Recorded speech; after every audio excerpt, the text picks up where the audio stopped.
What's up, everybody? It's your boy, the Liberal Loudmouth.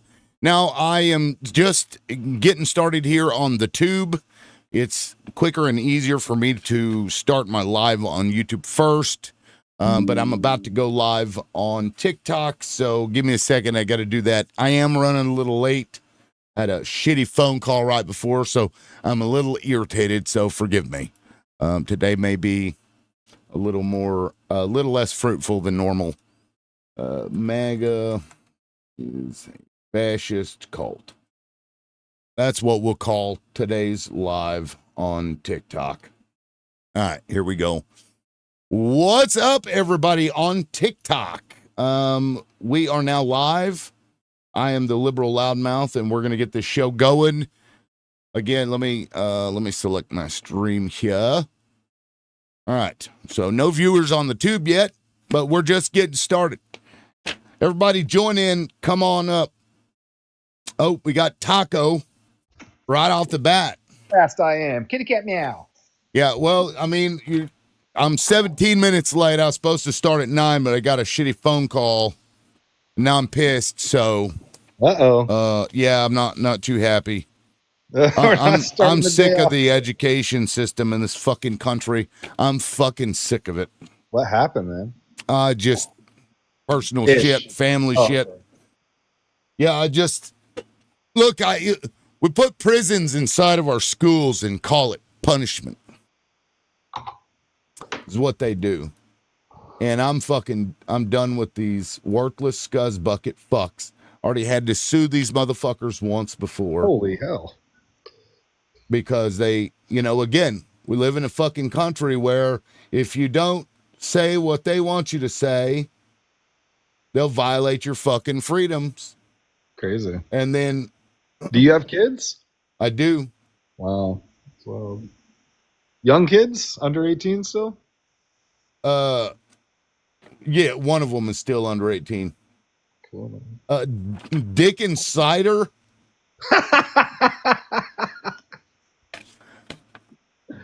He's down there talking shit, so we know which part he's inside of. I'm sure the guy doesn't appreciate you being inside him. I'm sorry you're going through that shit, man. Just, it'll work itself out. Like you said, if you can stand on ground and sue and you'll always win. Well, this isn't going to be a lawsuit necessarily. Sure. I mean, if I guess it could be, but fucking good luck with this court system. They don't give a shit about your rights. I don't know. Because whenever I was in school, I spent almost an entire year, like minus a month in school suspension behind a fucking gray cubicle. I was sitting at the front, facing the back, right beside the fucking teacher, surrounded on all sides with the floor to ceiling, nearly floor to ceiling detention cubicle. And after school punishment. Well, I mean, that's one thing, but in school suspension where you then put yourself in a fucking cubicle and you can't fuck that shit. These are kids. These are criminals. They act out like crazy in these schools. Look, it depends on what you've done. Yeah. I don't know. I couldn't. I went to in-school suspension for borrowing a goddamn pencil, sir. Yeah, I couldn't imagine today, man. Like, they can't put their hands on them. These kids are on their phones. A lot of their parents tell them to, like, disrespect the teacher already. Like, fuck that teacher, fuck that school. So it's like, oh, shit. How am I going to handle this shit, man? So I just know some of these schools get wild. This guy claiming I lack self-control when look at his fucking nickname, as hilarious as that is. Like, I'm sorry, Cider, I don't think I can take what you say very seriously. Anyway, so today's show, we've got now Donald Trump is wanting to create a special fucking force that he can deploy across the U.S. Whoa. What's that? Did you see that executive order? Right now. No, I'm going to look it up. Yeah, it's the executive order, something saving D.C. or whatever the fuck. Let's see. Additional measures to address the crime emergency in the District of Columbia, but that's a misnomer. Declare an emergency. I called this last week. I told everyone he's going to declare. Well, I mean, that's how he put the federal troops in there, but this goes further than that. But this I does knew play he into would do what you were that. talking about. Knew it. Yeah, Fucker. because quote, 2 weeks ago I declared a crime emergency in the DC to address the rampant violence and disorder that have undermined the proper and safe functioning of the federal government and therefore the nation. Wow. As if DC is like a national security threat. Like, I mean, come on. And he's going to federalize local policing. Quote, the director of National Park Service shall hire additional members of the U.S. Park Police. The U.S. Park Police shall ensure enforcement of all applicable laws within their jurisdiction, including the Code of the District of Columbia. He's expanding federal prosecutors. Quote, the United States Attorney for the District of Columbia shall hire additional prosecutors to focus on prosecuting violent and property crimes. It's always property crimes. Creates new federal units. Here you go. Shall immediately create and begin training, manning, hiring, and equipping a specialized unit dedicated to ensuring public safety and order in the nation's capital that could be deployed subject to applicable law in other cities where public safety and order has been lost. So I've been debating people, and they're like, well, how long is the Army going to stay there? And I was like, well, probably till he reforms the police. He's not going to reform the police. He's just turning a whole new one. Yeah, he's turning the He's turning the military. He's Yeah. turning the military into police. He's going to federalize officers as well. So this is like a double whammy. He's even in this executive order creating an online portal where you can go and apply if you're a law enforcement citizen to federalize them locally so that he controls them. Yeah. And once again, I've heard of it, a state of emergency, but this new thing called crime emergency allows him to go into other cities and go after guns and everything. But it doesn't. Federal law prevents him from doing that. Posse Comitatus was created literally for this. I think we're about to watch some of that shit just get blanketed. Yeah, so here, Secretary of Defense shall create and begin training a specialized unit within the D.C. National Guard and deputize the members of this unit to enforce federal law. So he's turning the National Guard into police. That's what he's doing. He's just going to train new people so he could pull the National Guard out so he doesn't have to. He's doing both. He's doing both. Yeah, he wants to pull them out so he can pay the new people way different. And probably get another grant for it. I think he's going to try to replace the police department with it. A lot of them.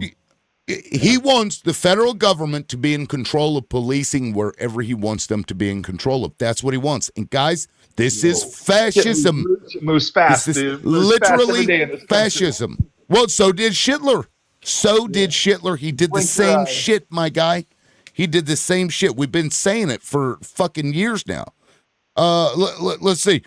The Secretary of Defense shall ensure that each state's Army National Guard and Air National Guard are resourced, trained, and organized and available, designate Guard members to be reasonably available for rapid mobilization, ensure the availability of standing National Guard Quick Reaction Force available for rapid nationwide deployment. What that means is miniature military bases everywhere across the United States.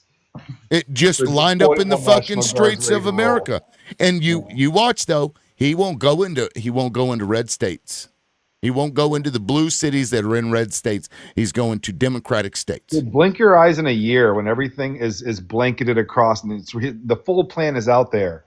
It might be the craziest shit we've ever seen in our entire lives. Yeah, it already is. And now this is similar to, and this is all from the same fucking executive order, by the way. This is kind of like Clinton's one strike bullshit. The secretary executive orders without like any approval. What is that? Well, they're allowed to direct agencies to do certain things. That's their purview. That's within their scope. Damn. Now, with the National Guard and stuff for each state and talking about Senate, he doesn't have that right unless there's actually an emergency. So I've heard some mayors or governors say, if he comes here, I'm not deploying the National Guard. But does he have the right to like overpower them somehow or pull some bullshit? Not technically, no.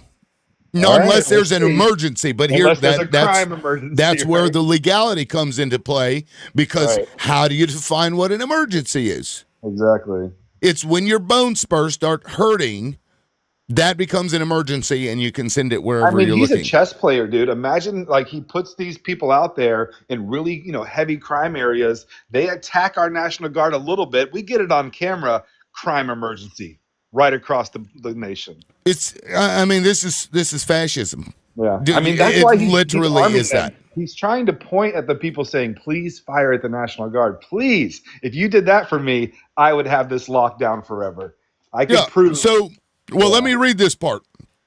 Secretary of Education and Urban Development shall investigate District of Columbia Housing Authority or any landlord, including engaging in distribution, violent criminal activity, and domestic violence. So he's going to start taking people's property.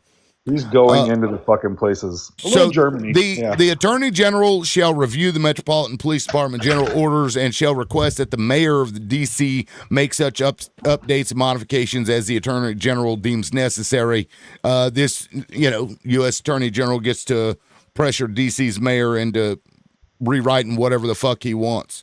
This is federal law enforcement. This is military law enforcement. This is literally the reason that Posse Comitatus was passed, to prevent this right here. And Donald Trump is... What is that word you keep saying? Posse Comitatus. It prevents military Sounds from fun to policing. say. Yeah. Shit, man. It's about to get real. Yeah, I mean, do you continue to support this? It's such a hard fight when I say, what's the other side of it? The other side Not seems this. so much different, man. I'm just going back to the way things were. That's what I don't know, dude. Trust me, I'm on the fence, liberal. Let's just say that. I'm watching it. Well, here's the thing. I inadvertently, I don't like. I inadvertently created a Republican audience when I first started my YouTube channel, right? And because I delved in conspiracies. I love conspiracy theories. I like talking about them and researching them, what have you. Yeah. And I remember at the time, do you remember Jade Helm? No, we talked about this a little. No. Okay, so Jade Helm was this conspiracy, because all these Walmarts shut down for suspicious reasons in the U.S. Right. And this was during Obama, and Republicans were out there. He's gonna do this. He's gonna put troops in the streets of the cities. He's gonna take over. That Walmart was logistics for the military, and they were digging underground tunnels, connecting them so that they could send troops and stuff. And that Obama was gonna do this. They've been screaming this shit about Democrats for as long as I've been an adult, but it was real bad under Obama. And then the moment that a dude starts to actually do the things that they've been complaining about for decades now, we're like, well, let's just wait and see. Yeah, but it's crime. Yeah, but it's rogues. Yeah, but it's... You see what I'm saying? Like, the same people that went nuts about it are like, well, got to get crime under control. Bullshit. It's crazy. Yeah. Hold on, let me mute myself. There's some noise. Yeah, no, John says never heard of that. Yeah, go look up Jade Helm. Just Google it. I mean, you can go to my YouTube page and also type in Jade Helm and you'll see my crappy 10-year-old videos. Pretty nuts, actually. And I even once, because I went to this Walmart in Oklahoma, and they had dug a huge hole in the floor. And they barricaded it off with plywood and then, roped it off so you couldn't pass in there. Because it was literally so deep that there was a full-grown man inside digging and you couldn't even see the top of his head. What? There's 71 people in here. Get in the fucking box, people. I'm not going to sit here and talk to liberal all day. All right? Oh, there were people requesting. No, there were people requesting up. I'm just trying to limit.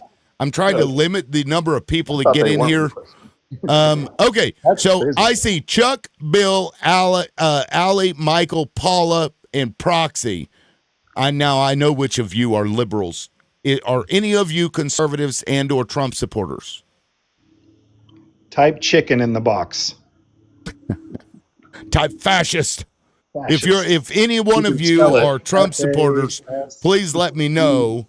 Because I'll bring another liberal in here, but I'd like to have two conservatives on the panel before I do that.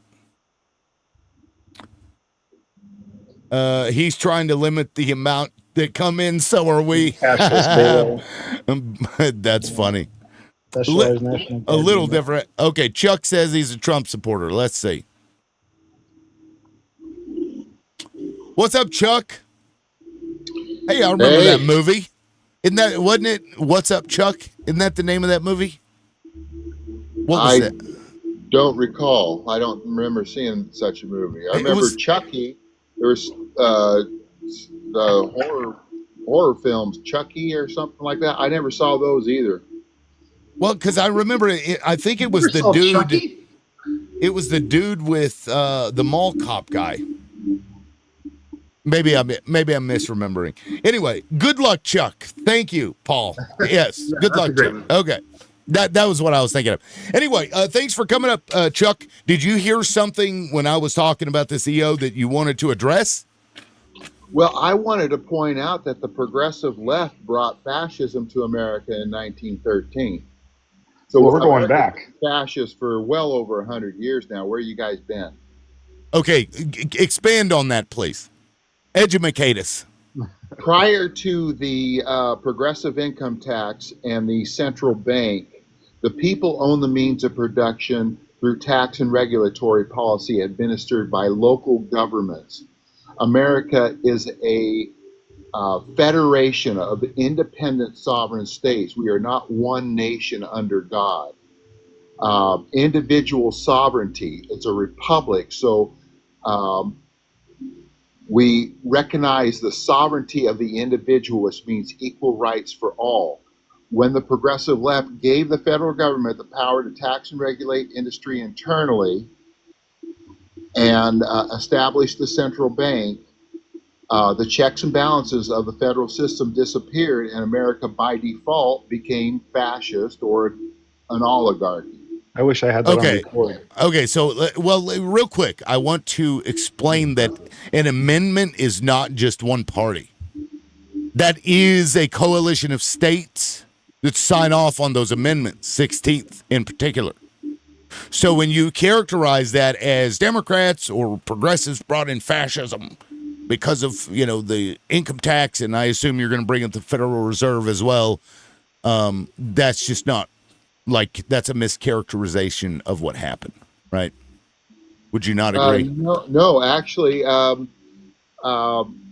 the progressive left has a loose constructionist view. They're the ones who are saying that the Constitution is a living and breathing document, which means there is no Constitution under the progressive left. So, what I do is view constitutionalism as center right, and What? the progressive left as anti-constitution, anti-human rights.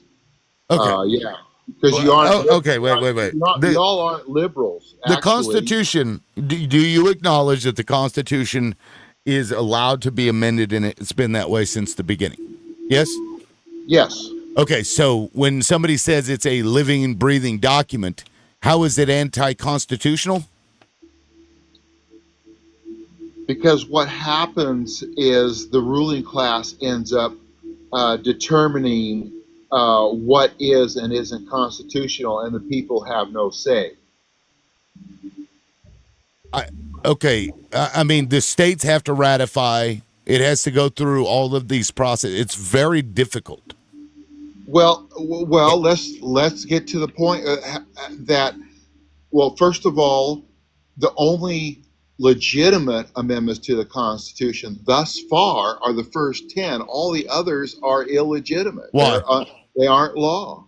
Why? Because they go against the intent of the Constitution. No, they do not. Yeah, they do. No, the original Constitution allowed itself to be amended. You just acknowledged that fact. No, because the Ninth Amendment, it shows that the individual is sovereign. You give Oh God, you're a sovereign citizen.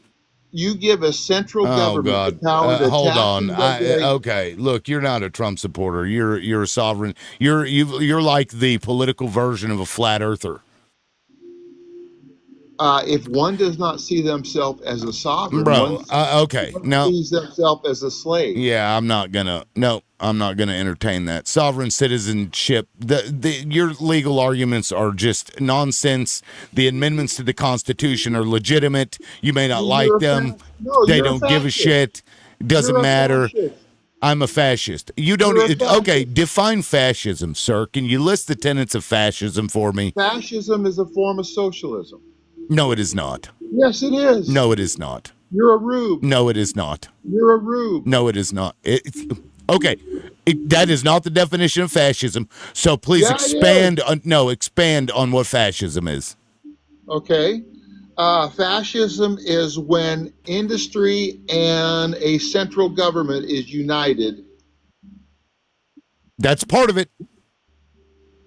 That's all you need to know. No, that's It's part of it. economic. Having Economic. having You can't that put- one instance does not a fascist make.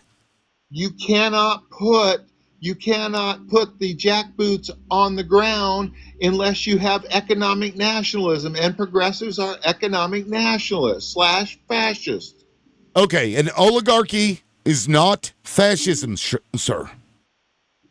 While what you said is a equates part to of fascism. fascism. No. It equates to fascism. No, it does Yeah, not. does. No, Yeah, it does. is a part of. But if that's the only thing that you can point to as being fascist, then it's just not true. An oligarchy is problematic. You and I will agree on that. But that doesn't make a party fascist. There's Mussolini was a Marxist, okay? So it's really basically in fact, capitalism, as the left defines capitalism, is a form of socialism. No. Yes. State capitalism is an oxymoron because capitalism is private ownership of the means of production. Right. State capitalism. State capitalism doesn't exist. State capitalism is socialism. Then why are you arguing that?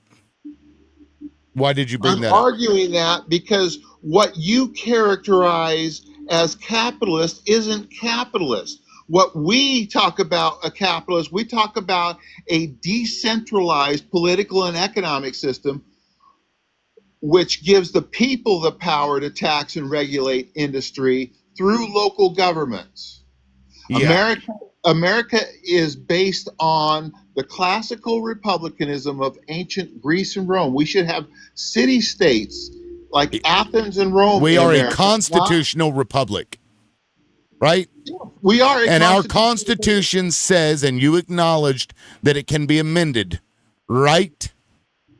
Yes, and okay, and when those are amended, well, hold on. amended. When those were amended, and yes, they were proper. When those were amended, they you weren't. claim that was allowing the oligarchy to take over, and that's bullshit. Because prior to these amendments, it started going that way anyway. Just look at the reason for us having to go to directly voting for our senators because of how fucking corrupt it was and how rich people were buying off the shit and giving favors to everybody. This is just general basic greed, sir. This isn't fascism. That's not fascism.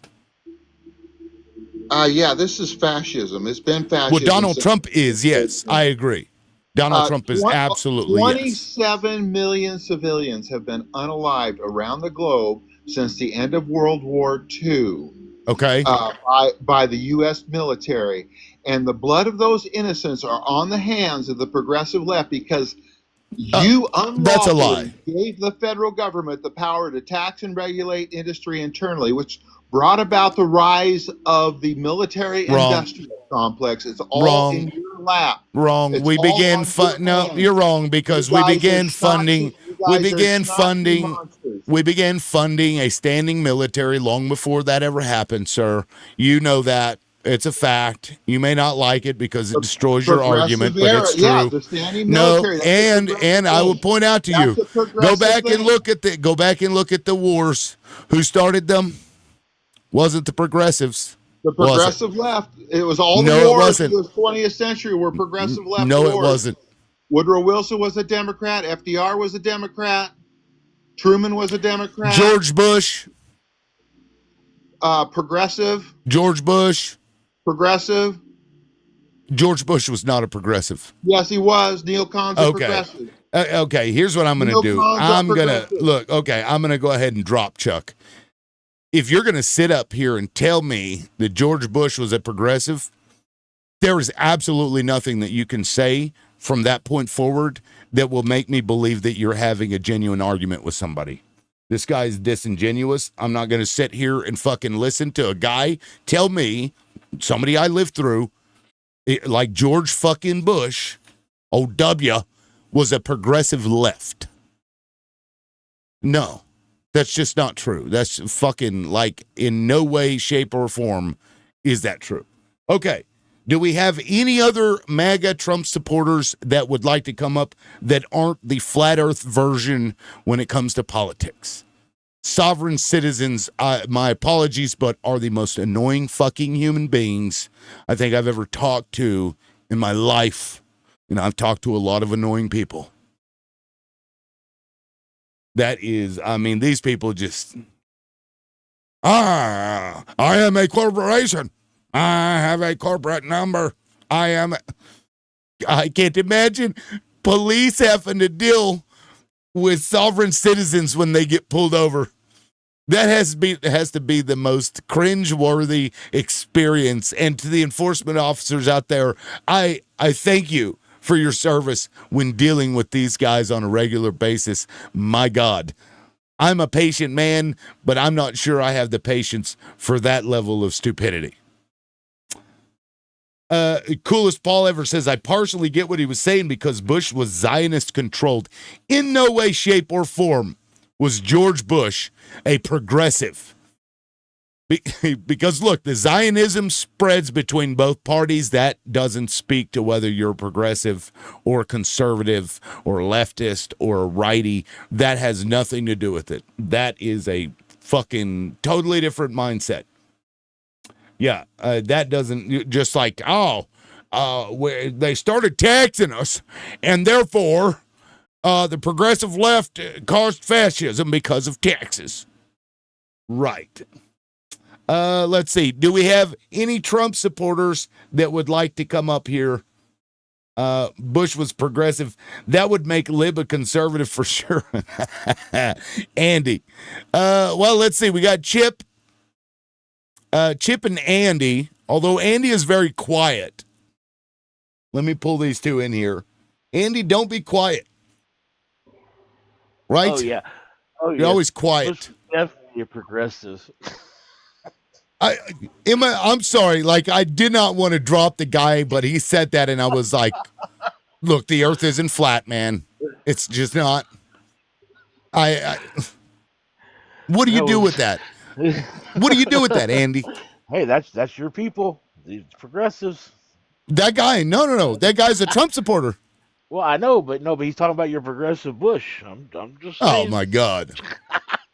We wouldn't claim Dick Cheney if you paid us money.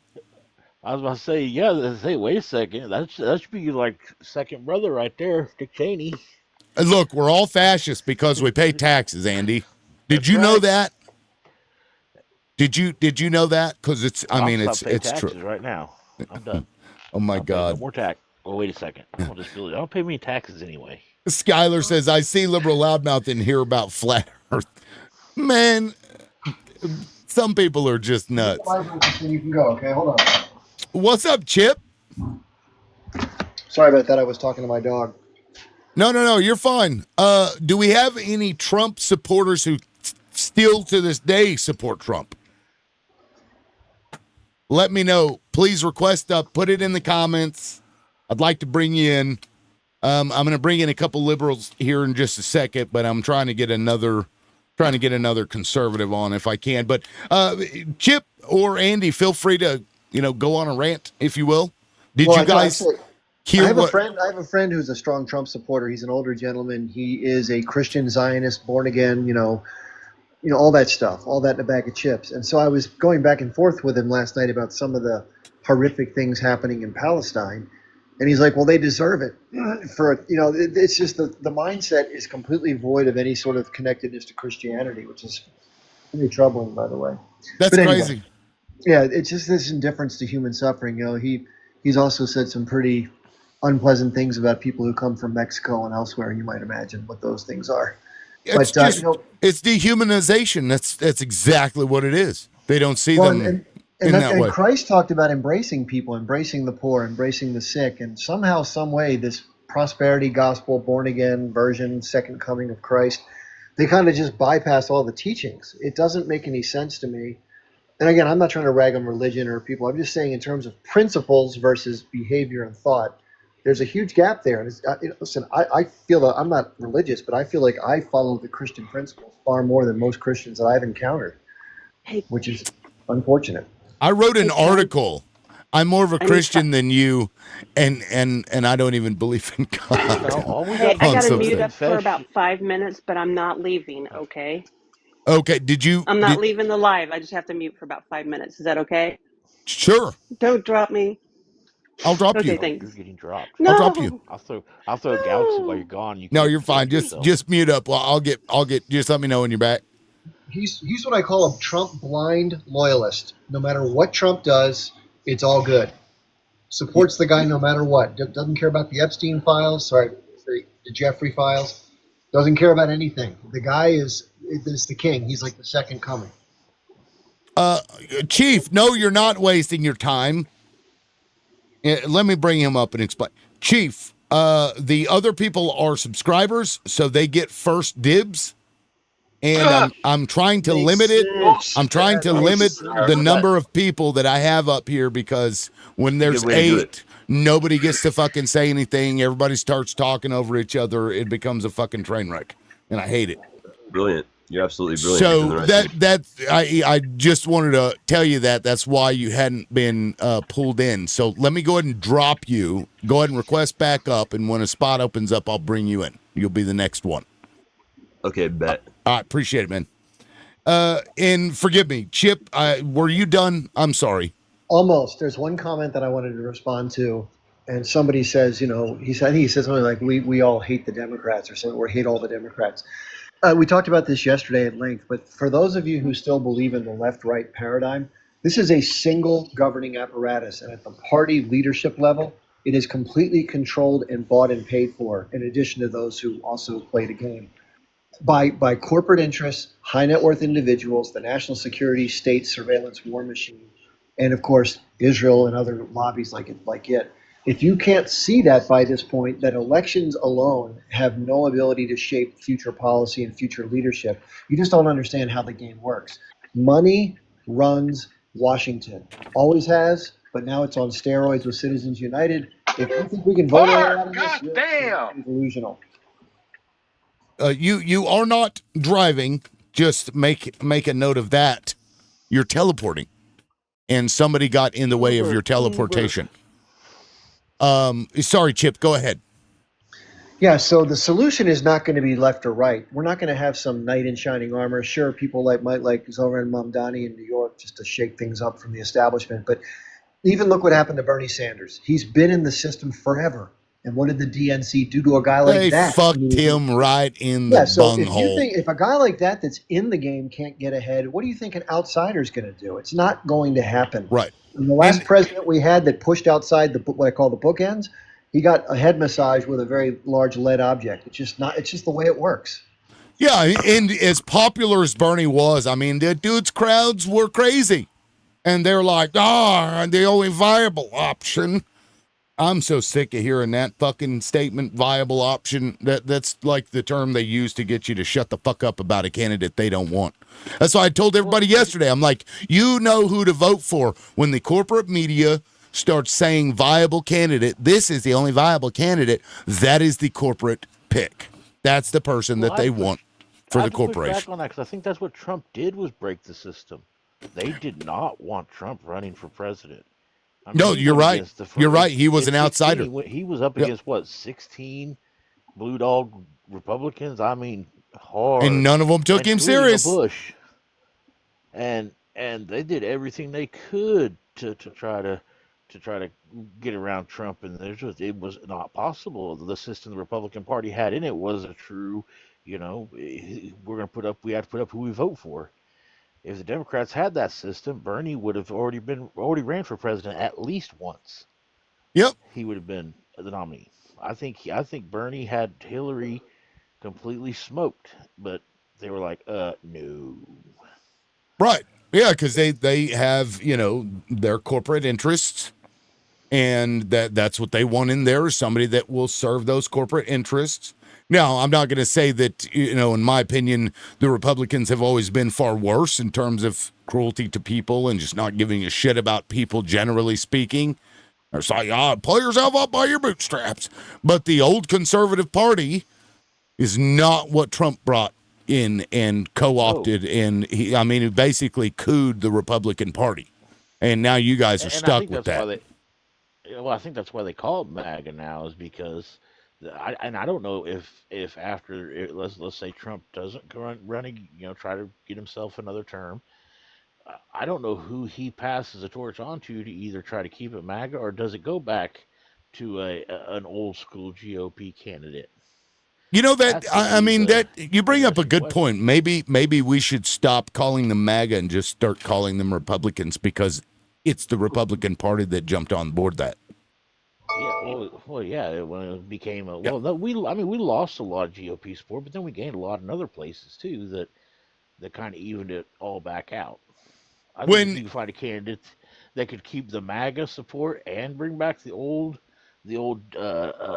Elizabeth Warren and was it Cheney and all them Republicans, then it's going to be a hard ticket to beat. But I don't know if you can have it both ways. I think there's too much infighting that would be there. are you talking about with Democrats?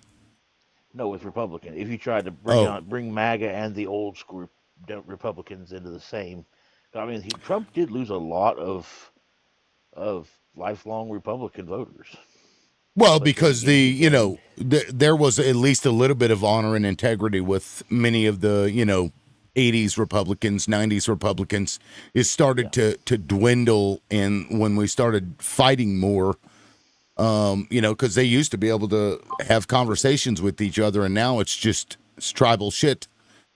And with yeah. MAGA, The, like the this shit's just has become even more extreme, which is crazy because they were already pretty hive-minded. Republicans were, as one of the let's say you, benefits. yeah, you thought we were bad before. Now that Trump's been there, you really think we're horrible Yeah, now. So, I mean it's a reincarnation of the Schnazi Party, basically what this is. I mean, did you hear what I read about that executive order, Andy? no, I didn't. I got on right after that. Yeah, so I'll just cover it again since we have a lot more people in here now. Um, yeah, we'll just go. So, quote, the director of the National Park Service shall hire additional members of the U.S. Park Service. U.S. Park Police shall ensure enforcement of all applicable laws within the jurisdiction. That's not so surprising. Let's see. Prosecutors, right here. They shall immediately create and begin training, manning, hiring, and equipping a specialized unit dedicated to ensuring public safety and order in the nation's capital that could be deployed, subject to applicable law, in other cities where public safety and order has been lost. This is ordering federal agencies to build new specialized law enforcement units at the federal level that they can send to U.S. cities.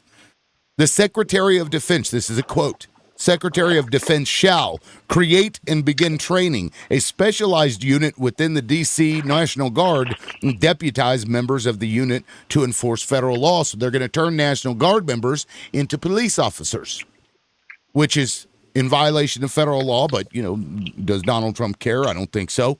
The Secretary of Defense shall ensure that each state's Army National Guard and Air National Guard are resource trained, organized, and available. Designate Guard members to be reasonably available for rapid mobilization. Ensure the availability of standing National Guard quick reaction force available for rapid nationwide deployment.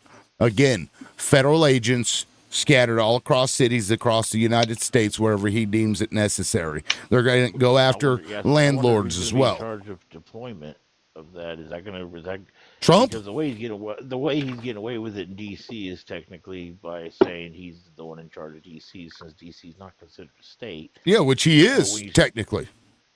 when you start talking about other states, okay, let's take for instance, and I wondered when this was going to happen because a lot of the argument I kept hearing from the left over this whole deal he's been doing in D.C. is, well, what about Chicago? What about St. Louis? Who have way higher crime rates than D.C. does? Why is he not, worried about them cities and just worry about DC. And I thought a good answer for that was, well, he's not technically in charge of the state that St. Louis or Chicago resides in, so he really can't do a whole lot. Then you start intruding on states' rights versus government, federal government rights. Uh-huh. But so if he Well, makes this, if he, it doesn't say who would be in charge of deploying this special he unit, would whether be. that's going to come down to him or is that going to come down to the governor of a state, calling in, because technically I think the if he's having National Guards of each He state can federalize start the training state these It's guard. people, Andy, did you not read then what I just said? yeah. Well, I know I've read He that is he wants to turning, build it. okay, he's turning National Guard into police, right? Hmm. He's creating a special force that can be deployed in rapid response. This isn't governors asking him for help. That's not what he's doing. It's not now. It's what I'm saying is it's almost like he's. Like I said, I'd have to actually, well, you read it, I mean, but it's pretty vague. I'm hoping it would be that, Purposefully. so like Missouri, their National Guard would have a new uh, branch of their National Guard for this police force or whatever. That Missouri would the Missouri National Guard would be i- in charge of training and getting ready. And then if the governor decides, oh, we want to go start lowering crime in St. Louis, we're going to deploy this thing here. Or That's or It- or it might be this easy. It may be like, oh my goodness, there's a bunch of people protesting and I don't like it, which is what it's going to be. right. well, no, And no, no. the It point could be here is definitely that be this isn't used legal. badly. This isn't legal. And this goes to the definition of what an emergency is. This guy is saying that an emergency exists when the crime rate is at a 20, 30-year low. If that's his Yeah. definition of emergency, if his bone spurs hurt, he's it's an emergency. Got to go to St. Louis. Well, if it's him that's deploying it into other states, then yes, it's definitely that should be illegal.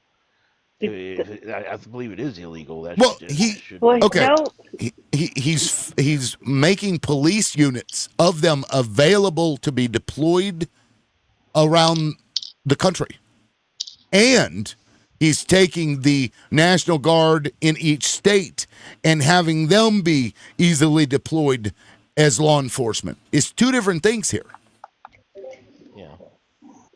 So yes, he would be the one that would make that decision. And I mean, you've been paying attention, Well, surely. He's the I don't guy think in the charge government of is any way this. can do that. He well, shouldn't. he did. Did he That not? shouldn't be legal. But if he declares an emergency, he can federalize the state guard. Well, He did that. He it just did depends. that in When he California. declares an emergency, but for him to declare to send out National Guard like that, he'd almost have to declare martial law for him to be No. able to take over, wouldn't he? Well, there's no such thing as like declaring martial law, right? Martial law is the name given to a series of things that are happening. Right? There's no No, mechanism in government that's like, oh, I'm declaring martial law. Right? It's just something that happens. I thought there was. I mean, not that I'm aware of. No, it's just it's using federal troops and or federal officers in cities as law enforcement. That's one part of it. Dealing with fucking up the justice system. That's another part of it. I mean, there's several things to it. Throw in a curfew. Yeah, that's why I thought he had to declare martial law. That way, that way he could put it, because you can't put a curfew. Shouldn't be legal to put a curfew on American citizens unless you were declared martial law. Well, he's declared an emergency like 5, 6 times. That's how he's accomplishing everything he is, like with immigration, with Mm. God dang, I can't think of the other ones, but that's how he's doing, and the tariffs. That's how he's circumventing Congress is by declaring an emergency. And SCOTUS gives wide deference to the president when they declare an emergency. And see, I I thought a mean, state of emergency could only be declared for like yeah, right, storms or right. I know, but he's done it. I T mean, attacks, stuff like that. Andy, my friend, Google it. Ask Google how Well, many emergencies has Trump declared in his second term. That's why Congress isn't doing the tariffs, and he is, because he's declared an economic emergency. He declared an emergency over immigration. That's how come the immigration thing is happening the way he wants it to happen.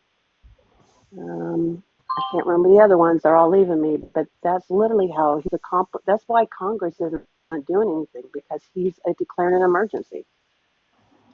Yeah, which I mean, define emergency. You know, It's whatever Trump feels like that day. right? I mean, because at any point in time, he could say, oh my goodness, look, there was somebody that was murdered in a city," as if that never happens. It's an emergency. Send in the troops. I don't know. It was when Big Balls got beat up that he decided enough was enough. And that's not an But emergency what do you mean either. enough is enough? Well, that's what I'm just saying. That's what seemed to be what triggered this whole DC It was a uh, pretext. There were two crackdown. 15-year-olds. It was a Well, I know. pretext for him to I'm do just what he saying wanted to do. what triggered it is just funny that it happened to be somebody that was part of his No, Yeah, thank I you, Eric suggest campaign. and Scott, for the I said roses. Thank you. I suggest, Andy, that it was fake. I suggest that it was actors. I suggest that he wanted a pretext to do what he wanted to do in DC. That's what he's doing. And you know who's paying for all of this? We are. Yeah. It's not a very conservative notion to circumvent states' rights. I know, and that's why I said I'd have to see that executive when Tim was talking about that How executive can you order. If Trump is the one who can send out this National Guard to other states, I don't know. That shouldn't be legal, and that the Supreme No, Court he can should stop federalize the that. state guard. He just did that in California. Right. And That's what they did when they were integrating. Was it the school in Alabama back during yeah, integration? it's been something that's been used maybe 3 times in history since, I mean, Well, it's I not know. a very common event. It's for major situations. Yeah, And for the I know record, Andy, I put the they brought link to National the Guard in to protect federal buildings during the BLM protests What and right, about the but stuff. federal but buildings during But there's a that was just difference. Okay, yeah, there's a that was just guys, there's a for difference federal here. buildings. There's a difference here with that. Protecting a federal building is one thing. And I just read it. I need to read it again. He's Yes. going to use the federal troops and federal law enforcement to do policing in these cities. That's what it says. I've got the quotes right here. You can go look it up if you don't believe me. I put the link in the chat. No, This is I believe policing he's setting people up a system. versus it's policing people versus just standing around and making sure people don't fuck up a Yeah, building. Two different and I things. agree. I read that. I just don't know who. It didn't say who is going to be responsible to deploying it. It didn't say that he is going to be responsible for it, but it didn't say the He's the states are only going to one be that can do responsible it. for it either. Well, Oh But no, he's the only the one that can. state governments can deploy their national guard anytime they want. I mean, they have rules they have to follow, but I'm pretty sure the governor of each state is responsible for their own But national why is guard. he only doing this in blue states? Why is he only targeting Chicago, Baltimore, California? I mean, he never talks about St. Louis. He doesn't talk about Kansas City, Andy, and we know about Well, no, Kansas City, yeah, no, right? Kansas City. Well, Kansas City, St. He, Louis definitely yeah, but St. could Louis use is some in the help. top 10 as well. The most Oh, violent I cities think in the St. United Louis is in States, the top Kansas two. City and St. Louis are the highest murder rates in the nation. But he's not going to do that because that's going to upset the Republicans in my state, right? And Oh, I maybe assume they so. will, maybe they won't. But this is I mean, you definitely a think they president would. that's getting ready to do something, Andy. Like I said, if he's in charge of deploying the National Guard, this new I don't know what they're going to call it, new system okay. against these Well, let states, me I don't agree with that. He should not be able to do that. And like I said, I don't know if it's legal for him to do that without declaring some kind of martial law in them cities. That doesn't make He can federalize it. He can declare an emergency, and that's what they do with FEMA. FEMA, they declare an emergency. They send the guard in to help. He's declared a crime emergency in D.C., and he's saying he's going to do that in other cities as well. Why do you think D.C. is a test? It's a test to see if Republicans are going to accept what he's doing. Okay.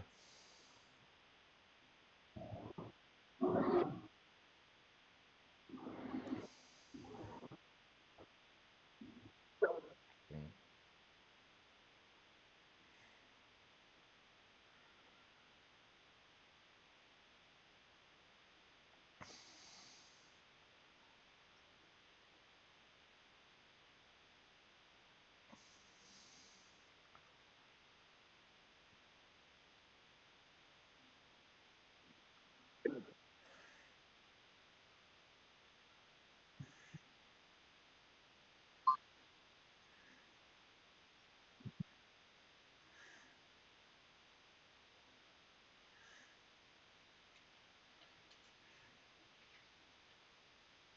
Now, these are Yeah, state guard units. They're not federal guard and I, units.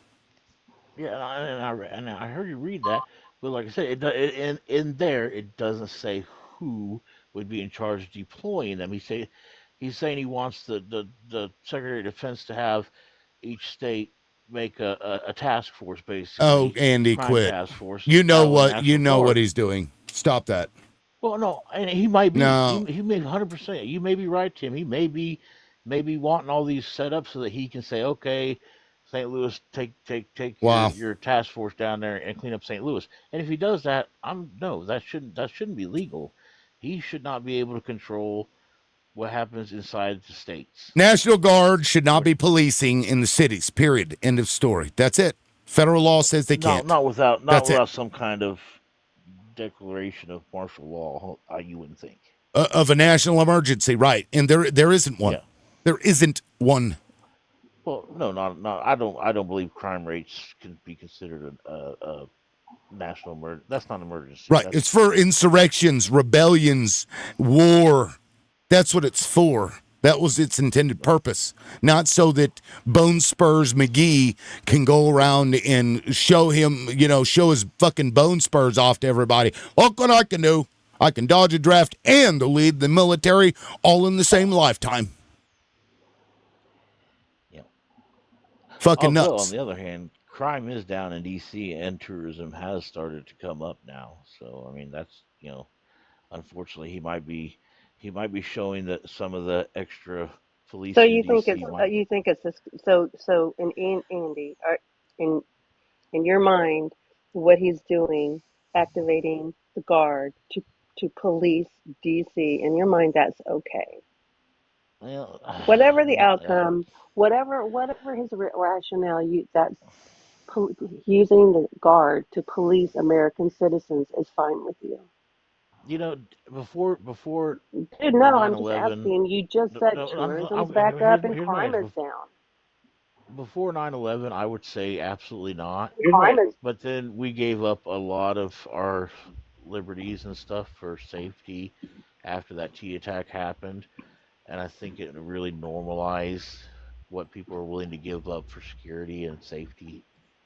So I don't know. That's a slippery slope. When Is the object to lower the crime rate by like 20 to 30% or be the lowest in 30 years, or is it to get rid of the crime? Because all I ever hear you liberal loudmouth say is that crime is down 20 to 30% in 30 years, but you don't mention the people that have been assaulted, have been raped, have been robbed, unalived. Like it's like the percentage is down. But if that was your kid in that percentage, you would probably look at it a little differently. Do you? Let me ask you this. okay. Let me ask you this. Do you walk out of your house and you're like, "Oh my God, I'm so afraid"? Do you? no, but I always. I was asking. I was asking that other guy. Yes. Every single day, I worry that someone unhinged, like a liberal lunatic, could assault me.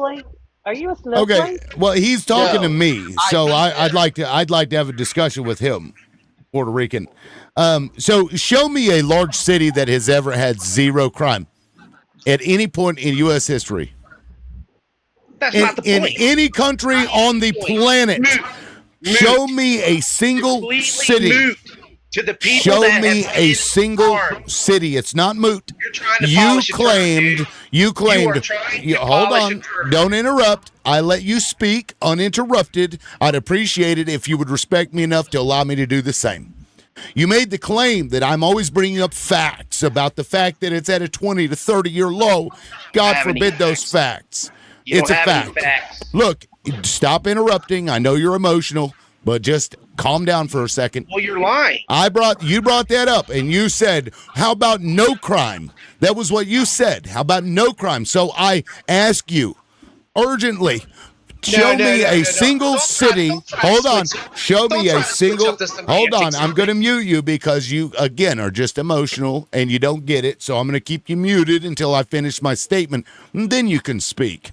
Show me a single city in the history of the earth that's over, let's say, 30,000 people. Show me one city that has zero crime rate for more than 4 years. Show me. Go ahead, Puerto Rican. Folks, do you hear the point that he's trying to make is moot? Completely moot. Trying to polish a turd. Does not matter. You The object said- is we want as little crime. No, the object is we want as low crime as we can possibly have. And It will never be to zero. But one thing that Trump has shown in the past week since the troops have been in D.C. is crime has went down. Tell me that's not true. It's not true. Tell me it's not true. It's not true. Tell me it's not true. I just told you like twice. Are you listening? No, you didn't. You Yes, I said did. something that's a lie. I said it's not but true. you have not spoken the truth. I literally Speak the truth. let me show you. Let me show you Speak this the real truth, quick. bro. Let me show I mean, you this, aren't you the bro. one that I just saw someone in here just said that someone finally got unalived? One person, somebody had to bring it up. Do like, you oh, think well, that one every person single just got day somebody unalived? gets pew-pewed? Clowns. You think that Clowns, every people. single day Dumbing somebody gets yourself pew-pewed down in listening DC? to a liberal loudmouth with a Palestinian flag. I'm not the one. Come I'm on, not the man. one You that can't is a make shit coward up, and people. walks out of my You're a house coward, scared. dude. You are a coward.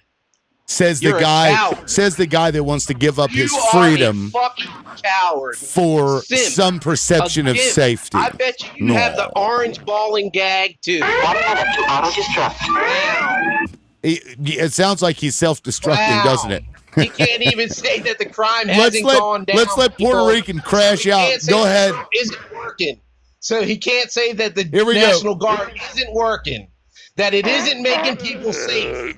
That it's hurting people. Puerto Rico, he doesn't understand our Constitution. You guys are so dumb. It's that- like we're you guys dumb. are like the Dude, you've epitome. never even read the Constitution. You don't even understand what our country is about. Jesus, You're you're dumber than confused. You're confused. No, It's I'm bad. not. I'm not Yes, you are. indoctrinated. Okay, That's here we the- go. Do you Here even we know go. where you are? That's not. I'm not indoctrinated. Okay, if you guys You want to know. support the channel, please send some bananas. I just reset my gifting goal. I'd Don't appreciate send in that. Shit. I'll go ahead and Don't pin send that in to make it shit. easier.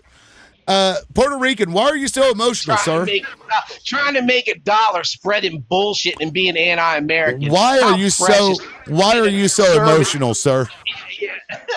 I'm not aggressive. I'm being honest, bro. Because look, It's I don't. aggressive At this because point, I'm honest. look at this point. I mean, you hate here. honesty I have a feeling. too, don't you? Tim, At this I think point- he wasn't breastfed long enough. At this I think his mom dropped him on his head. At this point, I don't really even have to say anything because he just makes himself look bad by speaking. So, Puerto Rican, please continue to crash out. The Go ahead. irony. Go ahead, Dude, crash out. You're funny, dude. You've been You're doing it funny. since I you got think you're here. hilarious. I've highlighted this, Yeah, and I'll make a video out of Yeah, it because I it's know. pretty funny. Believe me, bro. I've been You're here like, how before. about no crime? And then you're like, there'll Yeah, never be start- no crime. start with the You fucking speak little out of kid both down sides here, of your guys. mouth, sir. You hear him making the funny noises with his voice because he's a little fifth grader? Here we go. This is how they act. This is liberalism, people. Mental illness. Mental illness. Let me know when you're done and you feel better. Inbreeding. Let me That's know what when it you're looks done. like, folks. Inbreeding. Cool. I can go all day, bro. Oh, I I'm mean, sure. and I'm sure she obviously disagrees. I'm sure you she are disagrees. obviously. Puerto Rico. That's probably why he's so emotional because he Oh yeah, tries to make it past 3 minutes, but he just can't. yeah. Just like the guy that says that no unalivings and less crime in I DC for wanted the to do past 4 bad minutes, day. but damn Yeah, it, yeah. it You was go just ahead. so Go good. ahead. Yeah, yeah. Why don't you talk like Elmo? Maybe you can reach your crowd a little better. I can't do the Elmo voice. Why don't you give it a shot? Yeah, right. Okay, so now that you've calmed down a little bit, and I appreciate that, I figured you'd wind yourself out. Let's talk about the crime rates in D.C. and the fact that your Sky Daddy, your own Sky Daddy, Here we go. is going to Polishing the send turd federal again. troops Polishing the into turd cities again, across guys. the U.S. You guys Okay. already saw that crime's down. Okay, so if you interrupt me again, I will just go ahead and drop you because, like, it was funny at first and now it's just annoying. So please keep that in mind. I'll give you a chance to respond, but if you continue to interrupt, I'm just going to drop you. Okay? So let's talk about the fact that your Orange Sky Daddy now wants to put federal agents across cities in the U.S. and how this is part of his fascist takeover. What say you, sir? I say that crime is down.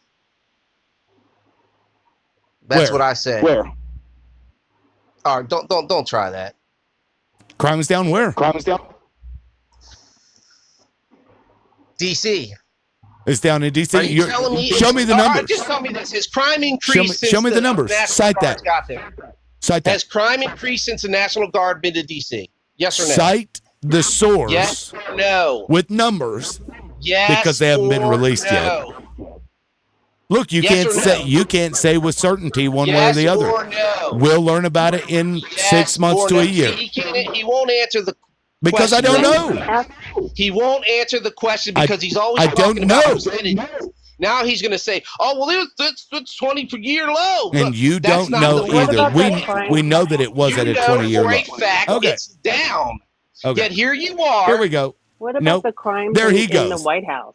Okay, not only could I not deal with the echo, but he just kept on interrupting. And guys, if you want to be up here, you're welcome to stay. As anybody like Andy is a Trump supporter, he's always welcome up here, but he doesn't interrupt like a shitwad who is emotional because, I don't know, there's something about himself he doesn't like. I can't imagine what life is like when you walk out of your door, as this man said that he does, and is in fear for his life. I don't know what kind of man has that experience in life, and that must suck. Gotta say. I have some numbers that I looked up if you want to hear them, and this is just Sure. a search. Okay, so they say this is the first week in the last year that there haven't been any unalivings. They also said that it's down. I'll just read what Who's they? this is a CBS News report. I'll read it out to you. So it says, No, I just like where is it? Where are they sourcing it from? I'll give you what it says, and then we can go back and tear it apart. No, Let me finish, please. Right, with respect. A CBS News analysis of crime data show. I'm not supporting or against this. I'm just telling you what they say. Analysis of crime data shows violent crime is down in Washington by almost half when compared to the same 19 days in 2024. Okay. And who said that? Not the reporter, the actual statistic. It's a CBS News article. It says CBS. This is the title under politics. CBS News analyzed DC crime data amid National Guard deployments. Here's what the numbers show. Written by John Kelly, Emily Hung, Jacob Rosen, Nicole Spagna, Layla Ferris, and Scott McFarlane. God, that's I said not the author, and you proceeded to read off sorry, the authors. I didn't hear you say that. Well, I just want to know where they got that information. Let me see what it says. They're showing like a bar chart. I can put it on my screen if you want me to show it to you. Sure. And this is just one. This is the first article that I found. I'm not sure what other ones say. well, I mean, like, what is it? I'll So put it are on the we just screen. going to use Are we just going to like use the National Guard as a police force Well, now? I'm Is that what we're totally doing? against. Because And- and isn't that illegal? Yeah, I'm against the deployment. No, it's not illegal in D.C. The Right. president actually But has the autonomy in D.C. to do whether it. it reduces crime or not, I don't give a damn. Yeah. Because I'm still opposed to what Donald Trump is doing. Right? But I mean, It may be down, but is it zero? Because if it's not zero, No, it's not I zero. mean, Somebody it'll just never got be shot yesterday. well, what happened? Why wasn't the guard doing their job then? Right. I mean, that's unrealistic. Oh, come on.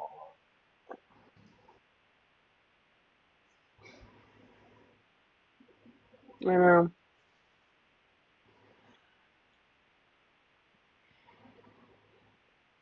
We don't operate by unilateral decision from a fascist fuck and a dictator.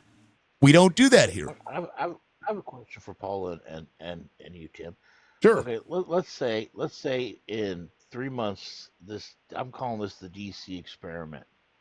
Let's say there's what percentage would it have to drop crime in DC for you guys to say, you know what, maybe not conventional, maybe not the best idea, but it did work. It never. What what percent would it There have to could be be? zero murders in that city, and I would still be opposed to a king. And the fact that you aren't, Andy, says a lot about you. Well, You've been up on this panel a long time. You come up here and no. And from time to time, you have these displays of pure cultish behavior, Andy, where it doesn't matter what it is. You're going to find a way. You're going to find a way to make things like that okay. And it's not okay. Well, in DC, it is legal for Trump to do what he's doing, correct? Because he's technically in charge of DC. Then what is the purpose of your question? So I don't find this to be a king behavior. Now, if he does the exact same thing in St. He Louis, already did it elsewhere, Andy. He already did it elsewhere. He did. You don't remember L.A.? And go ahead with your, yeah, but those people were ... fill in the blank. Okay, well, I don't agree with him being able to release the National Guard into L.A. He did it. So that is king behavior. So right. I give you that one. And he But now in has an DC executive order after 2 weeks after this crap that he started here in D.C. After this, he did an executive order directing the U.S. government to create law enforcement of military units to be readily deployed across the United States. And you tell me, yeah, but this is only about D.C. It's not. And that's my point. Well, that should be against the law. Now, if he wants to have the National Guard have a ready force there, that's fine, as long as the state government should be the only one to be able to deploy it to their cities. If he's in charge of deploying it to their cities, I don't agree with it. It should be against the law. And if there's not a law saying that it's against the law, they should make one to say it's against the law. And, okay, and let me ask you this. What is it that the National Guard does differently from the police? Maybe that's the question that we should be asking. I think it's just the fact that the National Guard would be paid by the cities, and the city police forces can only allocate so much funds to their police departments. So I was in charge of the police department of a Class 3 city. Granted, we only had 5 officers, and most of them were part-time officers that were county. Needed extra money from the county officers, so they bring their county officers into a part-time inside our cities.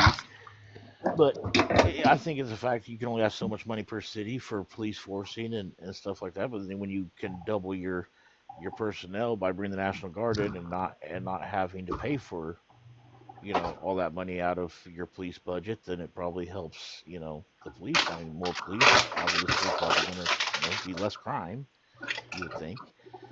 Whether that's right or wrong, I'm not saying. I'm just saying. And more constitutional violations go along with it. Sure. Yeah.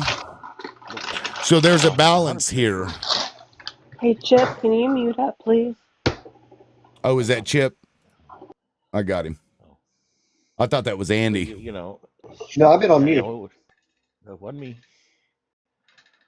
I could hear it too. Well, it wasn't me. Headphones. It was with Chip. A microphone on them now. So now I'm not running beats anymore. So now you're all in trouble. Well, okay. So, what are you getting at with the crime rate? Because here's the thing: if you believe that people aren't still dealing, and if you believe that people aren't still committing DV, and if you believe that people aren't still getting, inebriated and bashing their wife's face in, I don't know what to tell you. But the fact of the matter is the police have been taken over by the federal government. They're the ones that are reporting these crimes. So whatever statistic is coming out of that is automatically tainted. They could be arresting people left and fucking right and never report it. And if you don't report it, then you get to claim the crime is down. I do not believe in any way whatsoever that all of a sudden, because there are these extra people in the streets, that people are like, oh, better not commit some crime, because a lot of the crime, especially violent crime, is crimes of passion and or rug dealing gone bad. And we know they ain't going to stop doing that. People are going to get their fix one way or the other. So I just don't buy it. I think it's bullshit. Yeah, I don't think it's not gonna lower it down. Uh, I don't know. Well, like I said, it's kind of this has never been done before on a scale that they're doing it in DC. So it's kind of gonna be interesting to see what happens if it lowers it 5-10%. Is it worth it? No. But Andy, it is But illegal. It is illegal by, was it Posse Comitatus Act, that you cannot use the military, including the guard, as a police force within the United States. I don't know how he's being able to do it in DC, maybe because he controls it. But the only way he can activate the National Guard in other states is by the governor requesting it or yes, trying to circumvent that law and force it. Do you understand that the framers said that the US military cannot be a police force within our country? You understand why they do that? well, I'm assuming because you don't want a military takeover of your country. That's a good way That's right. We want the to military to be the military and fight our enemies. We don't want well, the military policing US citizens. That's why we yeah. have police force. Yeah, I'd have to look that up because if it's illegal to do it now, then why is it not being He can do it in Because DC because emergency. I don't know. he, yeah, he can do it in DC because he's in charge of DC.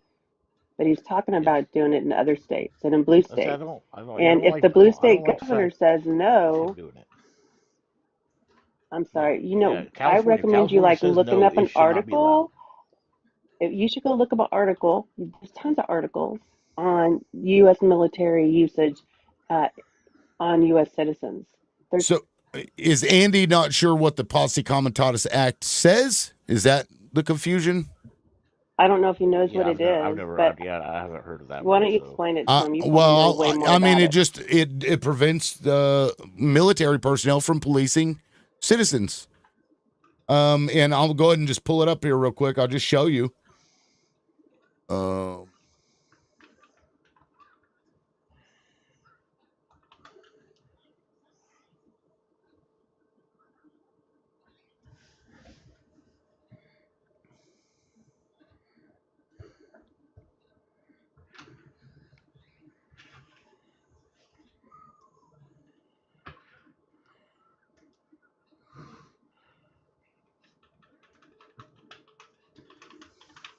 Meaning to arrest somebody. And I'll look that up just to be sure, but I think that's what that means. Posse Comitatus. What does it mean? I think it's Uh, remarkable the that power I've of the been country. hearing, yeah, we've been hearing forever that conservatives and Republicans are law and order, and then under Trump, you guys just throw that all away.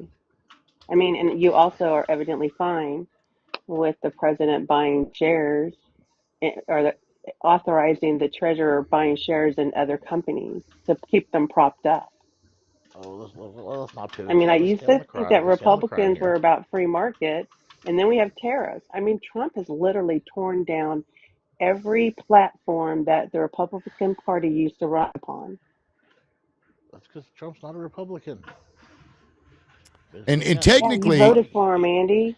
by this well, law, okay, if okay, he's changing the Republican Party if he's going to Yeah, continue you're to be no a longer law Republican. and order. You're no longer free market. You're Well, no no, this is longer definitely state law and order. rights. No, you're not law and order. I will point out that based on the law, anybody that violates that act, is supposed to be jailed for 2 years Yeah, I seen that. I was like, for not more than 2 and years. again, So if and that is fined. the law and that's the case, I don't understand how you can circumvent it without somebody bringing bringing him to at least the Supreme Court over it. Yeah, Well, and well, do you think this he has runs been the show? yeah, and this has been the law since just after the Civil War because the North kept troops in the South and they fucking hated it. That's a military occupation, and they've been screaming that shit ever since. Like with Obama, he's going to take over. He's going to put troops in the cities. This is what they said about him, and then now it's happening. And I've got these same Republicans that used to scream this shit about Obama going to do it. They're like, yeah, but crime's down. And let's be honest, if crime is down, let's assume that it is. Maybe their stats are real. They just move somewhere else. They're going to do their stuff somewhere else. And the moment that you stop doing that, it's just like the immigration shit. What he's doing right now is temporary. It doesn't stick. That's why you have to legislate this stuff. So what they can do is look at what works, and they can use that to, help bolster the police to improve crime. But here's really what they should be doing is addressing poverty in this country. This is the richest country on earth. And we have some of the most impoverished areas in our fucking towns that are just, slums. That's somewhere I can agree with you on. Yeah. I mean, if we're going to be bipartisan on something and agree on something, I would imagine any normal person can agree that. Yeah, poverty is a driver of a lot of crime.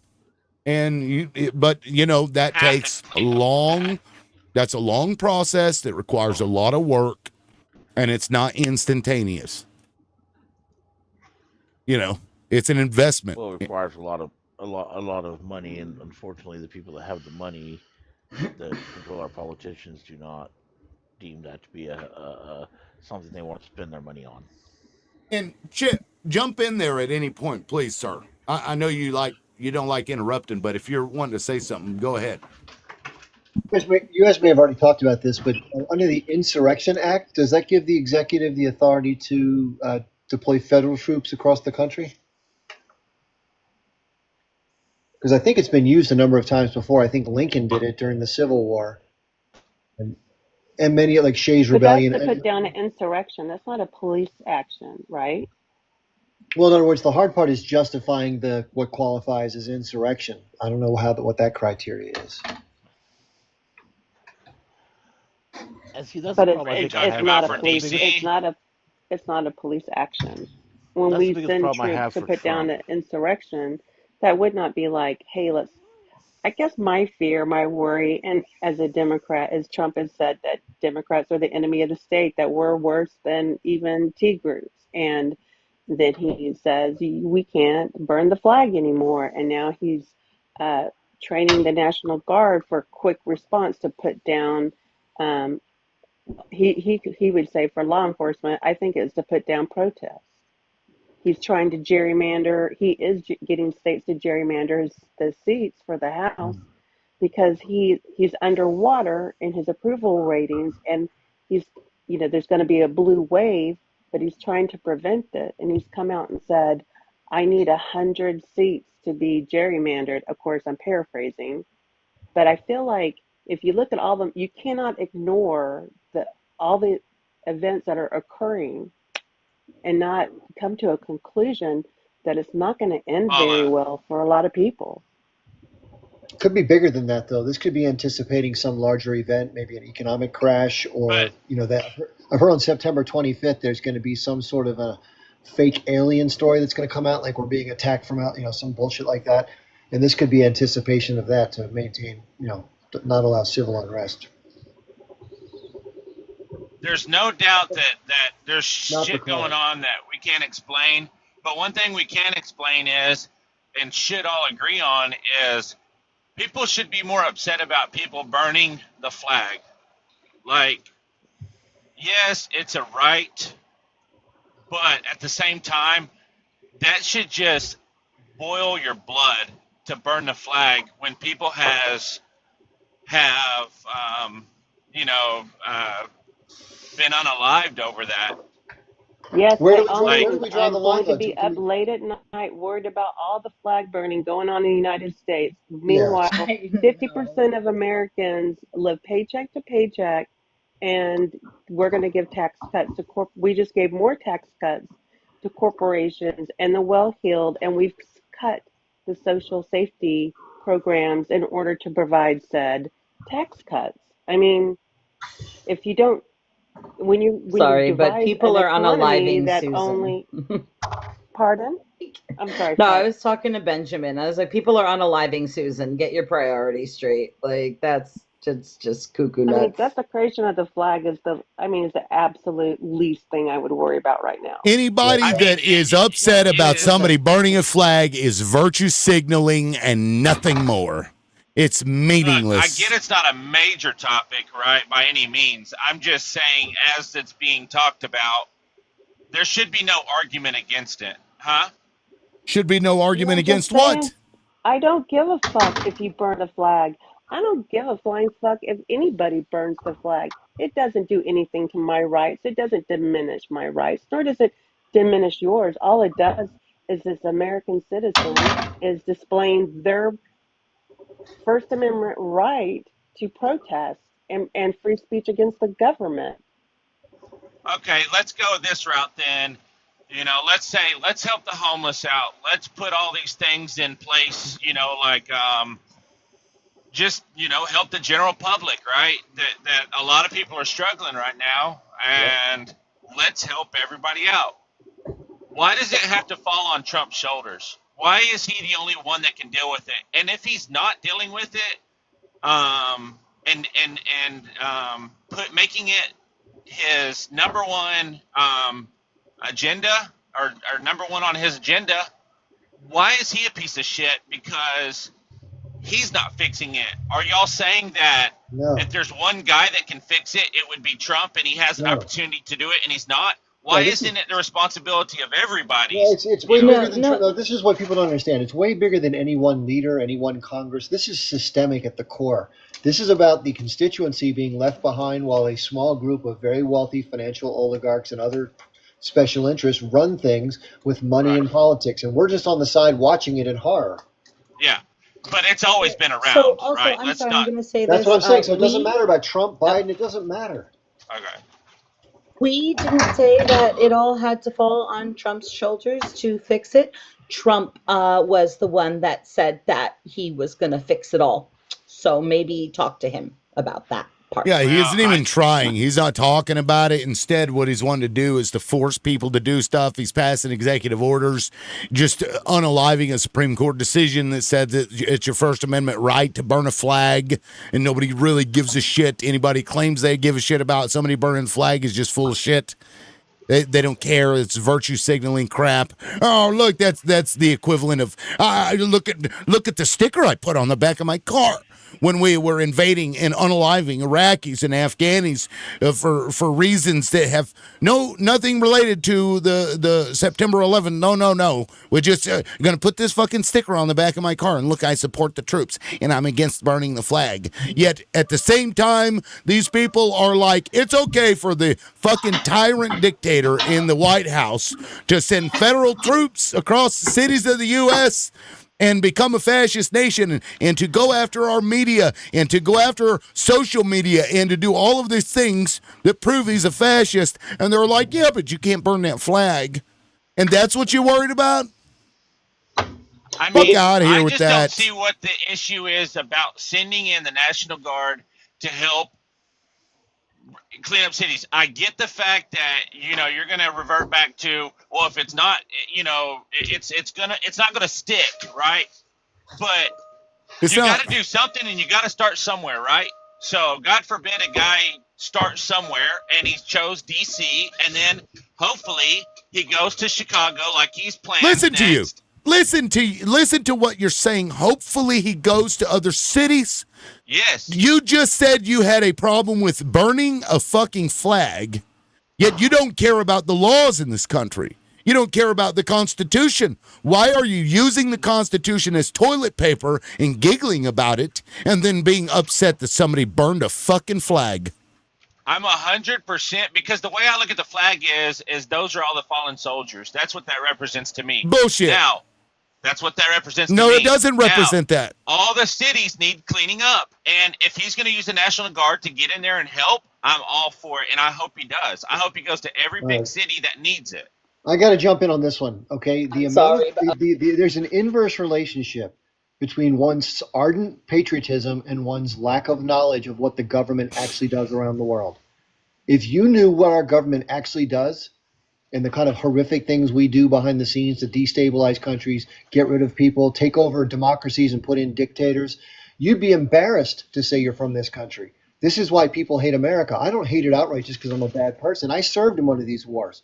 I'm sick now because of one of these wars, and I'm probably going to die pretty soon, which sucks.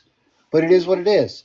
But this is the problem. People who don't know talk this patriotic flag-waving bullshit. Read a fucking book, bro. And to that point, he sent covert ops into fucking Greenland and Denmark. He's trying to foment a coup to take Greenland. They just caught them, today or yesterday? They called the U.S. ambassador into fucking Denmark after they busted American fucking ops in there trying to gather up people to support what Donald Trump is trying to do. Yeah, I feel like they're trying to start little MAGA movements all over the world, don't you, Lib? Yeah, he wants to, and when Hegseth, for example, in this fucking committee hearing was asked about, do you have plans to invade Panama? We have plans. That's what we do. We're plan makers. We've got plans for all kinds of contingencies. He all but said that they now have plans and have come up with plans to invade and to take over Panama. Do you remember when you wanted to take Canada as a state? He still does. Well, we've only been in the Trump administration 8 months, and it feels like it's been like a fucking infinity of living in hell. It's fucking nuts. The cool thing is we have over 3 more years of this. Yeah, to the point about the whole flag. Y'all had y'all's fun with representing Biden. We're having our fun Hi, I'm with sorry, I Trump. was speaking. Respectfully, I was speaking. The whole point about the flag representing the fallen soldiers, I think it's crazy to talk out of both sides of your mouth and say that you want us to represent the fallen soldiers and respect the soldiers, but you're okay with their commander-in-chief giving them unlawful orders against U.S. citizens. And, I really think you need to figure out which side of your mouth you want to talk out of. What unlawful order did he give? To go into a fucking U.S. city when there wasn't a fucking emergency? Does he not have the right to do that? No. You in D.C. he does. He does in D.C. But he didn't only do it in D.C. In Benjamin, maybe you weren't here when I read this fucking executive order. I printed the fucking thing off because there's so many moving parts to it. He's going to turn the National Guard troops into police officers that he's going to disperse across the country. It says it in the fucking executive order. Go look it up. He passed it yesterday. He's going to fucking he's directing the DUI hire Hegseth to go in there and make sure that the states are ready to go so that he can deploy them with these rapid deployment teams to go into cities. And that means you are anti-American, sir. Don't ever say that you're pro-American or that you're patriotic, because your patriotism ended the moment you stopped believing in the Constitution and the fact that we sloughed off a fucking dictator for you to turn around and then say, hey, we want a dictator because it's convenient. You're saying that he is turning National Guard into police to help throughout the cities is what you're saying? That's what the executive order says. You want to go read it? What's wrong with that? We pay for them. It's illegal. Let's use them. It's illegal. You were in the request box when I read this shit. You ever heard of the Posse Comitatus Act? No. You can't use military to do policing. You can't. The police are for unaliving people. The police are for civilians in dealing with police matters. They have 2 different functions. That's like using a mechanic to do your surgery. Yeah, but he works on engines. Your heart's like an engine. Let's put the mechanic in there. He'll do just fine. So he's legalizing it by turning them into police officers, right? So therefore, he found a loophole to make it work. You Well, can't do So that. like, It's unconstitutional, man. You can't just legalize I'm something without starting with that. so I'm sick sorry, of it just Ignoring the MAGA pretzels. Constitution isn't finding a loophole. It's just ignoring the Exactly. Constitution. yeah, but the Constitution is only cool when it works in y'all's favor. Otherwise, it's bullshit. like, No. Bullshit. What are you talking I about? mean, God forbid Do your we get whataboutism. this. Let's hear it, because I'll rebut any fucking thing that you say, Benjamin. God forbid we get America cleaned back up, right? Like, God Clean forbid. back up? What are you talking about? It has been cleaned up. Have you? It's been Did a you live through shithole the for a 90s, long sir? time. Did you live through the 90s?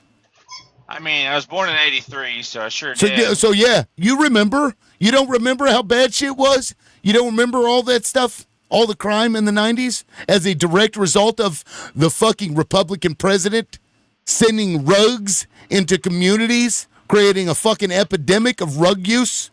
Our government did that to our own people and then turned around and was like, oh my God, we got to get all this shit under control. So then they just started violating civil rights of people because of the crime that was the result of a Republican president that used to be your orange sky daddy, now is Donald Trump, used to be Ronald Reagan.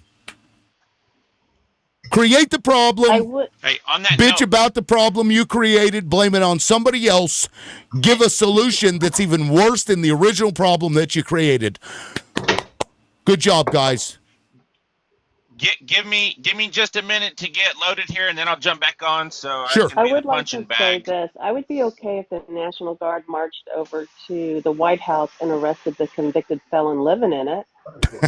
Yeah. Really? If you want crime reduced, we got a I'm felon. just gonna mute myself for a minute. And No, he's you're a fine. rapist. You're fine, Benjamin. He's an adjudicated rapist. I'm just saying, this is the guy that MAGA voted for, and then they come up on your panel and they turn themselves into a human pretzel trying to defend this man.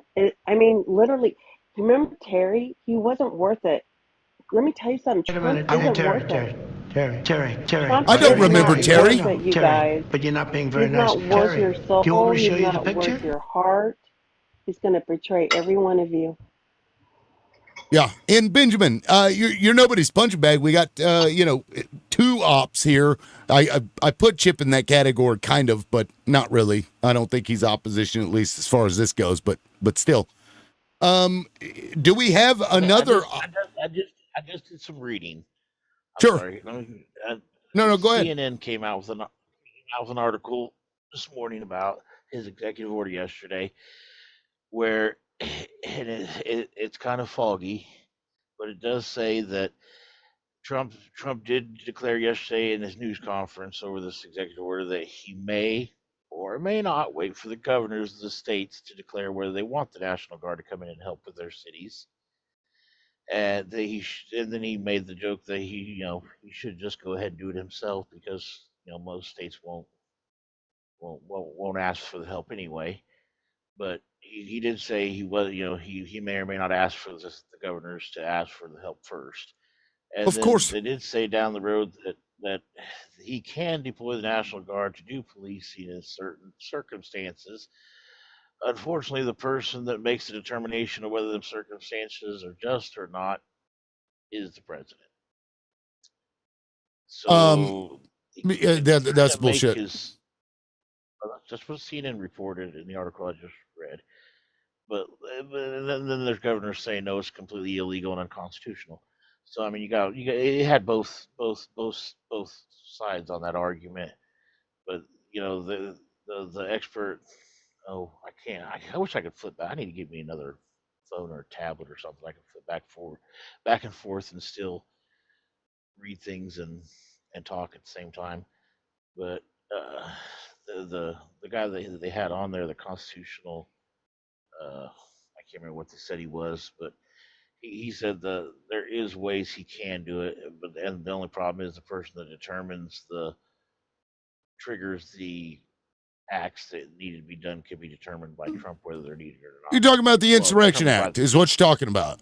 The Insurrection Act. If the fucking law enforcement can't function, then he's allowed to call in federal troops. Problem with that argument is that when you see crime going like this, there's no argument that it isn't functioning. Well, the problem is according to that article, he's the person that determines whether it's functional or not. No, the court would it, determine. The court ultimately, because he's going to do it, somebody's going to sue, and then the court will decide whether or not it was abided. So ultimately, it's the court. Yeah, it did say in that article that as for the foreseen, in other words, he can do it. Then somebody's going to have to sue him over it, and it'll go to the courts, and the courts will ultimately decide which side was right, determining on what he argues was his reasoning for doing it. But that'll be after the fact that they're there and doing it.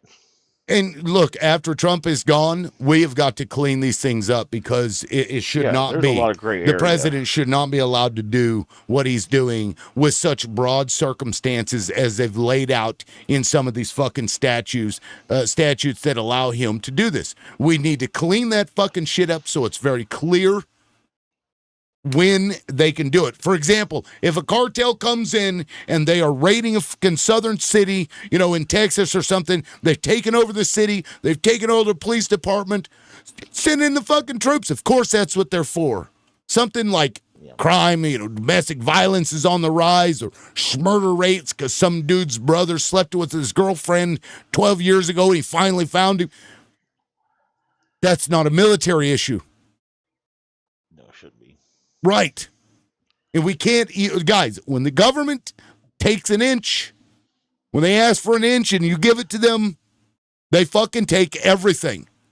And they never take powers back. They never restrict themselves. Look at Obama and the fucking Patriot Act. Yep. He expanded the shit. I really think the biggest issue Trump has is I literally think they sit around and they go, you know what? Crime in D.C., we want to stop it. Well, how are we going to do that, sir? Well, let's send in the National Guard. Well, we can't do that. Well, no, we can't do that because of this. But let's find a loophole in some other act or insurrection or law or, there's a gray area here. We may be able to get them snuck through. Okay, well, let's do that. And then, of course, it'll go to the courts and they'll determine whether what didn't help the situation is in the one big beautiful bill, Congress cut $25 million from DC's security budget. So, if you starve DC of funds to adequately patrol their streets, then that gives Trump his pretext to do whatever the fuck he wants. And if you don't think he's also cut police funds in the big beautiful bill for every police department. And you guys aren't talking about that. Mr. Law and Order, Mr. I Will Protect You, has actually cut community policing funds. Well, he doesn't need his big police budget in D.C. if he has a National Guard in there, because that'll come out of the defense budget. Yeah, but then you're just replacing one for the other, and we still pay for the National Guard, Andy. Oh, I know. They gave him a big raise. There was $1 trillion now on defense. Well, yeah, okay. It's like this argument where Republicans are like, we got to reduce taxes. We're going to reduce taxes. So they reduce your income tax, and then they increase sales tax, and then they increase some other tax. Your permit fees go up, your property tax goes up, but your income tax stayed low. This is all that is. It's him not wanting to you cut $1 billion from funding the thing that is supposed to bring crime down while simultaneously claiming that you are pro anti-crime. It makes no sense. Well, what if there is a national emergency? Are you going to pull the Guard off their policing duties to attend it? Well, I'd assume so. He'll just recruit more Proud Boys. Yeah. I mean, essentially, that's what this shit boils down to. And these are like the online portal that he created in this executive order. He did that also. They're going to vet every fucking person that applies to become a federal officer. They're going to vet them politically. I guarantee you that. They're going to go through their social media to make sure that they're a Trump supporter. And you're not going to get hired if you're a Democrat. Bet. Also, before we get too far away from DC, I did request a while ago to point out that um, crime was already trending down in DC, and it just continued to follow the downward trend that it was on after the guard was implemented. So the guard didn't change anything other than make Trump's PP feel a little bigger. I don't know if that's possible. We'll have to ask Stormy.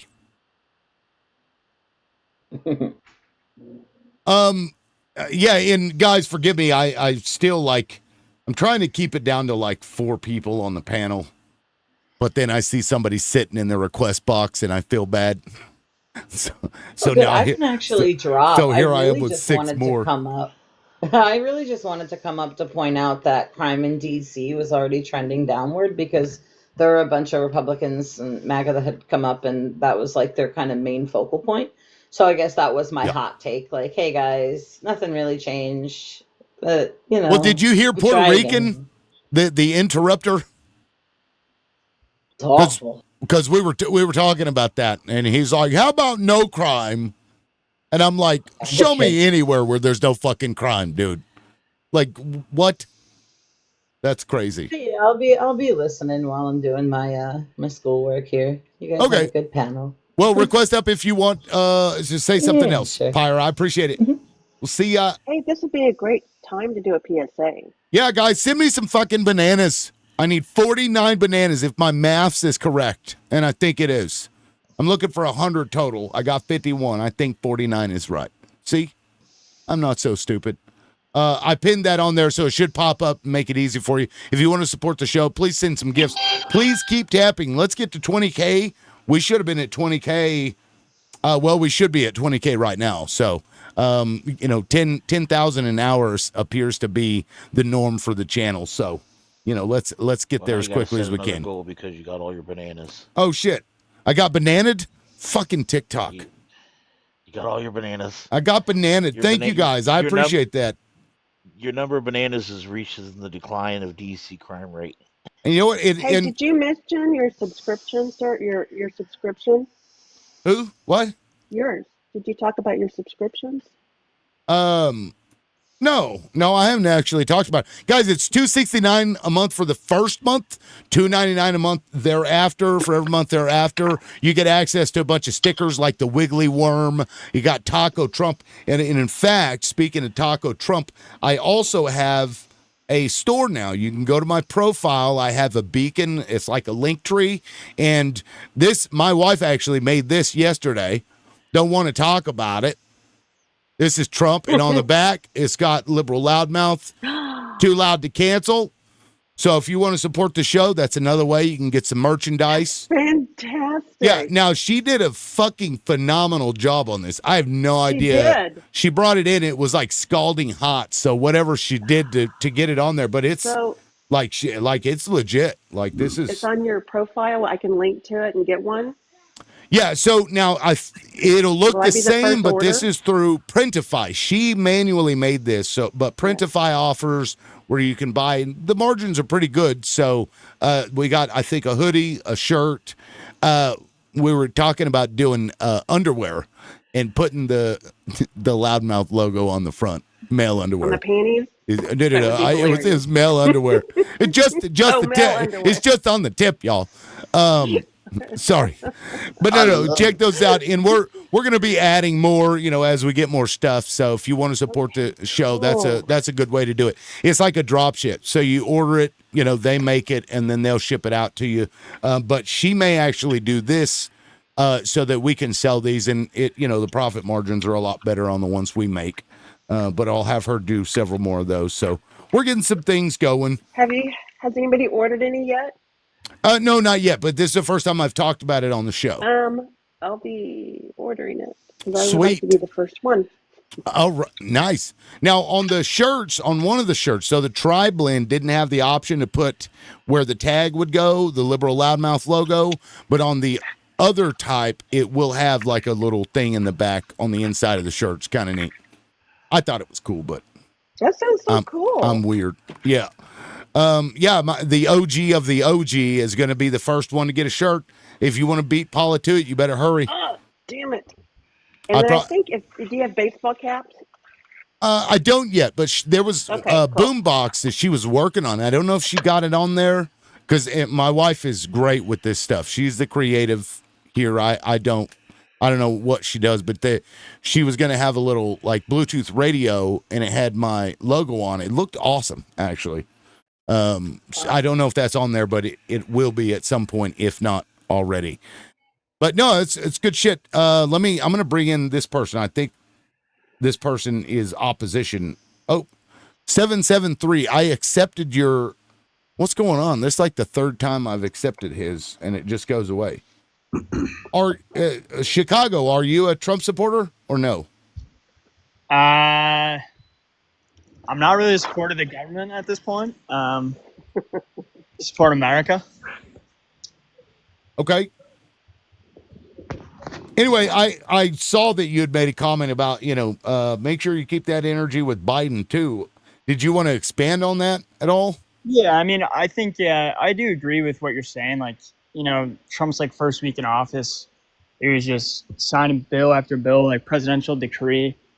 And so they established all these things over, the course of administration. But once the next administration takes over, it all gets washed. I think there has to be some checks with, the amount of power the president has. Yeah, and, the fact that I don't even know that he's trying to get legislation done. Because if crime to him is an issue, this is something he can get with Congress to work on, especially in D.C. because they control D.C. technically. Right. Congress does. So, I mean, I'd welcome the National Guard, but in my city, but I do agree that, the National Guard being deployed is a slippery slope, right? Yep. So I'd welcome it, but I am against it objectively. Yeah, no, then maybe you're not too opposition-y. But what were you referring to when you said Biden though? Like what came to your mind to say that? Like the pardons he had his last day, but just like every what's the word I'm looking for? Like was a presidential like an executive order? Mm-hmm. I mean, every president does it. I think Trump has utilized it more, maybe. I think so. But that's honestly what I kind of voted for with Trump, though. I think I wanted him to come in and just stir it up and just cause mayhem, because I think the way the government is right now, it's not in a good place. That's kind of how I felt in 2016. I'm like, you know what? Just fucking burn this shit to the ground. That's where I was. But then I saw what happened, and I was like, oh, God, maybe we don't want to burn it all to the ground. Yeah. You have that knee-jerk reaction of like, fuck it. But then your calmer side prevails, and you're like, well, seemed like a good idea at the time. Well, I think a lot of the stuff Trump does, though, and, especially like, that are the main topic of conversation are kind of irrelevant in the grand scheme of things. I think there's a lot of things our country's doing right now that should be talked about, especially our foreign policy. But I think a lot of this stuff is just a distraction. From what? I think, mainstream media and, the talking points are irrelevant to. I think it's used to keep us divided. Our government is in such a bad place right now. It is so like blatantly corrupt.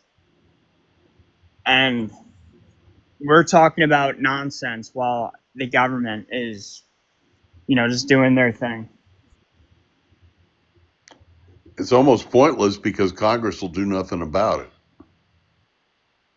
No, I mean, and Congress doesn't represent us either. They represent the people who fund their campaigns. Yeah, Congress should be doing something. They're fucking deferring to him, and I think it's gross. No, they're too busy touching the wall in Jerusalem. They're too busy trying to find out whether their name is actually in the list or not. Nah, These I mean, motherfuckers. their stock portfolio though is looking good. Yeah, we got to get rid of that too. That's a bipartisan Nancy's thing. a goat at it. She's a goat. I don't think she's the best, actually. I think there are others that have been more successful than her. Yeah, like isn't that crazy though? Like, you know, there's I don't know the actual like fixed salary for Congress, but you know, a lot of these people just like walk in and then walk out just as millionaires. Like, it's so blatantly corrupt. Yep. No, I agree. Real quick, guys, I'm going to do some recycling here because I got people that have been waiting for a while to get up on the panel. Chip, you've been here the longest. I really appreciate it. Do you want to say one last thing before I drop you?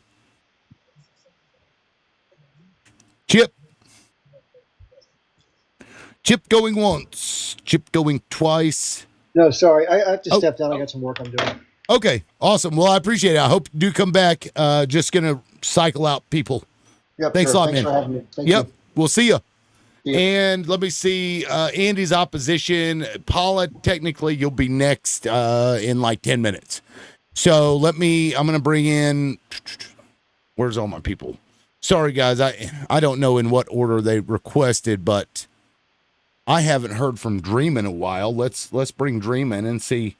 Okay, yeah, I thought you were a sub, and thank you for being a subscriber. Welcome in, Dream. Hey guys, how are you? Doing fine. Offer your thoughts. Browbeat us, what have you? No, I mean, I think when you were talking about bringing in the National Guard, I think people are kind of overlooking like the fact that the police are trained on our laws, and every city has different laws. So, like, what is going to be their experience? And what laws are they there to enforce? Because it's not like they're going to be doing speeding laws, right?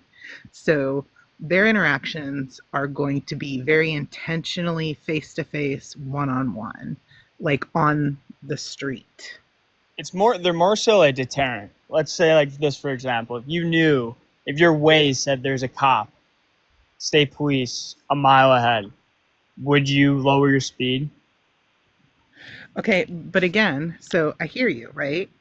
I hear the idea of they're going to be a deterrent, but the reality is, in the moment, when something is going sideways, when whatever law is being broken, what is their training? Are they being trained on de-escalation? Are they going to have mental health training? Because he's saying that he's bringing them in because of rugs and homelessness, right? That level of crime. The problem is, that's a specialty. Like, that's a medical level, right? And we're already pushing for police officers to get better training in this area.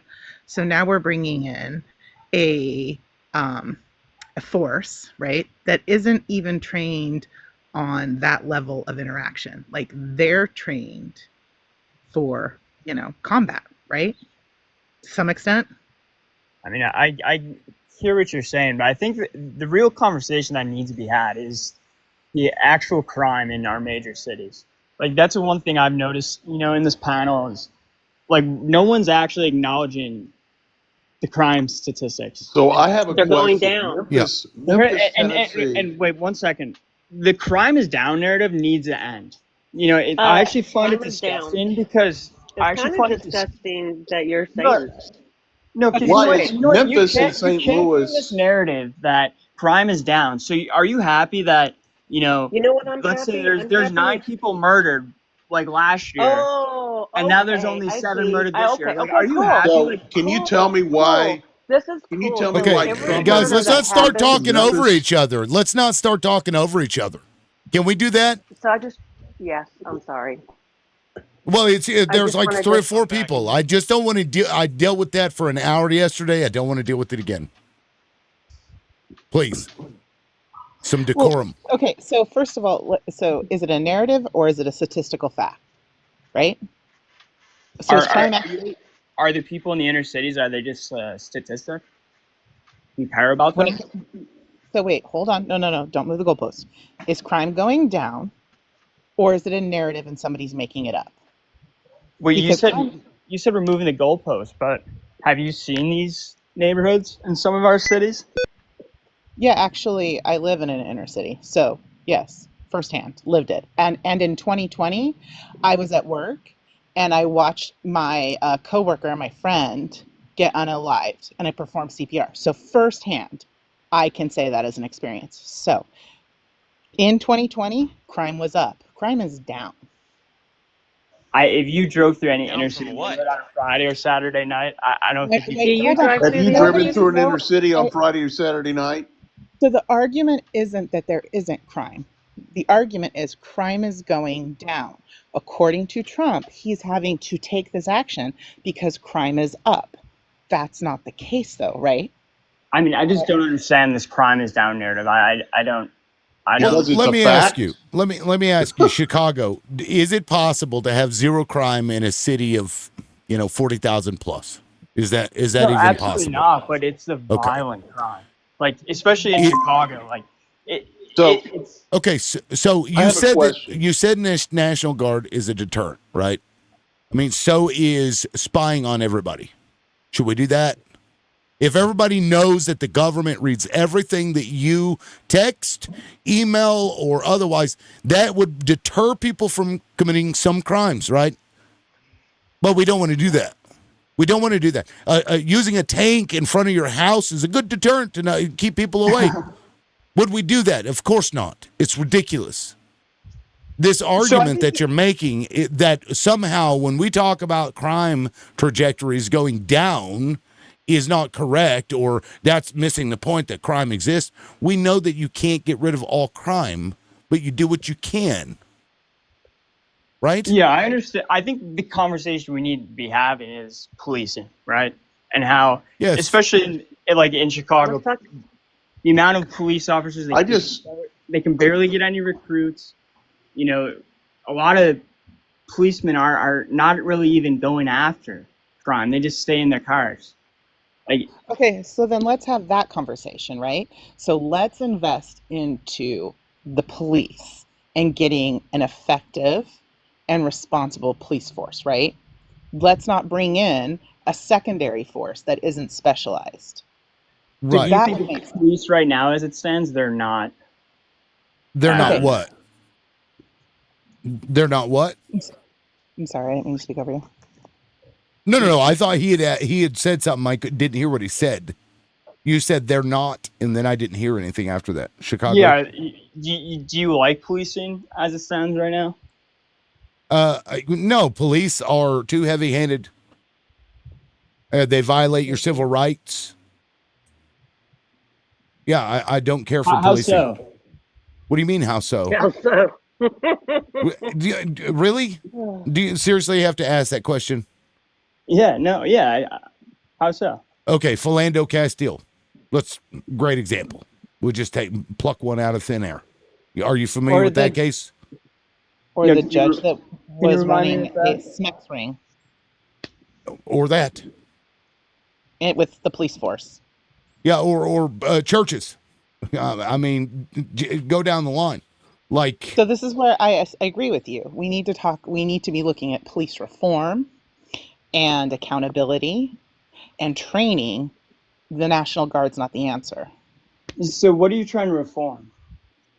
The police. Our police. current, so What this is? so like in the Well, current the Circular. city I live in. I'm sorry. Go ahead. Tish has been trying to say something for a minute. Go ahead, Tish. I mean, my question is that Memphis has the highest crime rate in the country. St. Louis is third. New Orleans is fourth. Trump hasn't mentioned any of those. Why is that? I don't know. Well, Oh, in each city Jesus. has It's because they're red states, asshole. Well, I mean, Hey, Liv, I'm gonna Illinois. drop. Illinois would be Is a it red state. Paula? Wasn't Was it? Chicago. Paula, yeah, Did you yeah, say you you're going need to to drop? cycle me out. Yeah, I I'll mean, if speak there's a back later. problem, Okay. if Thank there's you. a problem, I'm Peace. fine with See, doing something about it. Yeah, The other Paula, let him question go. I have is how long term a solution is the National Guard? Are they going to stay there forever? Is No, Trump ever going to do anything to fix the problem institutionally, or is this just a photo opportunity? no. I think that's a conversation we should be having. Is how. Quit changing the subject and tell me why he's not sending troops into Memphis. Look, I said when I initially Well, came in it'd be here, illegal. I'm objectively against the deployment of the National Guard. Okay, well, you were just talking about them being a deterrent, though. So I'm confused. I think she was saying that they're not qualified to handle like policing, like what That's a police true. officer does. So what's the long-term solution? Yeah. I think that's a conversation we should be having. So what is it? I mean, Let's have it. Let's have the smartest guy in the conversation. world, Yeah. Trump, must have a long-term solution. Well, what we know is that when we reduce poverty, crime goes down, right? But Absolutely. how do you reduce By poverty? By addressing the taking it. things. Well, go ahead. So it depends on what the root core is for poverty, and that would go by area. Some areas you're talking about job opportunities, other areas education. Yet, like it is mental health, social programs, right? Like all those things that often the GOP is against. I'm not going to say that you are because I don't know what your thoughts are on this. Yeah, I mean, it's tough because it's especially like in these communities. If you drive through, let's say, like in the south side of Chicago, you'll notice that a lot Have of you ever driven through the south side of Chicago? Yeah, I'm born and raised in the south side of Chicago. And Housing. I'll tell you, like you drive through like the main street and you notice a lot of abandoned businesses, right? There's no grocery stores. There's not really like an easy opportunity for, like a high schooler just like to make some money after school. Like, and I think that's why, they lean towards like gangs is a way to, make money. And I think we should be investing in small business in these communities. Now, some people would say that's gentrification, but I think we got to find some, happy medium here. Well, if it's only gentrification, that's not gentrification if you move them out. I'm sorry, Tom. I was just going to say it's only gentrification if the small businesses that you're promoting are all, based on a race and or wealthy people to push other people out. Like putting a Whole Foods in a bad neighborhood. Is that what you're saying? That'd be gentrification? No. I'm saying I'm based on what you were saying that would be gentrification to help small businesses. That's what you said. Yeah, but actually putting businesses in these neighborhoods, would you consider that gentrification? No, that's not gentrification. No, unless you're doing it based on race and or class. So if the business that you're putting in an area is outclassed and your goal is to increase all the values of everything, which would then just push poverty out and move in already wealthy people, that's gentrification. But that's not how you deal with poverty. That's how you get rid of an area that you don't want to look at anymore, right? That's not the same thing. If you invest in small businesses and say, if you're one of these people, you can apply for this. If you live in this area, you want to be the person that runs this fucking business, we will help you get it off the ground and get it going to serve the people in the community. And That's didn't how you Trump can do it. didn't Trump kill the Small Business Association or whatever? I have no idea. I don't know if he unalived it, but I'm pretty sure he cut money out of it. And If or it was for to, DEI stuff, yeah. Yeah, if it was anything to benefit people of color, he cut it. Yeah. So again, we're back to, reduce poverty, which is going to be, I think, the biggest fixer of crime, in my opinion. So you're talking about helping small businesses. I'm not opposed to that, but you have to make sure you do it right and you're not doing it just to benefit somebody who's already wealthy, right? Right. So if you put if you put, I'm sorry about that alarm. If you put a Whole Foods into a neighborhood and it becomes their only grocery store, and however the people in that area can't afford to shop there, that's gentrification. Now, putting a Whole Foods in while still having other options, that's not gentrification. When you take a house and you demolish a $100,000 house to put in a $1 million home where the people in the area can't buy it, that's gentrification. But building housing isn't just gentrification. Right. It's making what you're building inaccessible to the community that's already there. So it has to have slow growth, right? Oh, thank you, Paula. Paula says she just ordered loudmouth coffee mug and t-shirt. Thank you. That would be the first order. Thank you. And to the people that are requesting up, I'm sorry. I don't want to fill this panel up. I don't know if I'm going to be able to keep to that. I don't want to fill it up, so I'm trying to recycle people out. But there's a couple of people I know who want to get up, and I'd like to bring you up, but I've just got too many people at this point. So give me a second, and I will get around to you. I brought up Rodney, though. Rodney says that he's opposition. So, Rodney, give us just a second. We're in the middle of something. Let them finish with this, and I'll come to you, okay? And thank you for coming up. Dream, I think you were talking. I'm sorry. I may have interrupted. No, I'm fine. I mean, so I'll own the part. When we bought our first home, we bought in a lower area, right? I grew up in this area and then moved back. And so, but at the time when I was growing up, I was a minority. My race was a minority here.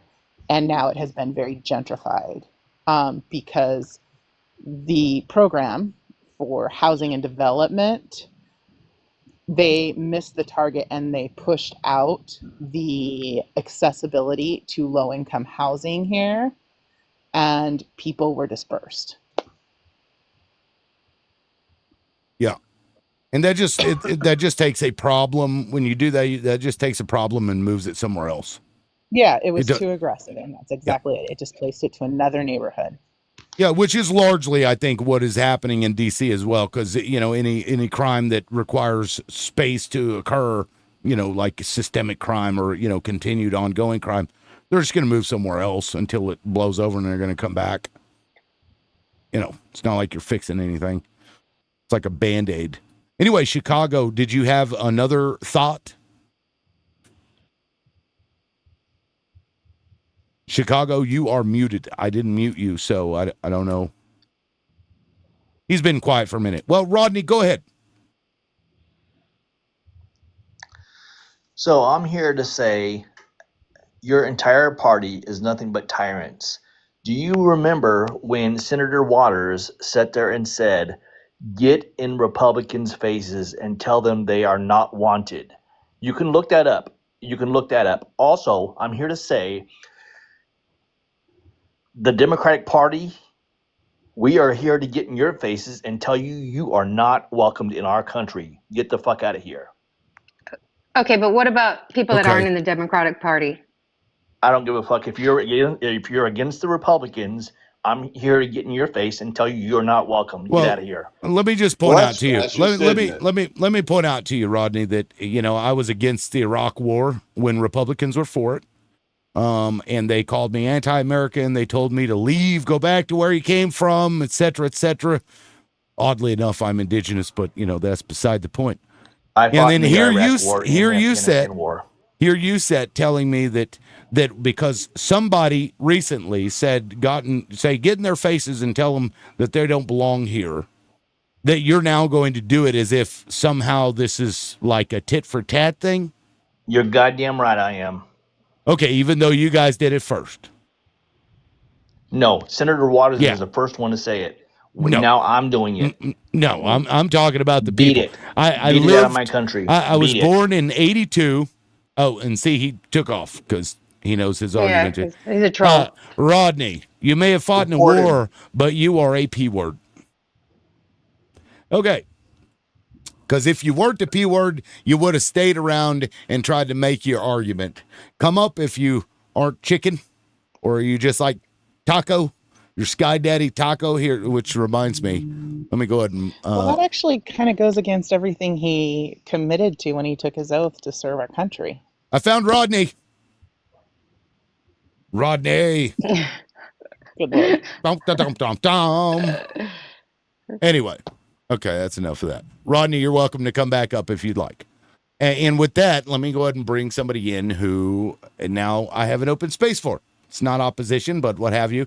Okay, so Chicago, are you still there? Chicago. Okay, Chicago going once, going twice, 3 times, sold. All right, 4 of us. And only 1 opposition.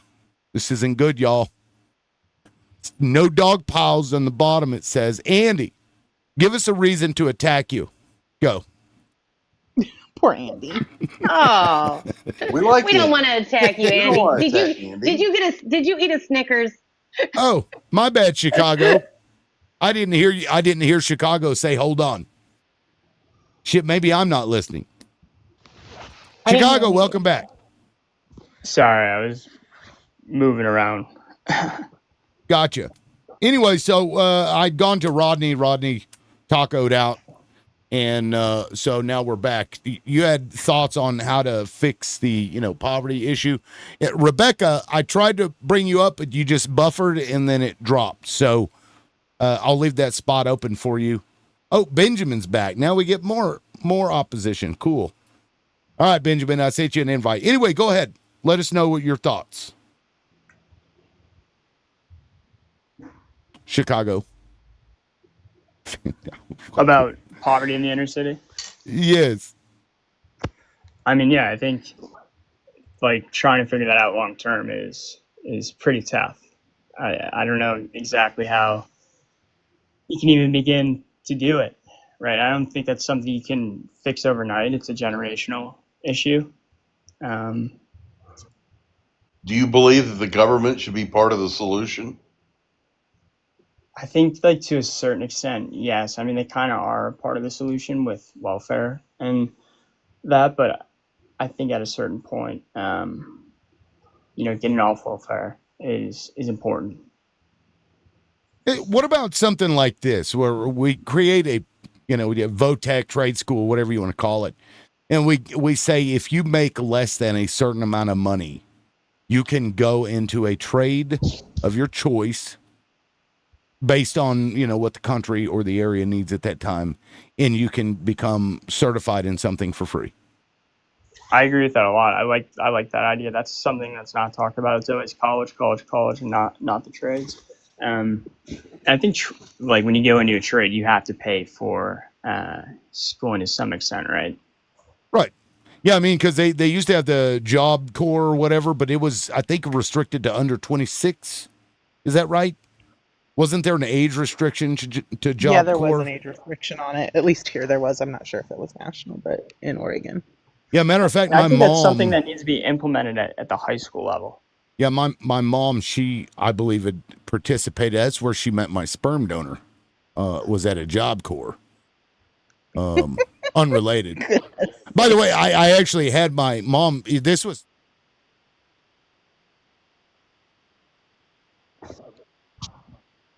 She's beautiful. No, she's beautiful, liberal. I don't know what happened, guys. I have no idea. I ask her that all the time. Chicago, I don't know a lot about like your particular city's crime rates, so it's kind of like reading on it while I was listening to y'all. And I just went to the chicago.gov website, and I'm sure it is not perfect by any means, but it says that overall violent crime is down by 21%.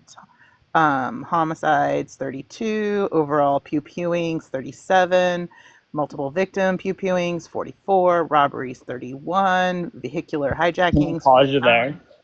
What? You should go to the website heyjackass.com. It's the sounds real credible.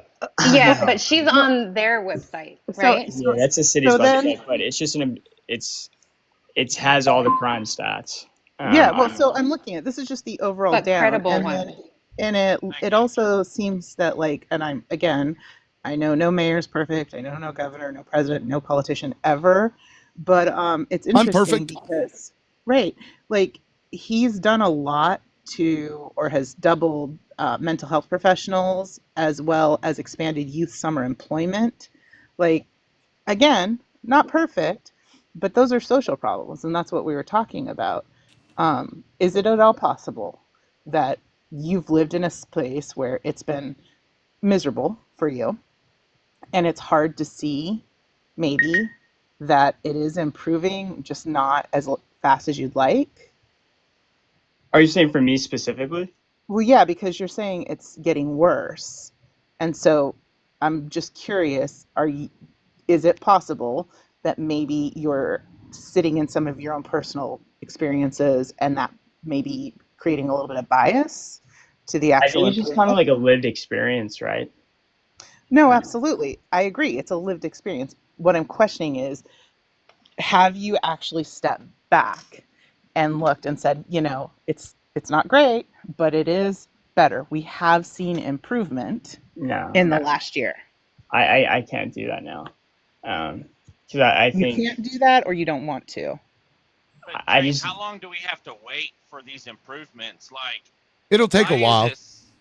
Yeah, why is it such a? All of a sudden, it's crazy to me that people are coming out of the woodworks all of a sudden when Trump's in office about this is how we need to fix America. This is what we need to do. We all know it has to do with programs for the youth. We all know it needs to be more jobs and maybe not pushing college so much because you can go to a trade school and do 4 weeks and get out making more than you can with college and no debt. Like, we all know this, and it's always been an issue. Why is it now that it's such a hot topic? Like, I'm glad it is because I feel like now it's going to get addressed one way or the other. And if it takes Trump pissing off the Dems or everybody enough to say, okay, we get it. We don't want to do it that way, but we do need to do something. Whatever it takes, I feel like we may be able to get something done. But it just blows my mind that now all of a sudden we need to do something. Okay, I your feel like it's question, been Trump cut all those real quick. programs. I just want to say your question is based on a false premise, Benjamin. That this is just something that we just now started talking about. This is the Democratic Party's been pushing this stuff, or at least the people have been pushing for shit like this for a long time. Are there a segment of the Democratic Party that push fucking college tuition and go to college?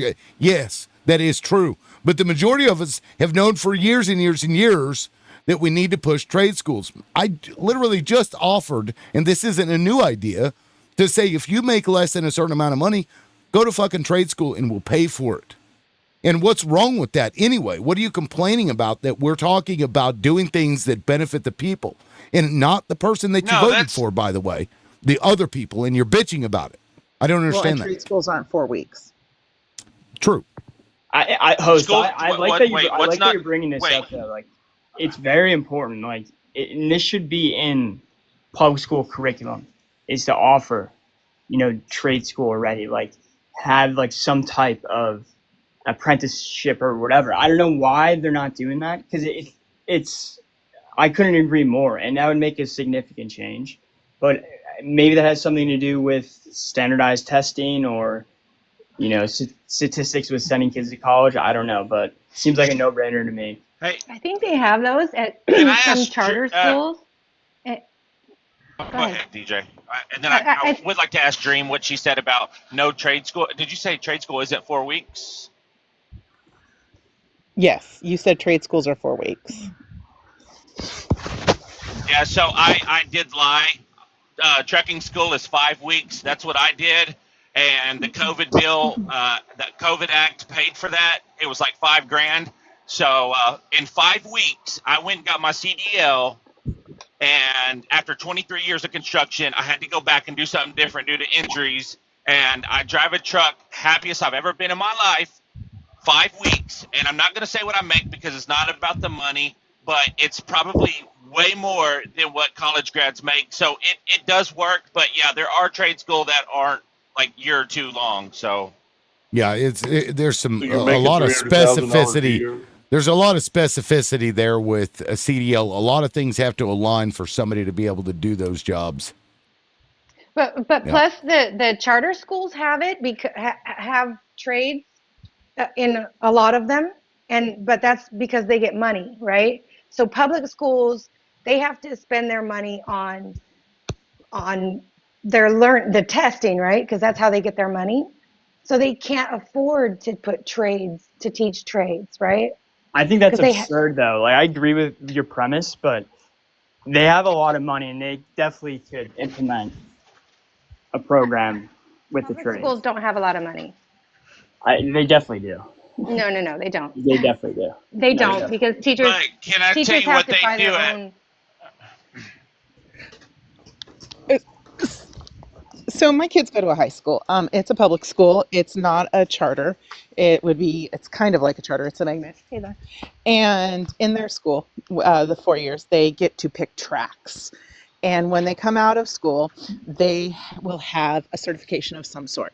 So there's Health Occ, which is one track and that covers everything. They'll come out, the kids, when they graduate high school, will come out with a CNA, a hygienist, like they will come out with that. There's the electrician and engineering, there's digital media, and there's all these tracks, right?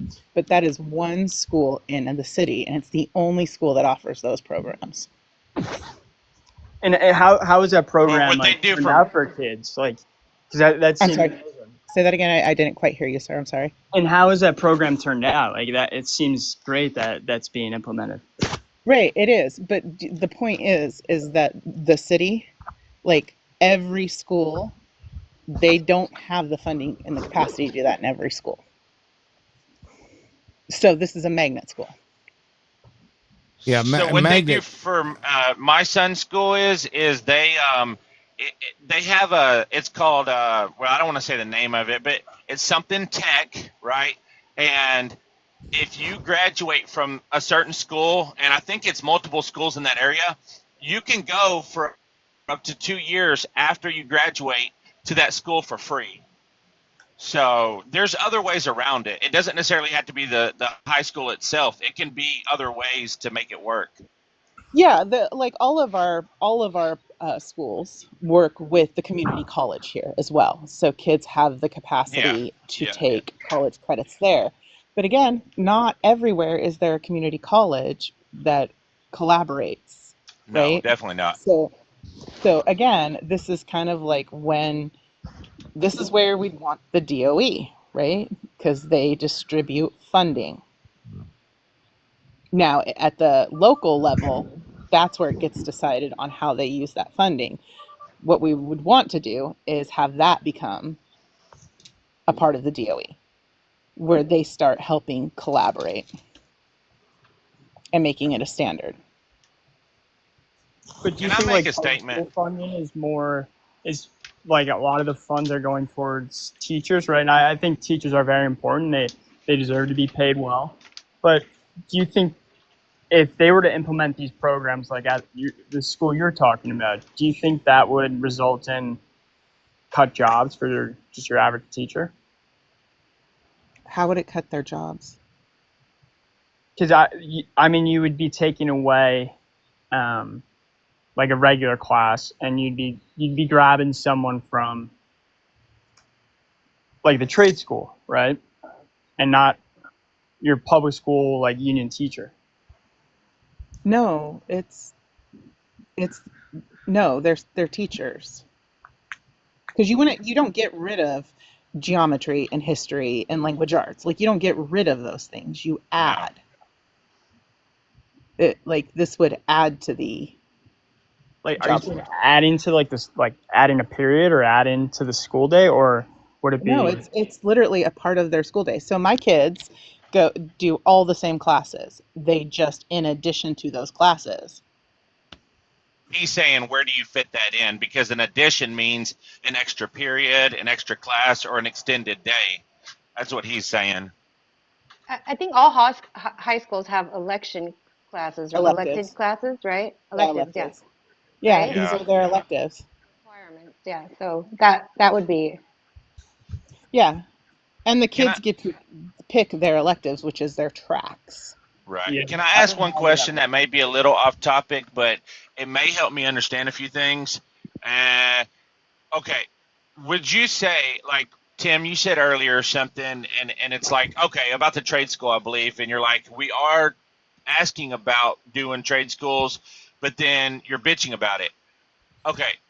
Is it fair to say that Democrats, like, the mass, like not the people in government, but would you say that y'all think different than y'all's leaders?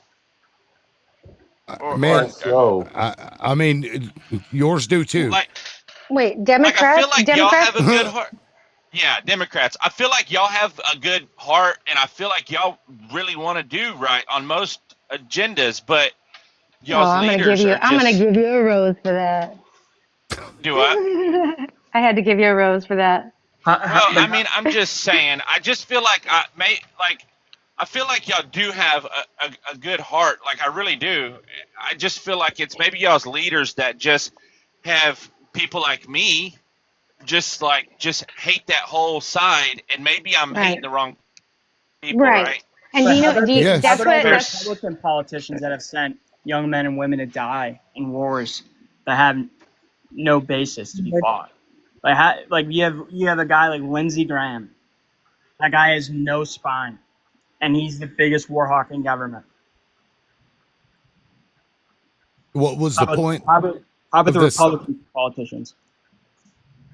Well, right. I said that. So do yours. Was my point. Like, yes, politicians are fucking Yeah. liars. They work for corporations. That's what we've been dealing with for a long time.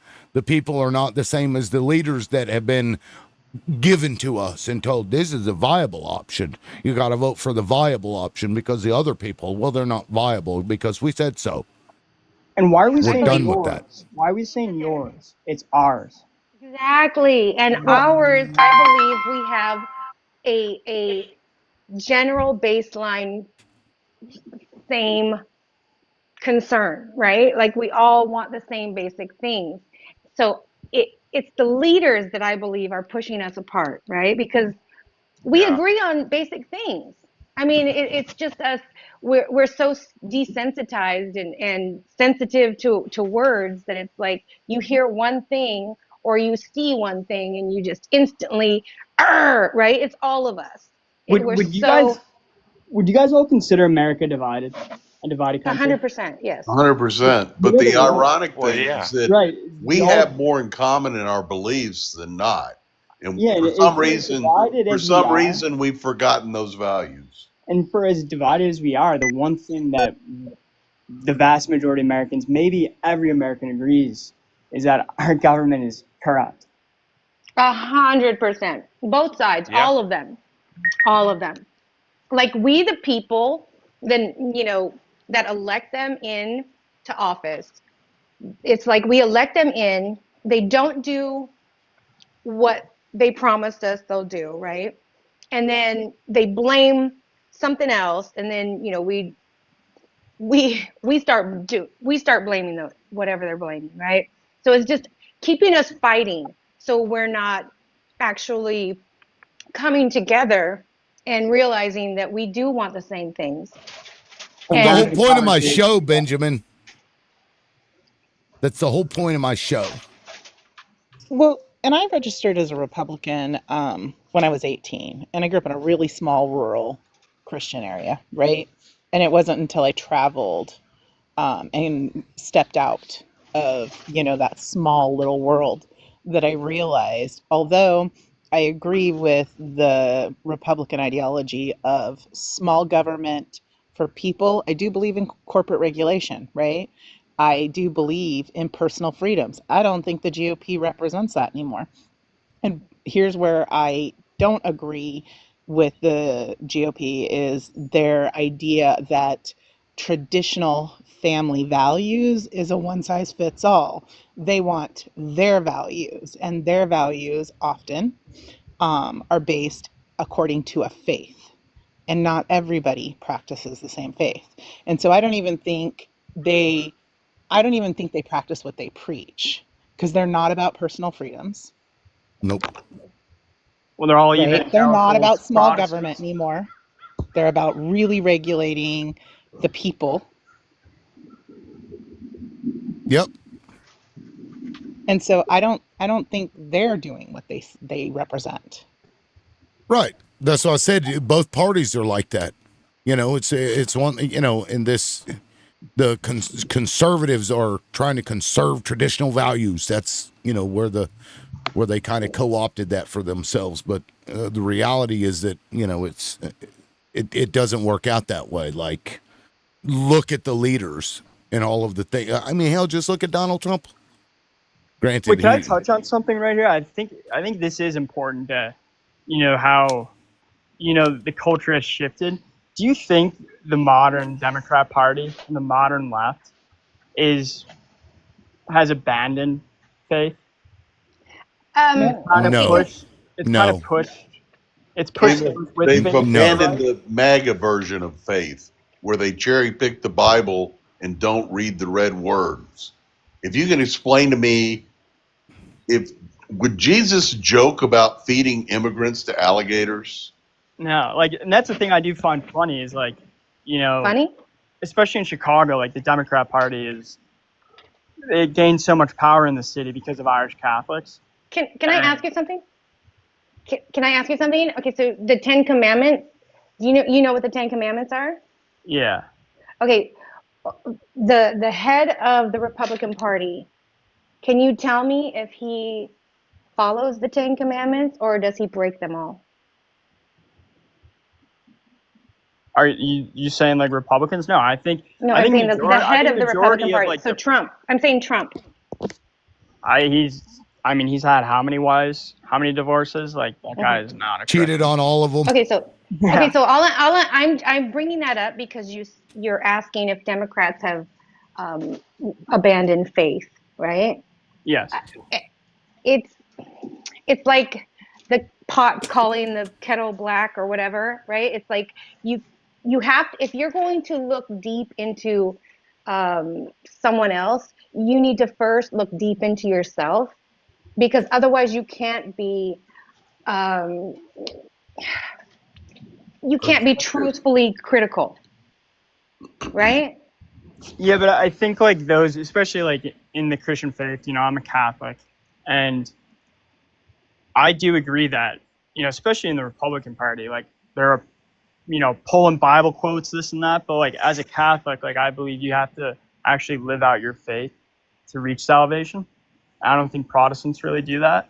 But like what I'm trying to say though, I think why the left is so alienated right now is because they've pushed those with faith to the right. Like with a lot of these policies, like woke ideology. No, the reason that the left has left faith is that Trump supporters have proclaimed that God anointed Trump. Hey, come on, man. That's BS. That's no, not. I've seen it 1,000 times. I've never. It's true. No, not even close. Okay.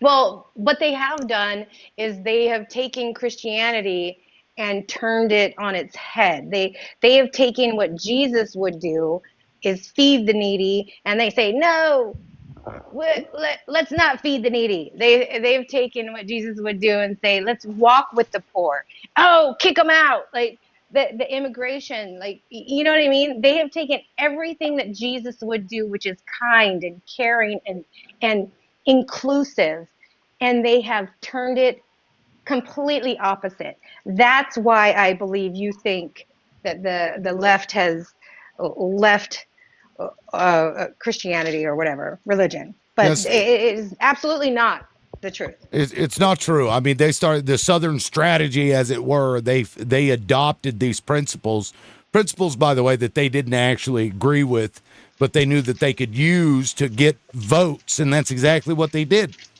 So the religious right was created for a political tool.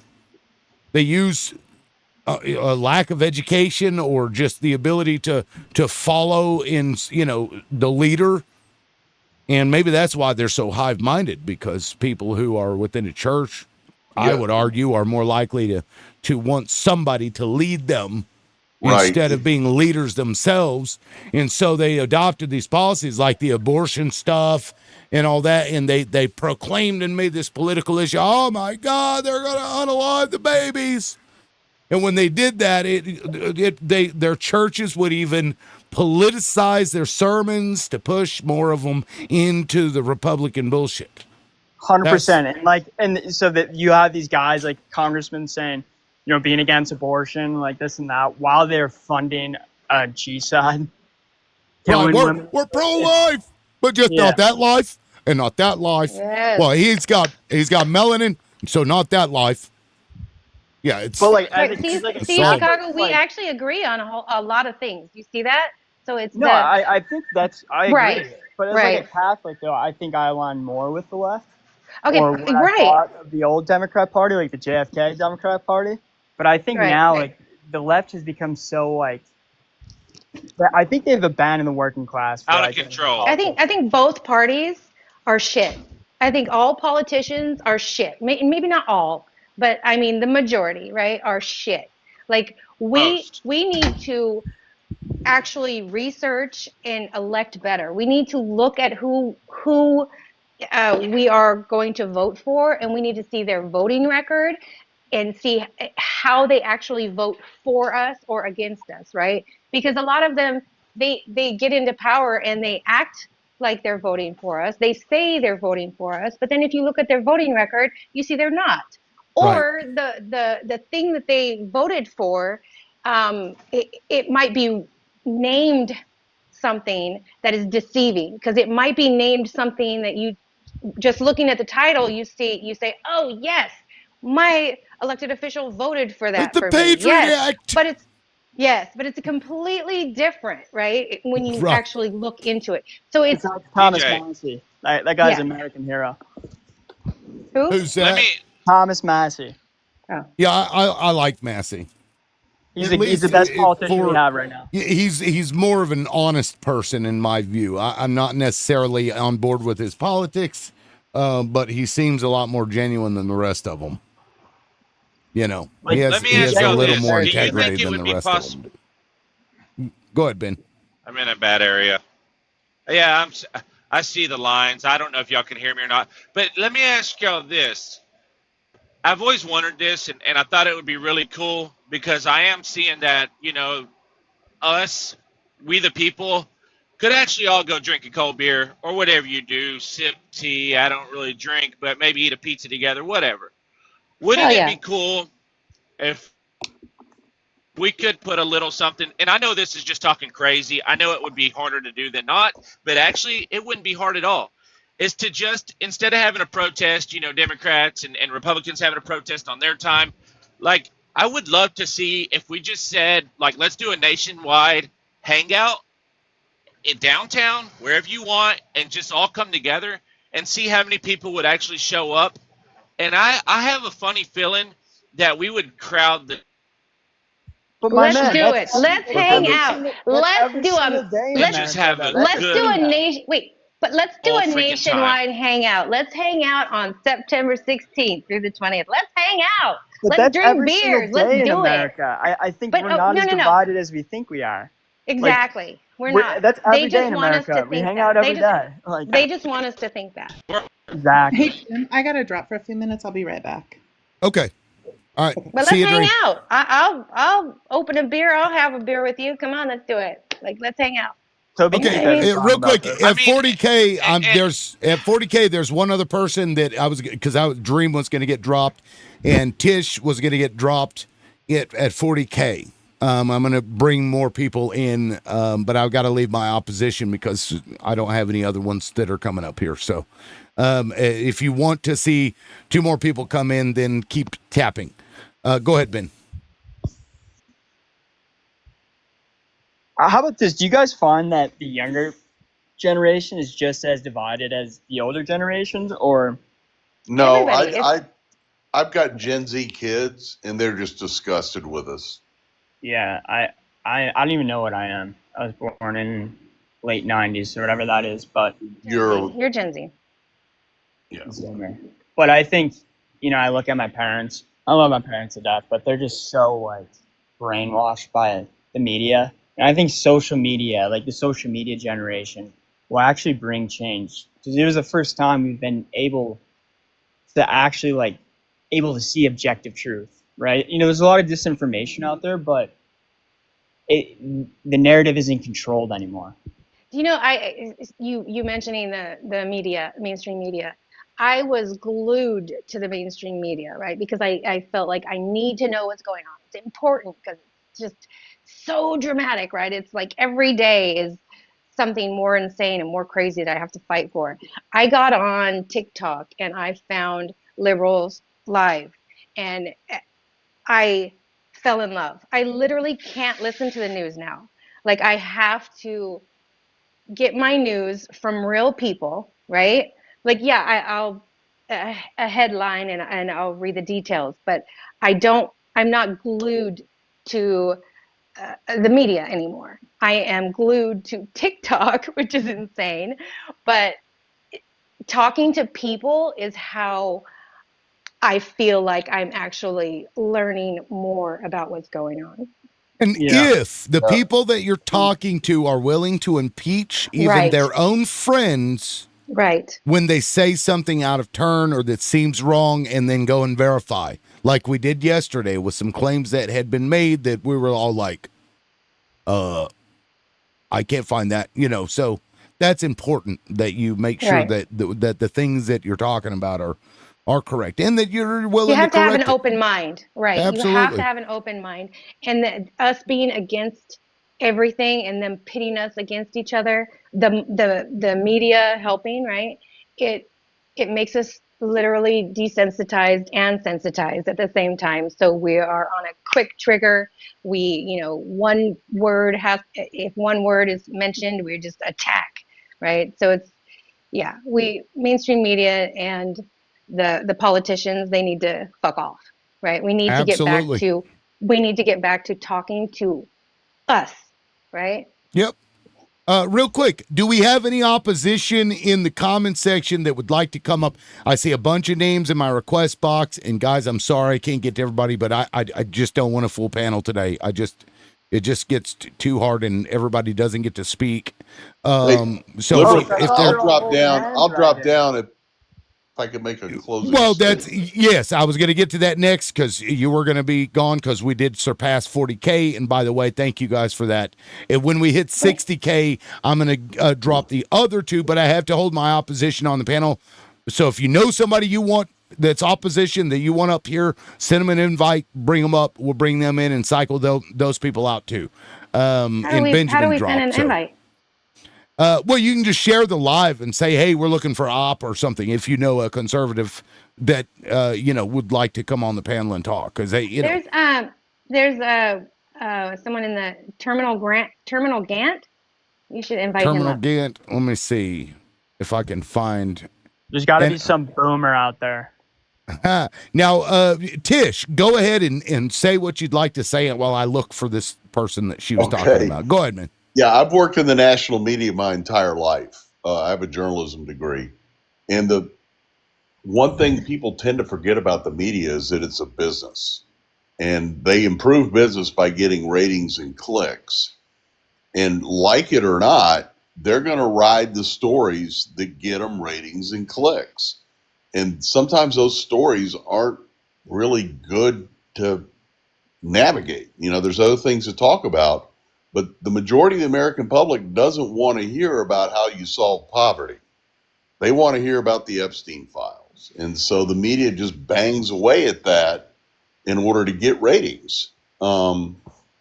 It's not great. I experienced it myself in sports media where we were asked to emphasize certain stories over others. But at the end of the day, it's just about business. So my advice is media is useful if you are discerning and take it in small doses. But Or for a there good are a lot laugh. of credible And people out there. The majority, I think, are credible, but you just have to be discerning about what their agenda is. Now, can Right. you speak to this issue where journalists will, for example, the police department, a local school district, they won't publish negative stories about them, very negative stories, or at least they won't go after them in the way that the media should for doing things wrong because they're afraid to lose their source. Did you see that? Yeah, I saw it with sports leagues that there was some stuff that happened with the NFL that, frankly, we sat on, and because because the NFL brought so much money to the network. Are you talking about the CTE? Yeah, that. There were some other things too that happened, and I can't remember the specific incident that a lot of us were like, "Why aren't we reporting on this?" And it was about the relationships. And part of my role was to deal with college conferences about bad news. If a coach got arrested for a DUI, if a player committed sexual assault, sorry. My job was to call the conference and say, this came up. This is how we're going to handle it. They always hated it, but they appreciated the phone call. And I felt like, we didn't dwell into opinion, especially on game coverage, but we did feel a need to present the facts as they were. And we did that, and we moved on. And usually that worked out. But this happens with the police, because they have a source, and the source will stop giving them information if they are too harsh with them, and this happens. That's the lifeblood of what they do, right? So there is definitely conflict there. I do think that a lot of credible guys, if they see their source doing something criminal or completely wrong, that they'll risk the source or lose the source in order to do the right thing. But that's integrity. Rare. It's called integrity. Yep. And that's important to a lot of people. But it's kind of a gray area, right? Important to everybody. It is. It is a gray area because in that instance, it's understandable because they need that source to do their job. Right. And in the other part of that, from a business standpoint, you need that relationship with the league or a conference in order to keep your business going. Right. Yeah, because otherwise you won't know shit, and the other people are going to report the things. You're going to miss the story. If you're working with reasonable people, they understand why you have to do what you have to do. They don't like it, but they understand it. And I appreciate you bringing that up. That's interesting, because I actually dealt with some of that when I was suing the school. That's the reason why I asked that question, because there was no local media that would touch that fucking story except for one station. Yeah, and when they finally reported on it, they reported the school in a positive light, didn't even fucking mention that the guy they had put at the front of their fucking that he was suing the school. They didn't even mention that. Omitted it entirely. Yeah, and that's where the national media needs to come in, and they don't give a damn about those local sources. And local sources are they're just gonna report the story. Yep. Like watching local news compared to like national news it's crazy. Like I can't watch local news. I do here and there. I think they actually try their best to just give the objective news. But you flip the channel to CNN, it's just they're debating nonsense. One thing about it, you better watch the local news for your weather. You may go out in the wrong attire. That's true. Yeah. Radar Omega. I watch it. Radar Omega. No, learn how to read basic radar maps. Local news is an endangered species, guys. There won't be many of them around 10 years from now. And the internet has had a hand in that. It is so hard for them. Linear television is dying a rapid death. Yep. Sinclair Broadcasting Group. Oh yeah, and part of that. Now, real quick, guys, real quick before we get back into it, Tish, I really appreciate you being up as always, and you're welcome to come back later. But I'm gonna go ahead and cycle you out again to the comments. If you want to see the other two people go, that'll be at 60K. So keep tapping so we can get more people in here without filling the panel, so that at least the people that are on the panel can speak. Thank you, Tish. We'll see you later, buddy. I love the TikTok shop. Love it, and don't forget to check out my shop if you want some merch. Tish, I appreciate it. We'll see you. Peace. Now we've got Rebecca and Scissor O in here. So bring us up to speed with what you guys want to address. Go ahead. Hey, friends. No, I was really interested in joining in on the education conversation we had earlier, but we're past it now. Well, I accepted your thing earlier, but then it just you buffered and then went away, and I didn't see a request up. I was trying to purchase things from your shop, but it won't let me from Mexico. So I have to do it Let's by run it mail. back on education. Okay, well, let's talk about education. I think that like one of the issues that you were talking about, in thinking specifically about trade schools, and thinking about the ways in which K-12 education can support those pathways, there are really good models within the United States that show that. And I think that Dream was talking about what happens in her town. In my town, our three different high schools all have like three different kind of programs and cultures that you can kind of go into, and one of them is our performing arts and technology magnet, which allows students, as her school does, is in regards of like taking pathways. And they've also worked with local industries to create internship opportunities for high school students. And so I think that the models where school districts are working with industries locally and in combination with parents are really where you see education environments thriving. And I think that needs to be the approach. I think when we're talking about funding, just saying that schools are well funded is an incredibly ignorant statement, because depending upon how your state allocates funding and where that funding gets caught up, it very rarely is making it down to the individual students, which is why I literally every single time they pass some sort of, they want a bill or a grant or, a bond to go to the schools, I'm like, nope. The answer is no, because Can it you explain rarely that? Like ever gets to how? the students. Can you explain that how it doesn't get down to the students? Sure. So when you look at education funding, like on balance, about across the United States, about 10% of funding comes from the Department of Education at the federal level. The rest of it comes from the state level. And usually, and it varies on where education is funded from, state by state. So in my state, it is funded by property taxes and it is funded by the lottery. That's predominantly where the majority of the funding comes to. The problem is that a portion of that funding stays up at the top at the Department of Education, because every single state has their own Department of Education. So there is money that has to be allocated there to oversee the entire state system. Then you have money that goes down to the district level. And again, it has to then now cipher through another funnel of at the district. And the district has to exist so it can support the individual schools. And then from there, then the money goes down to the actual school sites. Now, in my town in particular, we have 13 different elementary schools. You would think these 13 different elementary schools were in vastly different geographical areas based upon how well funded they are.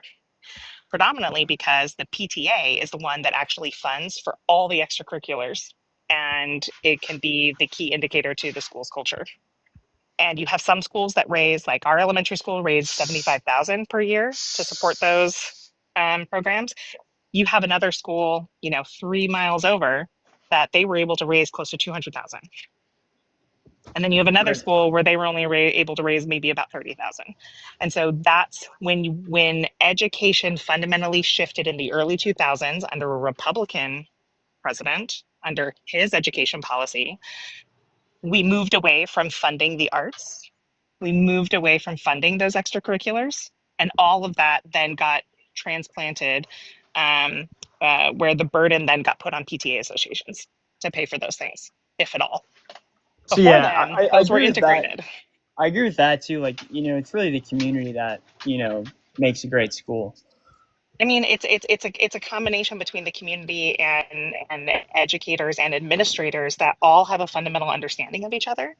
I think often you can have great community, great educators, but if you have a district that does not work with its teachers, it can be really terrible. And so it's hard to say there's a one size fits all for everybody, but usually it's the combination where you take the three like circles of Venn diagram of community, school district, and parents, and be able to put those together. That's the sweet spot. And if you could find things like, there is an argument to say that perhaps the school day actually should be longer, because K-12 education actually serves as childcare. And if we extended public education, let's say from like 8 a.m. to 5 p.m., and we offered Lord. more, Jesus. no, not, I'm not thinking you got to like, not additional classes like academics, but like thinking about different elective courses and internships and things like that, where the burden then gets taken off of working parents to pay for childcare after school. Because that's the reality, is that school ends at 2. All those kids do is get shifted into an after school program that is just expensive. childcare. It's And expensive. year round schools, I believe, should be. Correct. Like there's arguments to be made of like changing the actual infrastructure of K-12 to better serve society today and to the betterment of students. But do you think you'd be able to implement that, like in a community where parents are less involved? Because like for at least the school by me, the PTA it was a Catholic grammar school, but the PTA they had like the aftercare program, like that was all their own thing. Was it funded by the PTA?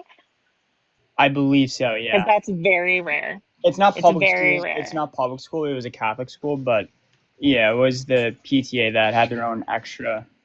Yeah, private schools do, but it usually comes at a charge. So when my daughter went to TK or preschool, she was at a it was a preschool through eighth grades private school, and you had the ability to pay for after school care at the school site, which was great. But in public school settings, those things are not funded um, unless they are supported by Title I funding that comes from the federal government. And there's a variety of different after school clubs. Like in Los Angeles, they have something called Around the Bell that's actually in partnership with LAUSD. They have Boys and Girls Club, they have the YMCA, they have local park and rec, but all of it comes at a cost. Like just for our two kids to be in after school club in elementary school, depending upon where we sent them, the cheapest option was roughly about $300 a month. And that's Per just for kid. like watching your kids. It's like nothing It's like. literally for watching your kids. Yeah. And I say watch like with like many quotations around them. Right. You know, but then upwards of $600 a month if we decided to send them to the YMCA. So if you took that burden off of parents, that would be a huge lift. And if you actually structured your school day where it's not boring as F for students and integrated them with like life skills and arts and music and, you know, hands-on STEM science, school culture would feel different for students and we would have students more prepared to enter the workforce.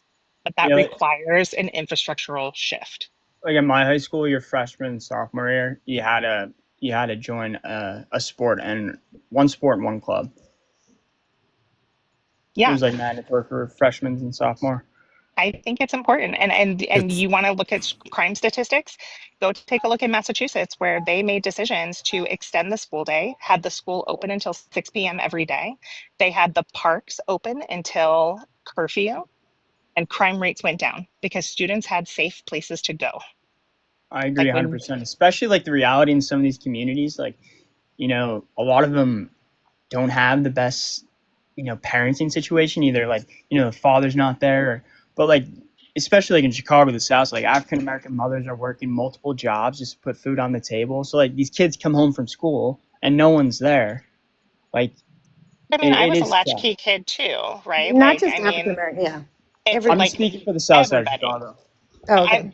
But I'm talking about like, I mean, it's not by race, it's by socioeconomic class. Like I was a latchkey kid because my mom had to work and my dad had to work, you know, and I was left to my own devices. And like even in affluent areas, I've noticed too, like those with parents that, you know, are in business, and like the affluent schools always had a big drug problem that you wouldn't see like in the middle class. My high school had a huge drug problem. In Tulsa, we have prostitutes at the school.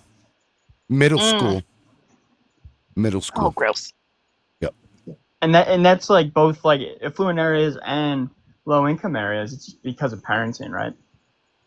I don't think it's about parenting. I think it's the reality of like, take it back to economics. Like the reality is that the cost of living is so expensive and childcare is so expensive. Like people are working extra to try to figure out how can we get our family from point A to point B. And I think when you are constantly in survival, it's really hard for you to think proactively about like, okay, what are our needs in 6 months to a year to 5 years? And so I think that we really should have government thinking about what is the purpose of K-12 education? How can it benefit both the students and the family structures that it supports? And what does funding look like and where does it need to come from to ensure that like K-12 education is a vibrant part of our societal fabric. Yeah. Now, Chicago. You said what was it that you attributed to parenting? Like I think gang violence in low income areas and the drug problems in affluent areas. Yeah, no, I mean, poverty drives this stuff, man. You know, But I'm because telling you, poverty, well, it leads to hopelessness. And do you see how all of this And, leads and right back to the root problems that we need to fix the root causes, right? It's not, yeah. It's But no, what I'm trying to say though, like in affluent areas, like areas that both parents are working, they're not at home when the kids come home from schools. Like I've noticed those areas have a big drug problem that we didn't have in my area. Well, like Chicago, let's like break that down, and I'm just going to give an anecdotal story, right? Like, so both my parents worked their butts off to try to make a better life for us. My dad's from the south side of Chicago. He grew up actually in an orphanage because his single mom couldn't afford all 4 of their kids, and grandma didn't allow them all to live in the house. So he lived in an orphanage until he was 13. Like, he has worked his butt off in order to like give us a better life, which was basically just above poverty line. Like, they worked really hard to make sure, but we still had housing insecurity. We sometimes had food insecurity. And God I, bless him. was able to then go to college, and I paid for it on my own. I had to navigate that system on myself. I was able to get an advanced degree. But like my brother, on the other hand, fell victim in the 90s to drugs. And that was his path. And luckily he got out of it much later on. And now he's going back to school in his 50s. But like, it wasn't the parenting, it was the socioeconomic situation that we were in. It was the Right. fact that like dad wasn't present, mom wasn't present, brother was going through some shit. We grew up very, very, very Christian. And he felt ostracized there because he was different. And so he turned to a group that felt like they had the answers for him, and it was the wrong one.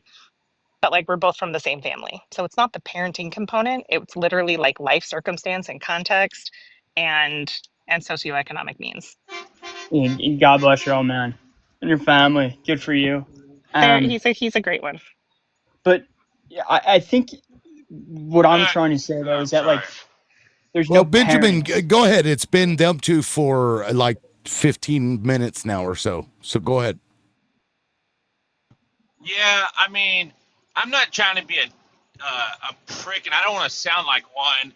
I love that we can all communicate like this, but I'm like, how do we actually fix shit? Like, I think the problem is, and the problem will always be, their problems are okay. Let me say it this way: our problems aren't their problems, and so as much as we solve issues amongst us, unfortunately, they're always going to hold their foot on our necks.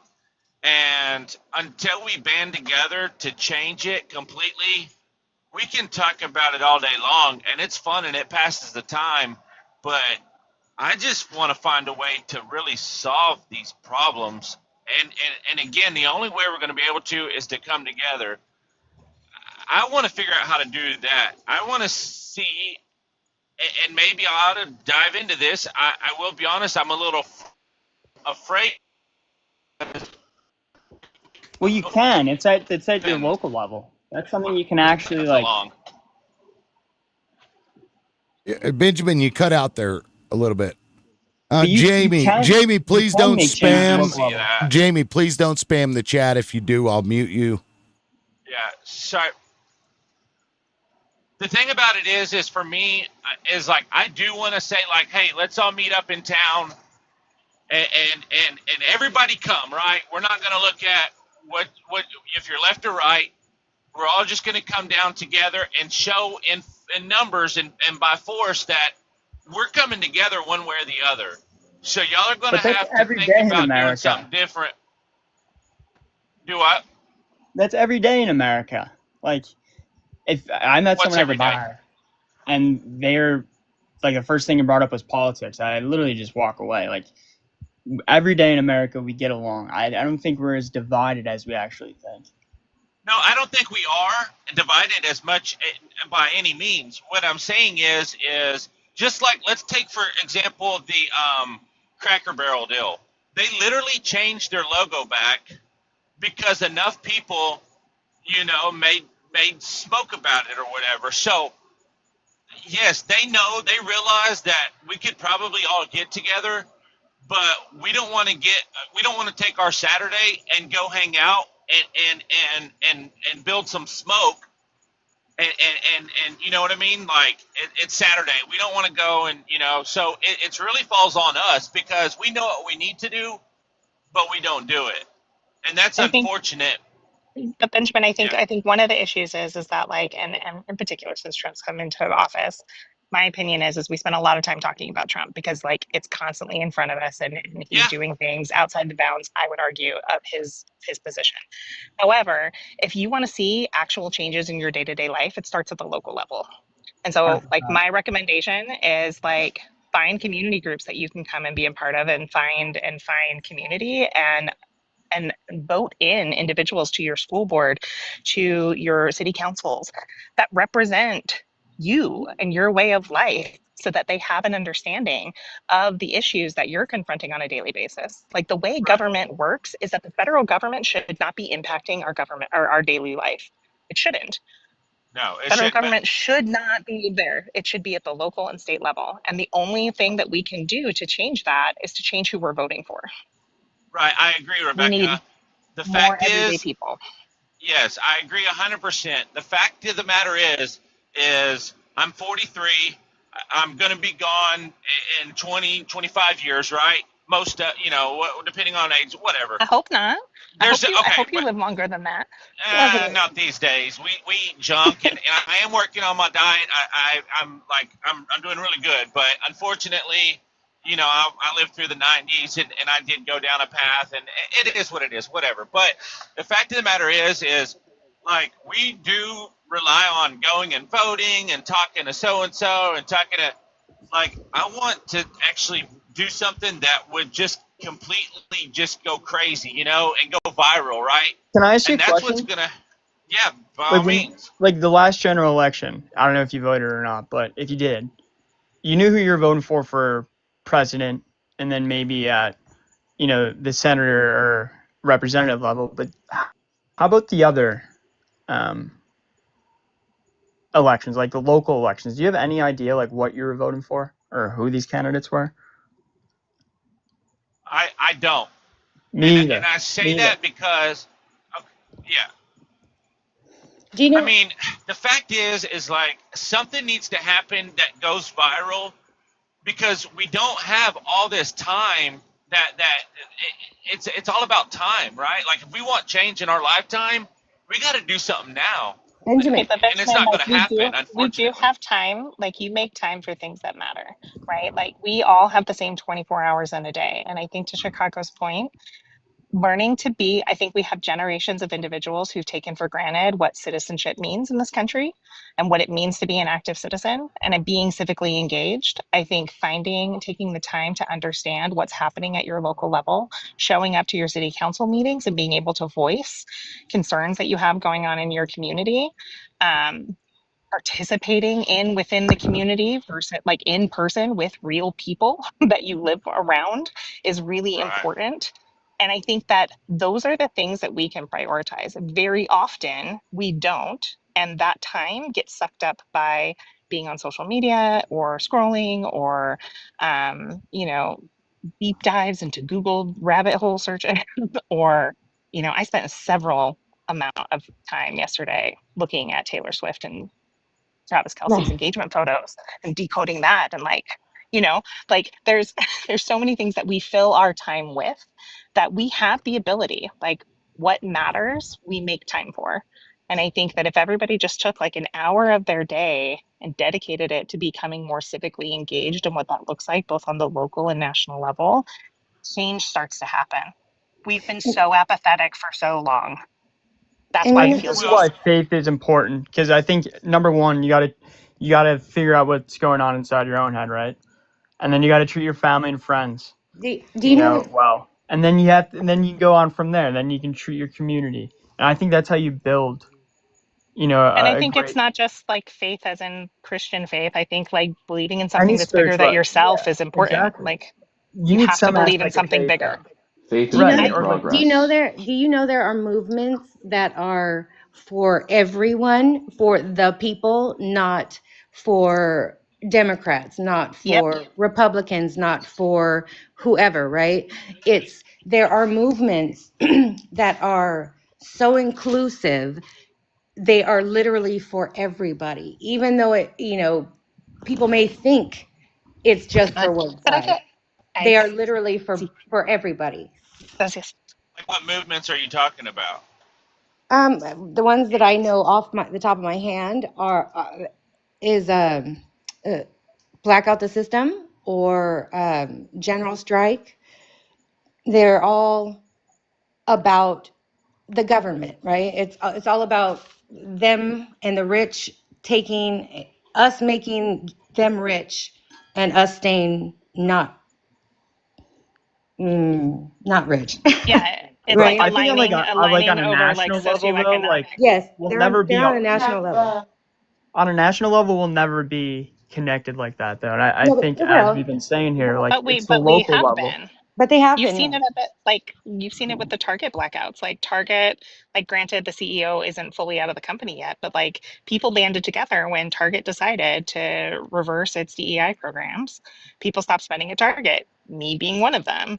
Like you can band together and you have to speak the language of the people that Yes, like are the oppressors, and their language is money. But don't right. you So if think you that stop only happens at the participating, local level though? Like where you actually like the it community. happened, but it happened at the national level. Target has consistently had profits going down over the past 2 quarters because at a national level, enough people were so disgusted that they decided to move their money elsewhere. That's a national So what you're movement. Now, saying is we need a leader to take one of these groups and actually turn it into something to where I All don't. right, I I'm got to be back. careful with what Had I a phone say, call. but It's The, just boycott the government. I'm What's seeing going the on? 50-51s, but those are more of those are political. more yeah, they're protesting Trump and the administration. The ones that I'm thinking of, the general strike and the blackout the system, they are inclusive because it's not about the administration, it's about the 1%, right? It's about the 99% sticking together and saying, you know what, fuck you 1%, it's us, Absolutely. like not Well, you, unions right? unions have this too. Like in some unions in Chicago, like you can only buy an American made car. You can't. A lot of union families won't shop at Walmart. Like they won't spend money at non-union businesses. Like I think unions are great with that. Yeah, I think that like, I mean anytime that you can rally against a cause, whether it's both locally or nationally, there is power within our pockets, like Testing. our pocketbooks. And Is yes, my we mic yes, work? we can hear you. Okay. Yes, your mic works. yeah, it works. But like I think that like I'm really interested in things like the Purple Project, which is an organization that is actually going around and like their goal is to bring individuals from different walks of life that live in relatively close geographical areas and get them to talk about like key subjects very similar to like I feel like liberal is the TikTok Purple Project, like where you're bringing people from different walks of life together to talk about key issues, and they say centered on the issue. Like you can't say Republican, you can't say Democrat, you really have to just talk about your own experiences, your own thoughts, your own beliefs, and it's an exchange of ideas, and it sharpens people's perspectives and it expands horizons when you're willing to like listen to an actual human on the other side. That's the most Like Boomers you hear, boomers important would be part. really bad in that project. I don't That's think the They it's just really, boomers. Like there are a lot of boomers that have wide open minds. Um, yeah. like they do. I mean, liberal knows. I've talked about my dad before. Okay, My grew up father south was side of one. Chicago, right? He was a diehard Republican his entire life, up until recently. My mom has voted Democrat, or I mean Republican, her entire life up until the last election. She won't tell me about the election before, but I think it was probably also the election before, but she wasn't ready to admit it. But like it took many, many years of conversations of not vilifying my dad, trying to understand how his perspective and his life experience has shaped who he is as an individual, holding enough love in my heart to see past the fact that he voted for Trump multiple times, even though he was a father of 4 daughters. Like to get to a point where he had his point of crisis and saw that what he believed in and what he thought the GOP represented is no longer what he believes today. Right. And Chicago, just saying that statement that boomers, will have a hard time. I understand the thought process, but that is how we got to where we are, right? We're judging someone else, but we don't know what they've been through. We don't know their life experiences, right? Well, they just didn't have social media. Like, the way they got their truth was from controlled sources. Like, I think the younger generation. Right, but I think you've got a bias right now about what those controlled sources look like. Like, the media was not the same media that you know today. The Right. 24-hour news cycle changed the way that media was manufactured and distributed in the United States. And so, like, they grew up going and watching the evening news at 7 and 11, or reading the newspaper on a daily basis. Their news was different, and they aren't digitally literate. That's like, what I'm that's saying, an accurate statement, but it That's what I'm doesn't saying. mean. Like, if I like, the only reason I'm saying, like, that's why boomers get such a bad rap is because, like, Twitter is our news for the younger generation. Got to take this. Get it. Right. And you get it. So being more inclusive, right? Saying, "Hey, boomer, let me show you this. Let's talk about this. Let's chit chat about your experiences and my experiences, right? Let's share." And that's how we get people, right? That's how we bring people into the current stuff if they're not. But the thing with the boomers, though, you can try to have, like, you can put them in a box, but they won't admit they're wrong. Okay, well, I mean, I think you're overgeneralizing. You're but see taking how an you're entire putting- generation that spans 5 decades. But do you see how you just put them in a box just now by saying, if you put them in a box, they won't learn, or whatever you said, right? I'm just saying my lived experience. Okay, but that's your lived experience, right? So what we need to do is we need to expand our views. We need to think broader. We need to think, okay, that person has a life experience that I will never understand, right? And nothing comes to mind. And I would like to understand it, because then maybe we can come to some kind of agreement on something, right? Yeah, they have wisdom. I mean, it's There is, and I think that, like, it comes down to, like, calling out and opting out. I think it's really important. So, like, my dad, again, he was the greatest generation, 1942. Like, my mom is the first year of boomers, 46. And isn't that my crazy? my dad used to say things like, he used to call Asian people Orientals, and I literally would just be like, Dad. my mom too. I was like, Dad. Well, if he's from Chicago, people are Asian. There's a name for everyone. Oriental. There's a name for everyone. Correct. Like, every ethnic say that. group. Italians, like Lithuanians, There is. Polish. So I just would call it out kindly every time. I'd just be like, Dad, Asian are people, Because that's how you Orientals learn. are That's things. how you learn, right? Come on. Someone tells you. And he That's how you learn.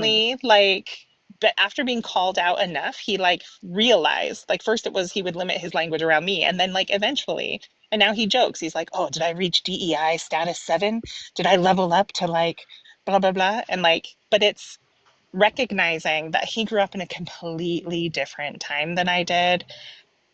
And it's not normalizing what he grew up in, but it's recognizing what he grew up in. There's a difference between the two. Right. But you knew And who I he was think talking it's about having- when he said Oriental. Like, you knew what he was talking about. Of course I knew, but I mean, I knew because I'm, I straddle the Gen X, millennial line. And so and being raised by the greatest generation, my experience with parents was different than my friend's experience with parents whose parents were younger boomers. I'm the second youngest of 5 kids that we span 14 years. So my way I was raised was different than the way my peers were raised because of the age difference between our parents. But you mentioned the greatest generation, and one thing that, just to kind of go on a little bit of a tangent of that, one thing I've noticed, since there's very few people left of the great generation or the greatest generation anymore, is it seems like young conservatives don't seem to have any kind of generational connection to what was basically an existential struggle against fascism during World War II. And I think that lack of familial perspective has kind of led to this like friendly reindoctrination to the supposed tenets of National Socialism, as I disagree with that. mustache I man think would it's just. posit. I think they're called the greatest generation. Like, and this is something that always pops in my head is, like an 18-year-old, gets drafted into the war, and they train, and then they get sent on this ship to Europe, and then they're sent on a little ship, and it opens up, and they're storming the beaches of Normandy. Like, that blows my mind. That's something none of us in our generation can relate to. I don't think it has anything to do with fascism. I think it's just serving in the There are military. people who are So there were are we people not who are fighting fascism in glorifying, World War II? I think they were just called to service. That's why they're the right? greatest generation. They fought war.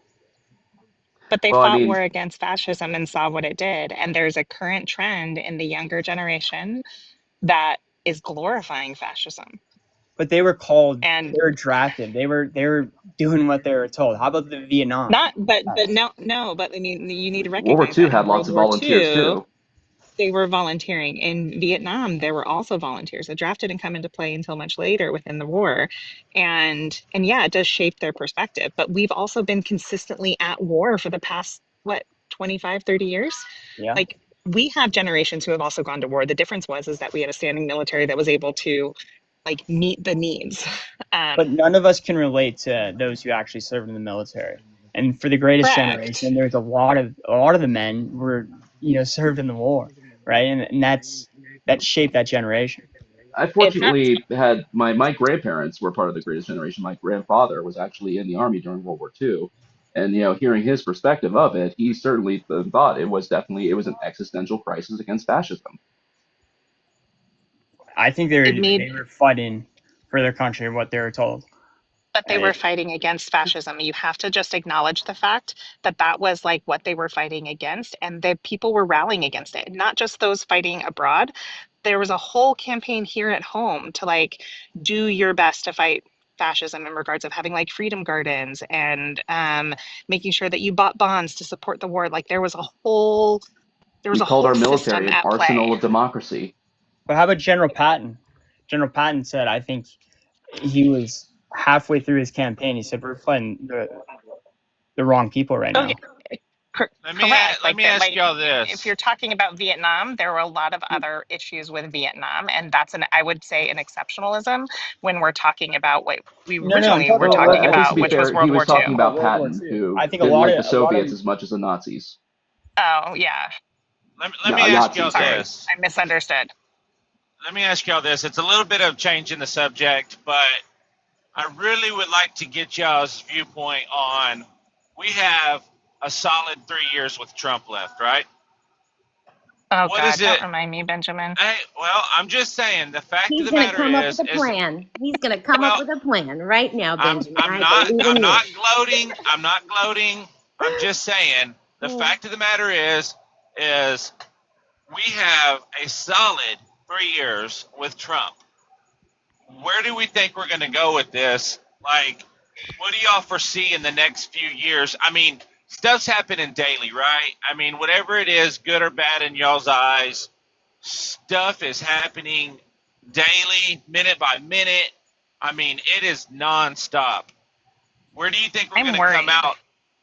You're worried. Nothing we can do like right now, like besides maybe like not voting, but I'm worried that we won't have the opportunity at to the vote. national level, like we have no say.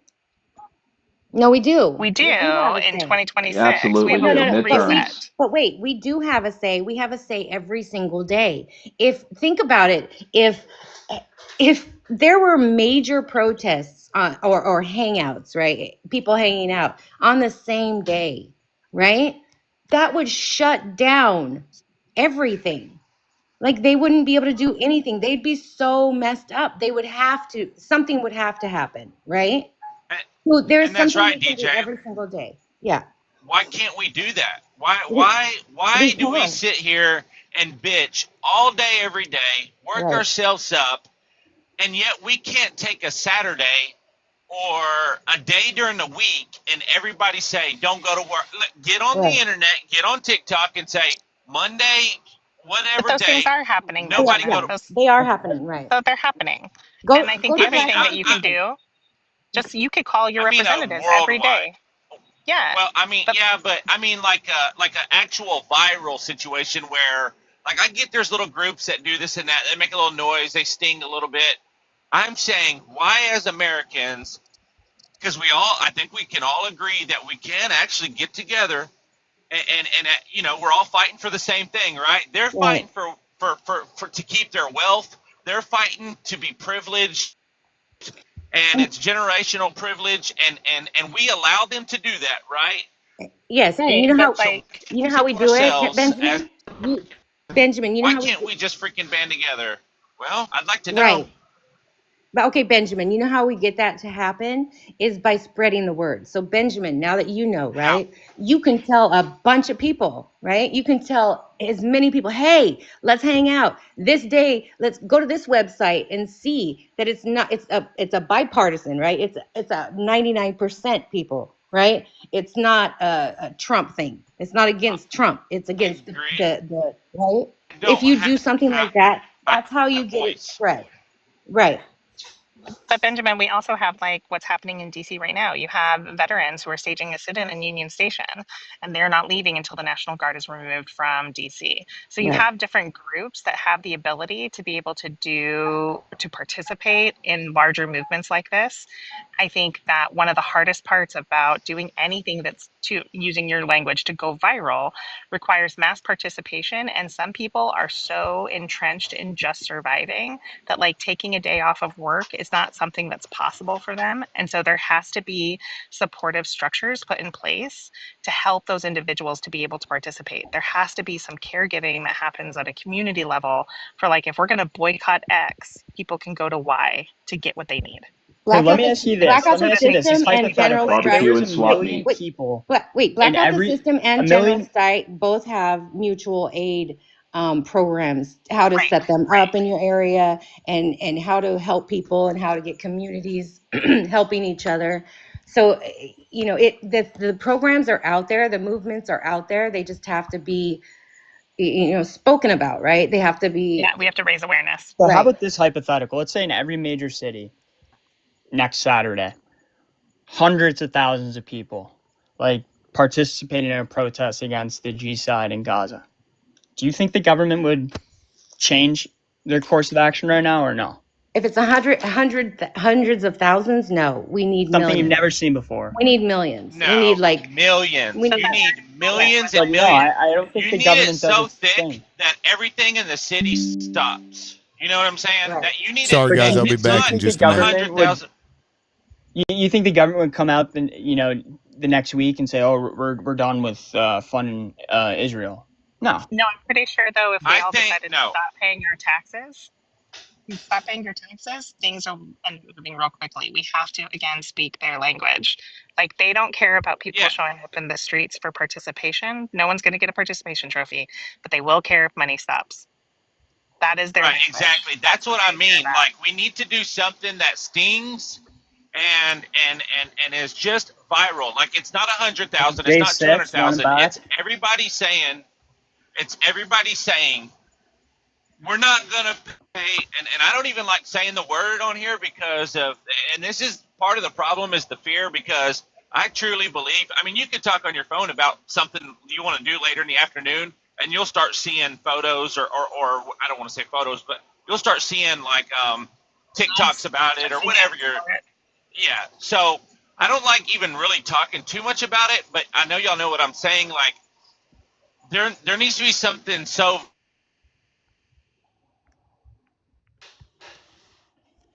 I definitely agree. I think with where you're going with that, because What do I?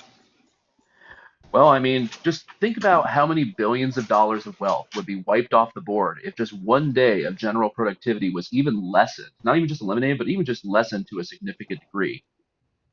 But what would that accomplish? Well, for one thing, I think it might prove a reminder of the powers that be who the real masters are.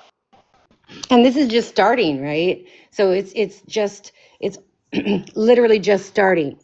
So think about if 10 million people went out on a day, it gets the ball rolling even more. And what does a snowball? When it's rolling, it gathers more and more, right? So it has to be, everything starts small. Well, think I'm about it telling you this guys, way. I hope you guys go to Black Out the System and General Strike US on their websites just to I check mean, it I'll out. check it out. If Yeah. Because if the September 1st system, is something, Labor Day is something, and then Constitutional Day is also something, September 17th. So, it's coming Yeah, up. I'd So, love to check it out. yeah, yeah, please do. I guess my Hey, on point that here is note, guys, if I've go got ahead. to go. I, I love, yeah, sorry, I I gotta go, love the guys. conversation I'll holler today. at y'all later. Thank you, Thanks, Yep, Benjamin. it was Benjamin. awesome. Yes. Yep, see y'all later. All right, thanks. Bye. I agree with the sentiment here, but I think what you guys hope to see won't turn out But that way. hope is what starts, hope is the spark that starts fires, right? So even if you don't see it happening, it's the hope that we need that will keep it growing. So what words are power, right? So what we speak is the words that we speak are what we want to happen. So we want this to happen, right? We don't, but I it's don't not think going to anything happen, will change right? until the Okay, younger but generation I get I that, think comes but into like power. I get I Chicago, that. think I just want you to go research other countries that have actually moved from like fascism or socialism towards democracy. Go take a look at like what those movements took in order to overturn the government. And there you can find hope. Like this has happened in other places.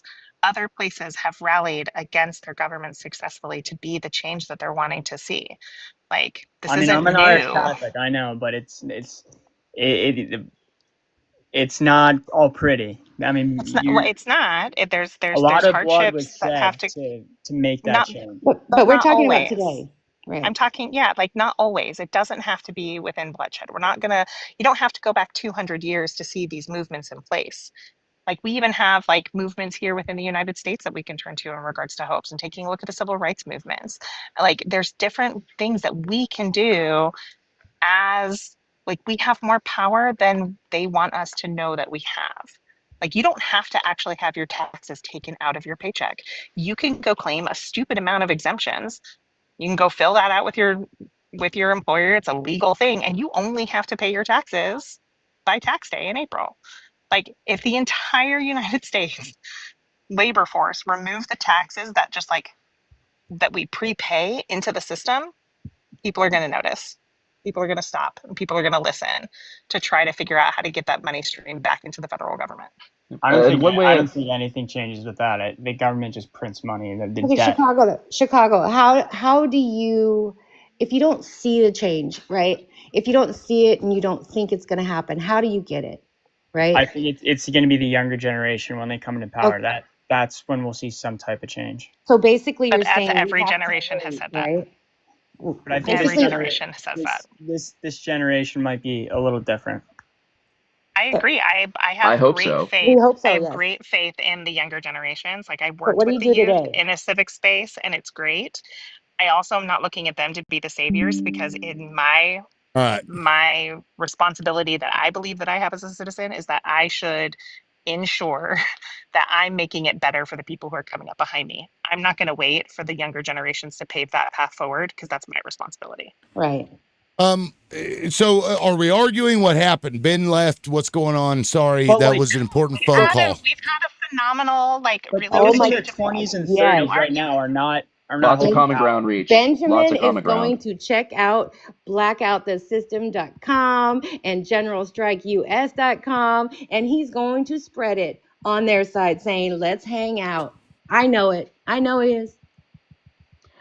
Yeah, definitely. He speaks to what I've wanted to try and tell many voices on my side of the political aisle about, in terms of reaching people on that side of the aisle, which is, it's everybody seems so eager to compare each other's suffering that nobody takes a second to just stop and acknowledge it.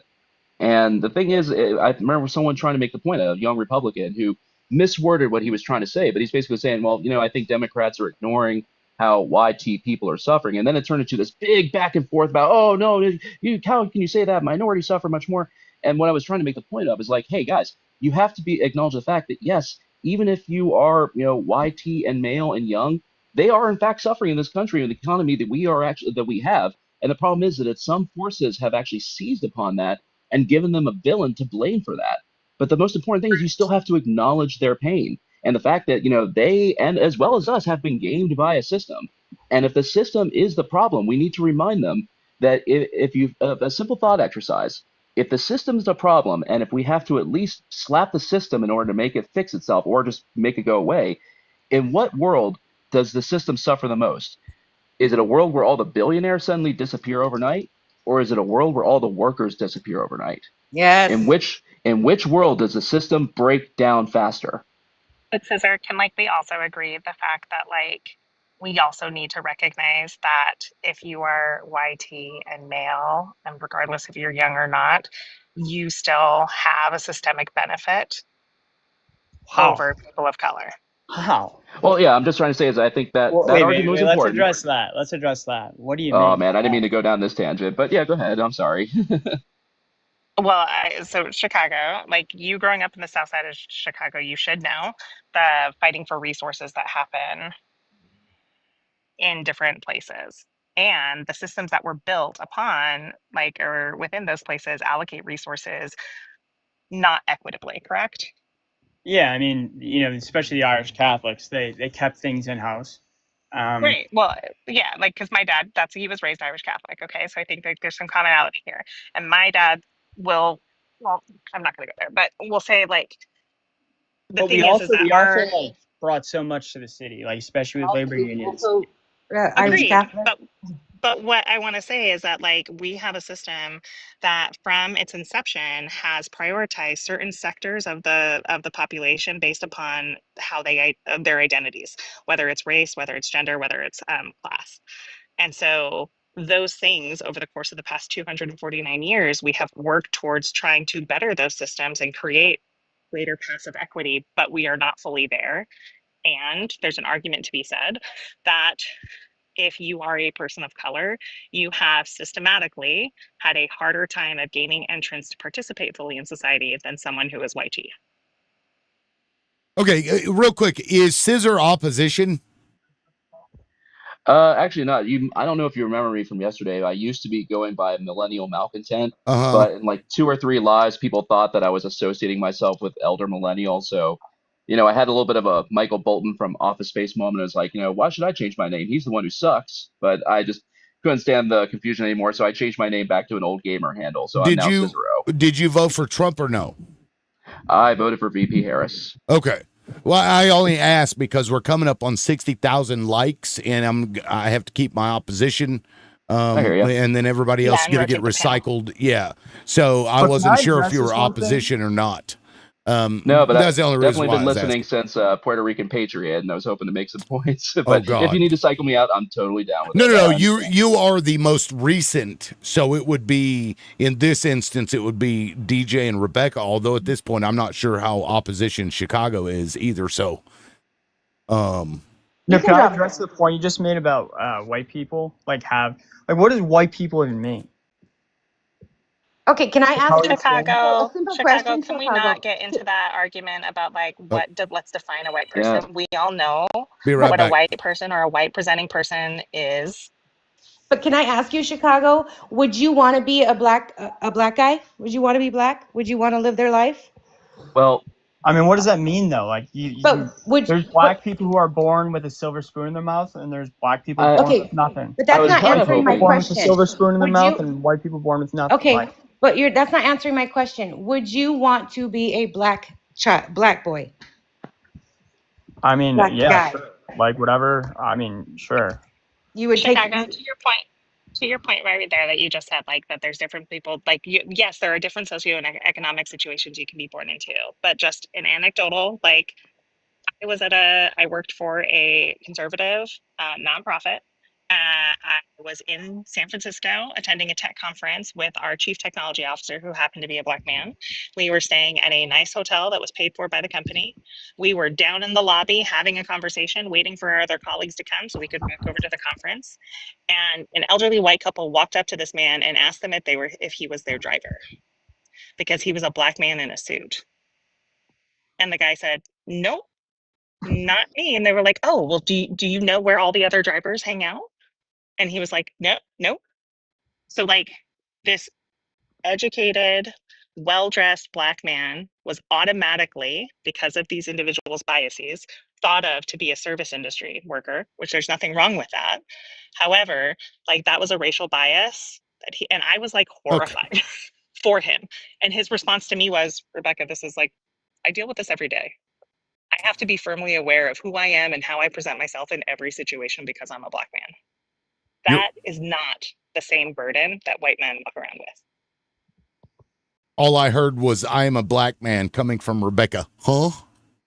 I mean, I guess, and I guess I hate that it kind of went on this tangent, because I guess my original point is that, like, one of the things that I think the biggest gripes on our side of the aisle, left side of the aisle, is that poor YT Southern people vote against their own self-interest. And I think in that statement, we also recognize that they are, in fact, economically suffering. They're just being given the wrong villain for it. And, it's not to say that, they're suffering any more or less than anybody else. That's why I feel it's, again, important to acknowledge suffering before you ever begin comparing it. Well, and they were basically, they were like, well, at least I'm not as bad as that other guy. So they had some semblance of, superiority to the worst of the worst. So they weren't the worst, right? Even though they were suffering, and they wrote about it. Well, and in the bitched South about too, it. it's like the WASP, like especially in like the 19th and 20th century, like once this immigrants flooded the cities and cities started to boom, that was the first time they felt they were losing their power, right? The WASP hegemony.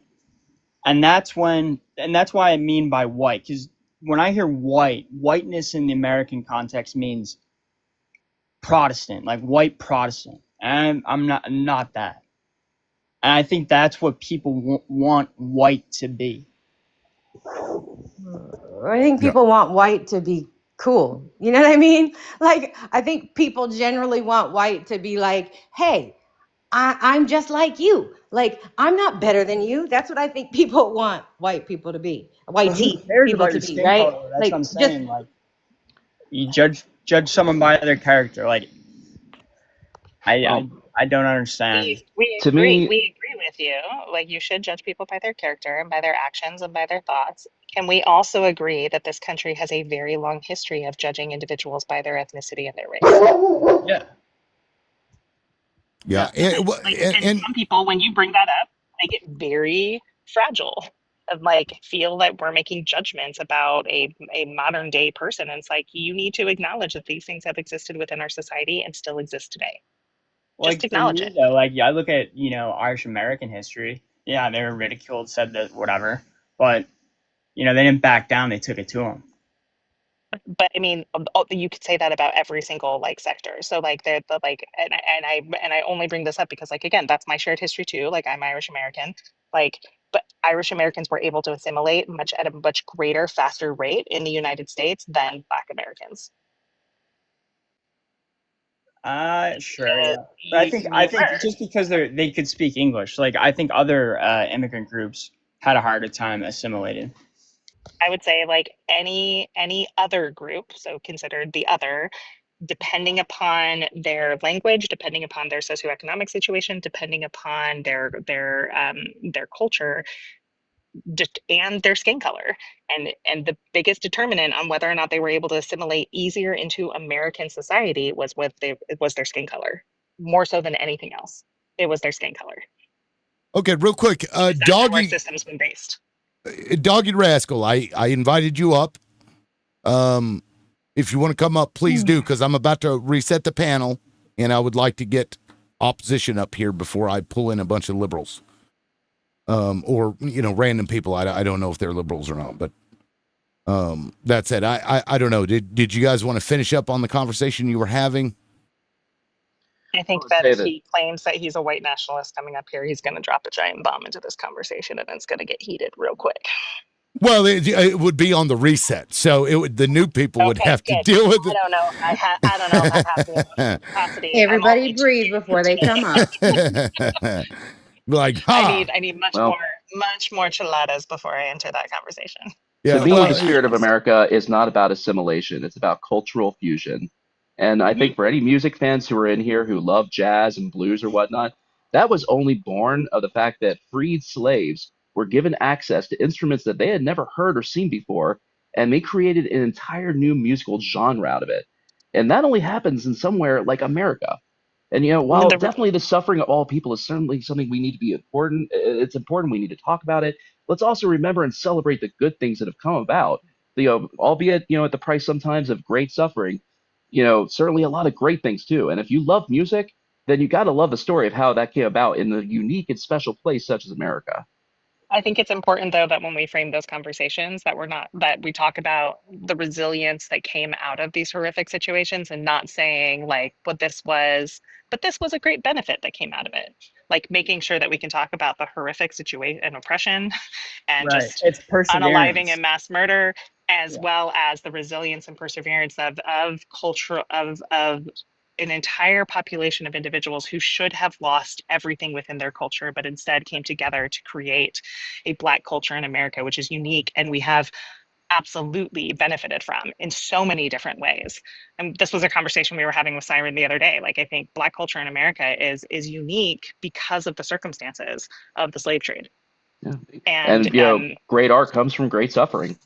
And everyone should go to the Smithsonian before they close it. Go to the African American Museum, because they talk about that on all the different levels. They talk about Black excellence. They don't just talk about the horrifics of slavery. Yeah, and of course you don't want that when your goal is white majority Christian nationalist bullshit that they're pushing. Nobody so sick wants of this country crap. music 24/7, guys. Even those of you who like country, you don't want it 24/7. Some country's not bad. Chicago, you don't want all. That's all we would get. Bluegrass is good too. Bluegrass is great, but bluegrass has its influences from other different places. Bluegrass is not just Yeah, so that's why I say cultural fusion.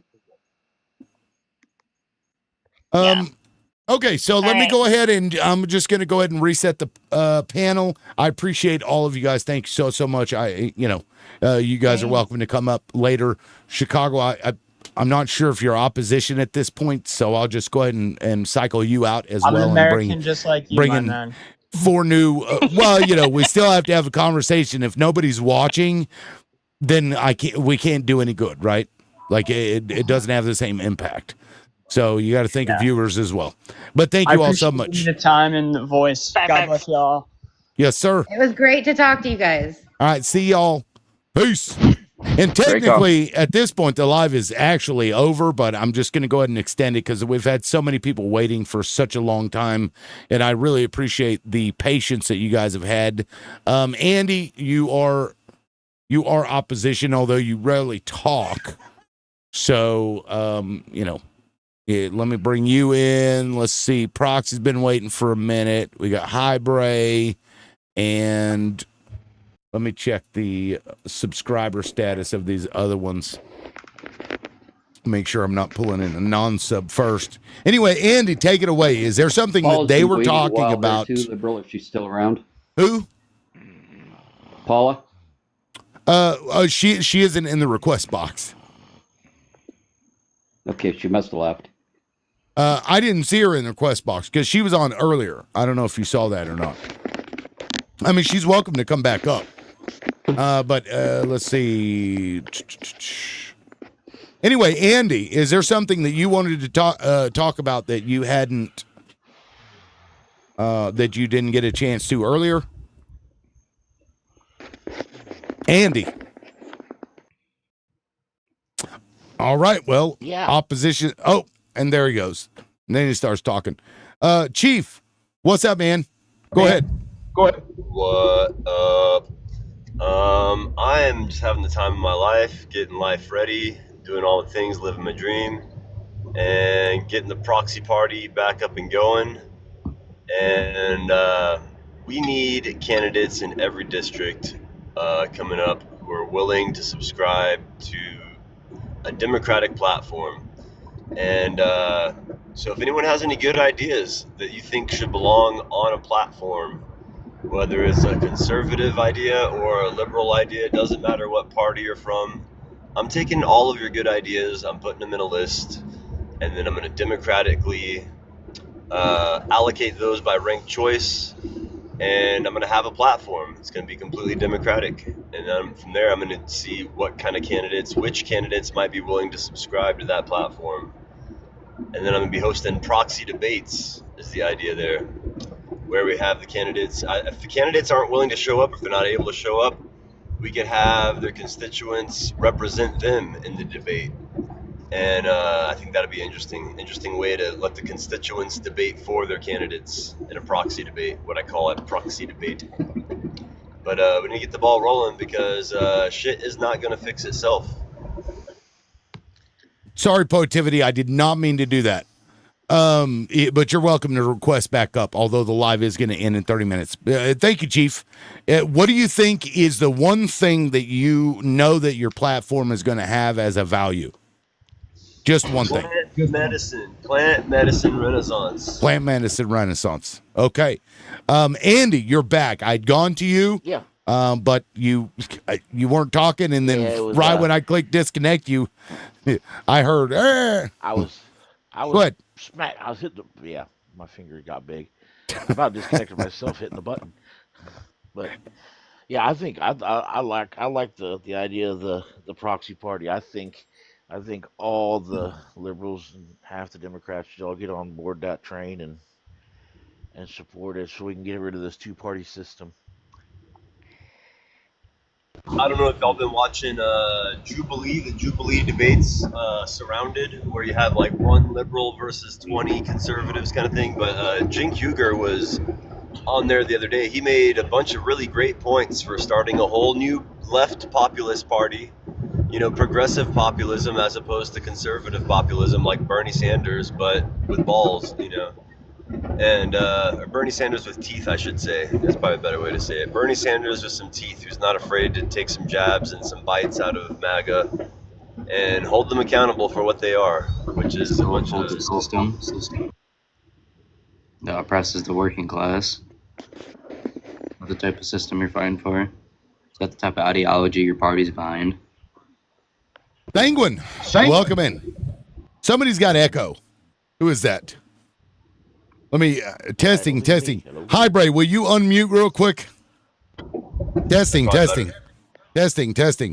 Okay, I think it's gone now. Maybe I was Chief. Anyway, Sanguine, go ahead. Make your point. I mean, what is the ideology your party is founded upon? You talking about the proxy party? Democracy. Yeah, basically like groupthink and democracy. I think that we can outsource basically science is the ideology that I subscribe to politically. And I believe based on his format, it is whatever the people come to a decision on. But how do you deal with corporations? Well, there's a number of ways we can deal with them. We can privatize them, or we can break up monopolies. We can make them public, utilities, public utilities. If they become so important that we need them for survival, turn them into public utilities. Like social media. Well, I'll just say like communication, electricity, water. Things. Yeah, Like nationalize the workforce? If that's what the people want to do. Yeah, okay. In what way, Sanguine, would you nationalize the workforce? Tell us what that looks like, please. Mass unionize cooperations at a mass national scale. That's not. The workers control the means of production, so they would dictate what happens within these factories / offices. The workers, people that contribute to the economic society, would dictate, is what I mean. Is there an issue with that? How do you deal? How do you deal with the human nature of greed? Greed's just one defining nature. Oh, plant medicine. That's where plant medicine comes in, actually. Fix that right up. No, it won't. If plant medicine had fixed it up, then you wouldn't have Bill Gates, who engaged in plant medicine and then went on to basically create a monopoly. No, that doesn't keep people from being greedy. And Sanguine, I believe Sanguine is gonna. Sanguine, were you about to say that? Monopoly when everyone has access to the same plant medicine. I believe Sanguine. Do you think that it's not inherent in some humans that to be greedy? Well, the system that we live in incentivizes greed. If we destroy the system that incentivizes it, there will be less greedy people.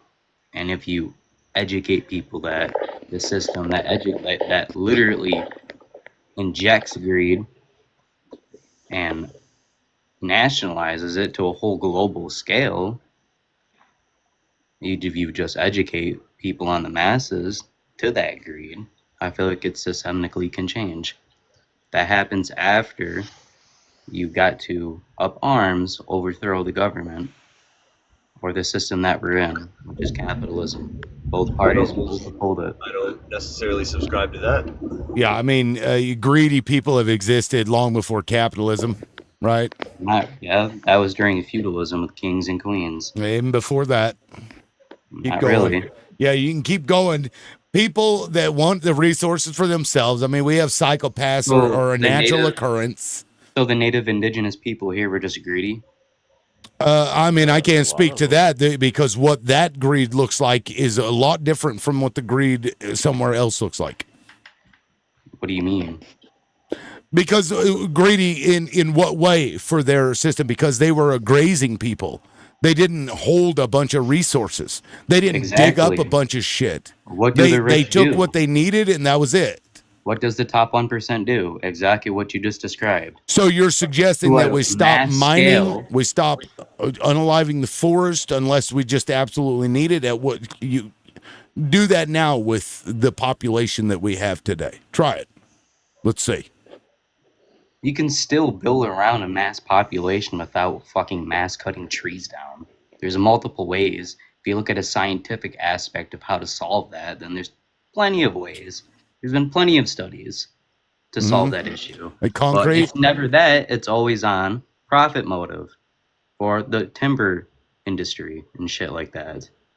And timber is used for building material. Okay. So who then, makes the money off so of that you- material? The timber company. Who exploits the workers that work in the timber mill? The company. Who suppresses those wages for the workers? The company. Yeah, and who decides what happens to The what CEO. is brought in? Okay, The and when you CEO. get a greedy CEO, then what? Take them out. Right. I mean, you can do that Or now under replace them. capitalism. No, you can't. Yes, He's- you can. You can Capitalism- unalive a CEO until they get the message. A new one comes up and the same thing happens. Mass exploitation. It is the That system is that allows true it. in the system that you are talking about right now. That is capitalism. You said a CEO. If a CEO comes in and they start being greedy, you get rid of them. Guess what? Another CEO that's greedy will come in there. Yeah, thank you. You just described capitalism. And what you just said, this was your own platform. You said that. You said CEOs. I'm trying Running a to say company. that if the company is run by workers, that wouldn't happen. Right. There wouldn't be a CEO. It would be collectively owned by the workers. I mean, I'm not opposed to co-ops. So why are you fighting me on the system that incentivizes greed? which Because is the I'm CEO? because my argument is to your claim that the only reason why greed exists is because it's incentivized through capitalism. This It is is. demonstrably false. When you How? go before capitalism ever existed, greed existed. Not to a mass scale, There- only for resources that Bullshit. was needed within the tribes. Yes. Bullshit. What do you mean it's if bullshit? one tribe Bullshit. tribe held water and another tribe needed water and one tribe had the water, the tribe without the water would go to take the land that had the water. Yeah, but land Now, wasn't fucking maybe owned that by you- one person. It was communally shared between the tribes. There was obviously understandings of what needed to be shared. But they didn't, is the point. They did. And that's long before capitalism. The Oh my tribes God, would they not shared the would fucking not river because they cooperatively both share. understand that water Well, is needed to keep them alive, no? they shared within their tribe, but they wouldn't share with the other tribes. Is what he's saying. I'm Exactly. saying they would because both tribes understand they need that body of water to keep them both alive. But they have you didn't. ever That's the point. They look? did, or they traded, or they bartered. This is evolutionary. Until we evolve out of this psychologically, it's going to continue. This is based off of scarcity. But even when people aren't scarce on resources, they have a tendency to do what's called resource hoarding, which goes into greed. And somebody knows that whenever they own the resources, they have some semblance of control. And that is also part of human nature as an evolutionary tactic to have leaders. By what That's type why of this group, stuff though? is part of human What existence. group does that? What group Humans. No, not humans in general. A certain Humans. group of humans do that. Not the you. So you're sitting there telling me every single person on this planet every is fucking race, greedy? every Single race, person is fucking every greedy on this race. planet. Is what you're telling me? No, greedy people exist. They do, but it's a Yes, and they will marginalized small continue to part, exist. which is the ultra wealthy and elite. We both have an understanding on that. Yes, So don't yet sit here and lecture me that every single person is fucking greedy. I didn't 'Cause say you every both- single person was That's what greedy. you're saying, though. Nope. That's not what Okay. I said. That's literally But what you just here's said. the thing: you take a psychopath, and they do exist, and they tend to be the leaders. Because they tend to of be the system because that they're allows it. no, You're because not. they're What are willing the to failed do states to things. stop that? The They're Democratic willing to Party? do Good things one. that other people won't do.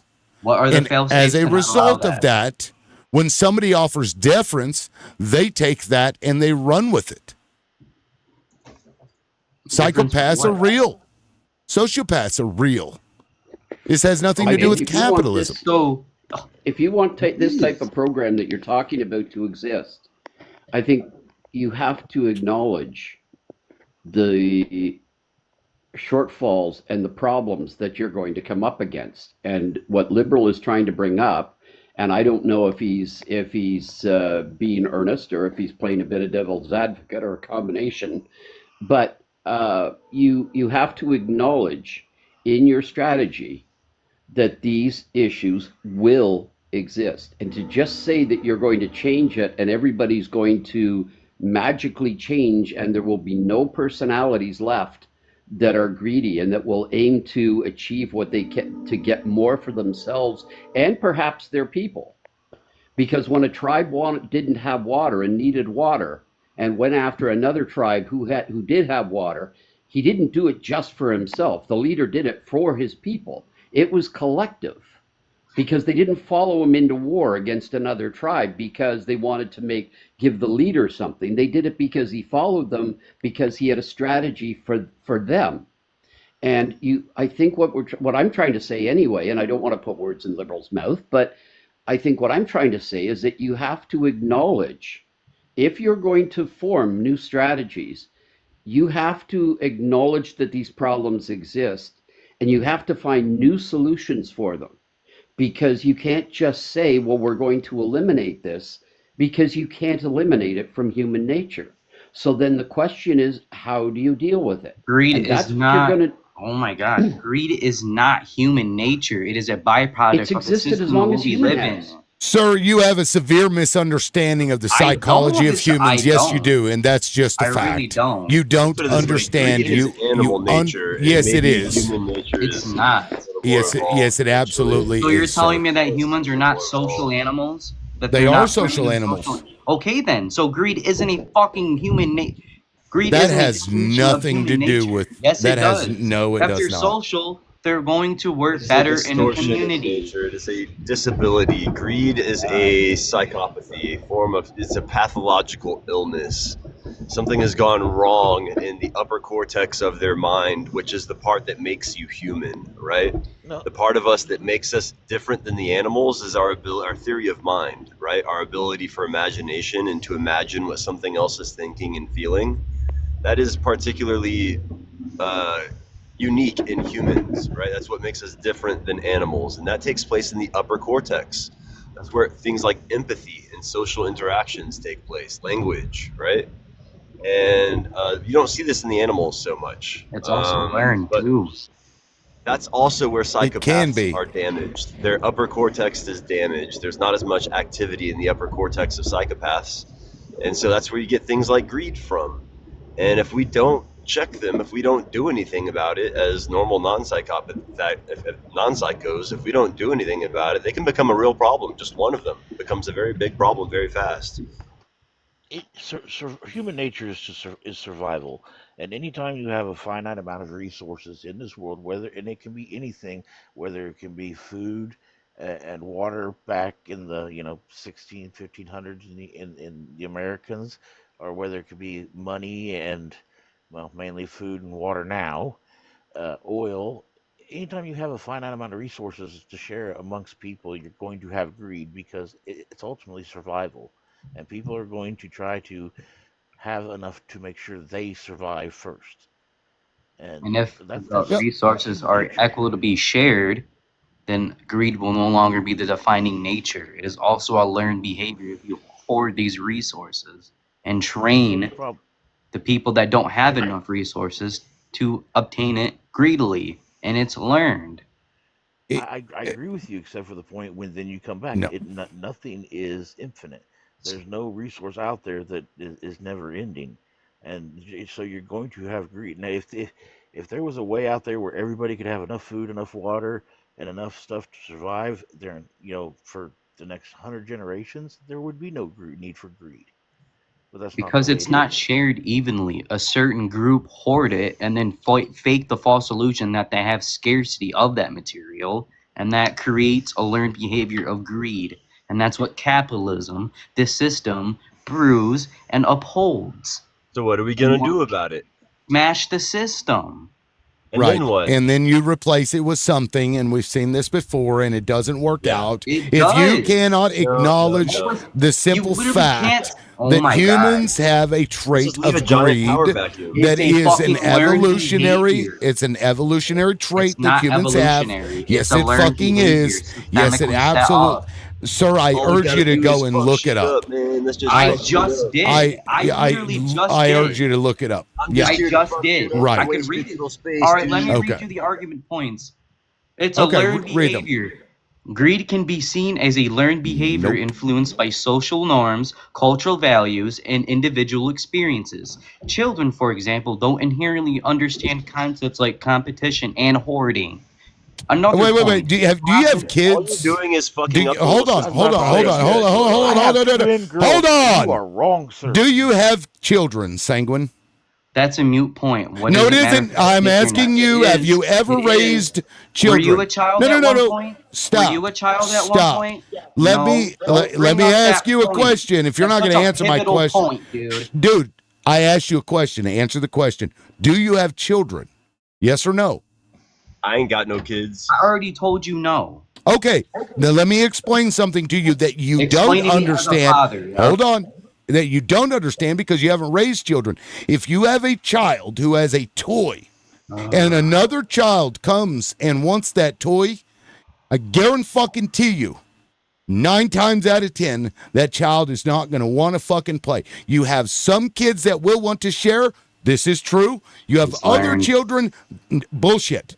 We're It is talking bullshit. It's babies. not bullshit. We're It's talking learned. babies.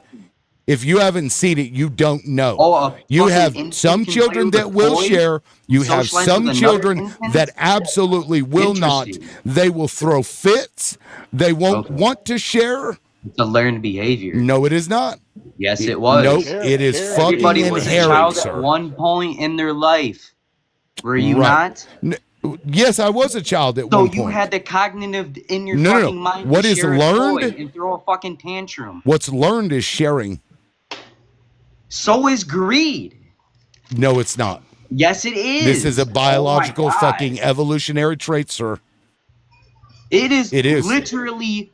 Oh my. It is. Oh my. It's learned. Oh my. It's learned. Okay. So we're just not going to agree I on have that. Okay, I we have- agree I to have disagree The, that fucking greed the apparently science is not a learned disagrees with you behavior. also, but that's okay. What do you I mean? have twin I literally daughters, just and I from have the 2 more time points to fucking tell you. Okay, go ahead and make your points.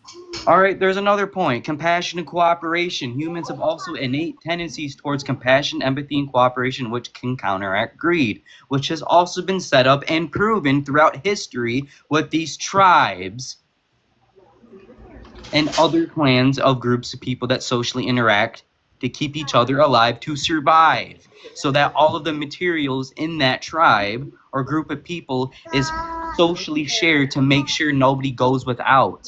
There is no greed at all recorded in that because everybody had to survive. Greed is a learned trait. Okay, that is your claim, and it's not true, and that's fine. Okay. Look. You have an entire culture of Americans. Let's say what you're saying is true. Let's just use that, right? It's not true, but let's just say that it is. How long do you think it's going to take Americans to step out of the culture of greed that they have been born and bred to be a part of, sir? We still are dealing with racism. Hold on. Yep, we are still dealing with racism to this very day. In the moment we just start getting it stamped out, we revert back. We start going backwards. How long is it going to take for what you're claiming, this fucking utopia that's not going to happen because of greed? How long is it going to take for you to force people to not be greedy? Sir, what country do you live in right now? America. Okay, is it the richest nation in the fucking continent? No? Or the planet? Okay then. So once we abolish a system that has abundantly fucking stored all of the resources, especially from the 1 top percent, smashed it, make it equal and nationalize all of the material and resources that every single American needs, and especially reparations and land back to the indigenous people. Because like we just explained, it came to agreement that America is the richest fucking nation in the planet. So you can't sit there and say that everybody's needs will not be made when it can't be. That has nothing to do with what I said. It does. No. Okay. I said, how long is it going to take you to get this out of the culture? It'll take a lot longer than that, sir. It'll take generations. hundreds of years. And are you telling me that in that time, hold on, you're telling me that in the hundreds of years that it's going to take, it took the Soviet Union 60 years. Why do you continue to interrupt me? Because it took the Soviet Union. Why do you continue to interrupt me? Singly, why do you continue to interrupt me? Why do you do that? Then agents sit there and make a moot point to counteract what No, it's because you have absolutely no respect. Yet you are over here crying about sharing, and you don't even have the simple respect to let somebody finish a fucking point because you know you don't have a rebuttal for it. So you want to share, yet you yourself can't share. You can't share this fucking space that I have shared with you, and you want to convince me that you're going to unalive the system and everybody's going to share, except you can't even share the fucking time and space? Get fucked. This is why. Finish your point. Protocols. That was my point. I'm pointing out that you right here, this is greedy fucking childish fucking behavior. Instead of the system that needs to be abolished, you point to your that feelings. You won't even take part in.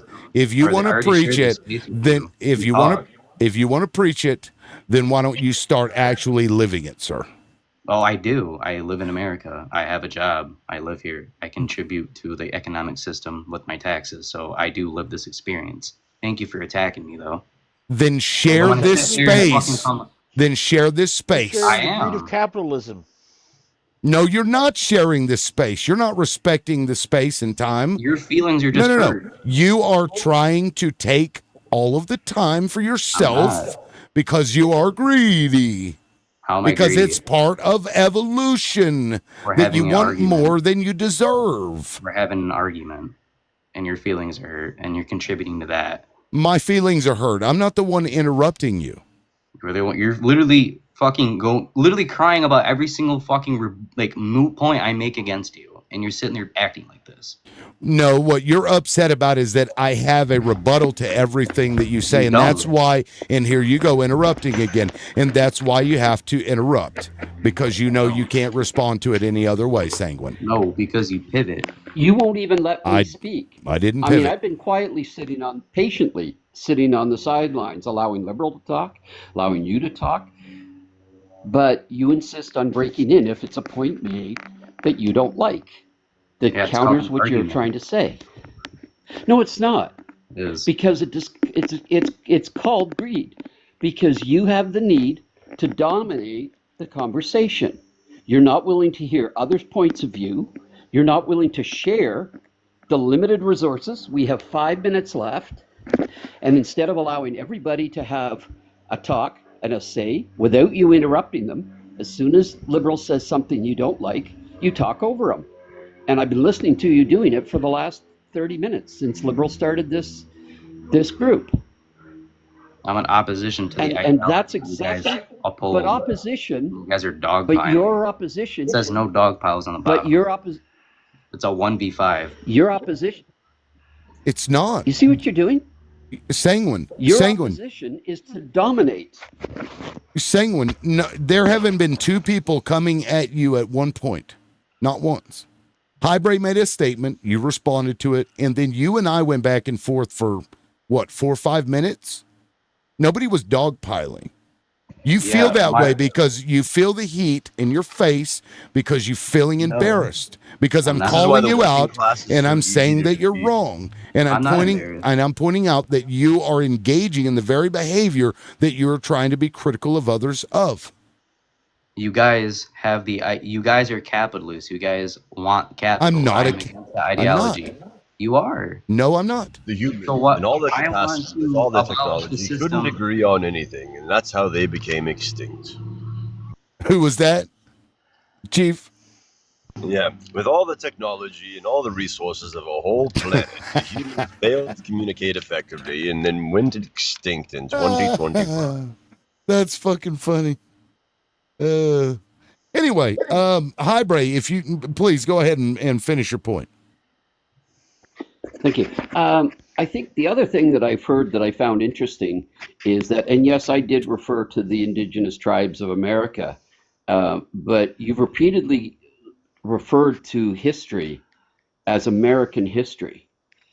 And until you recognize that there is an entire globe, and you're not unique in this, there's the number of times in politics that I've run across people that take an attitude that, well, it doesn't matter what they did somewhere else.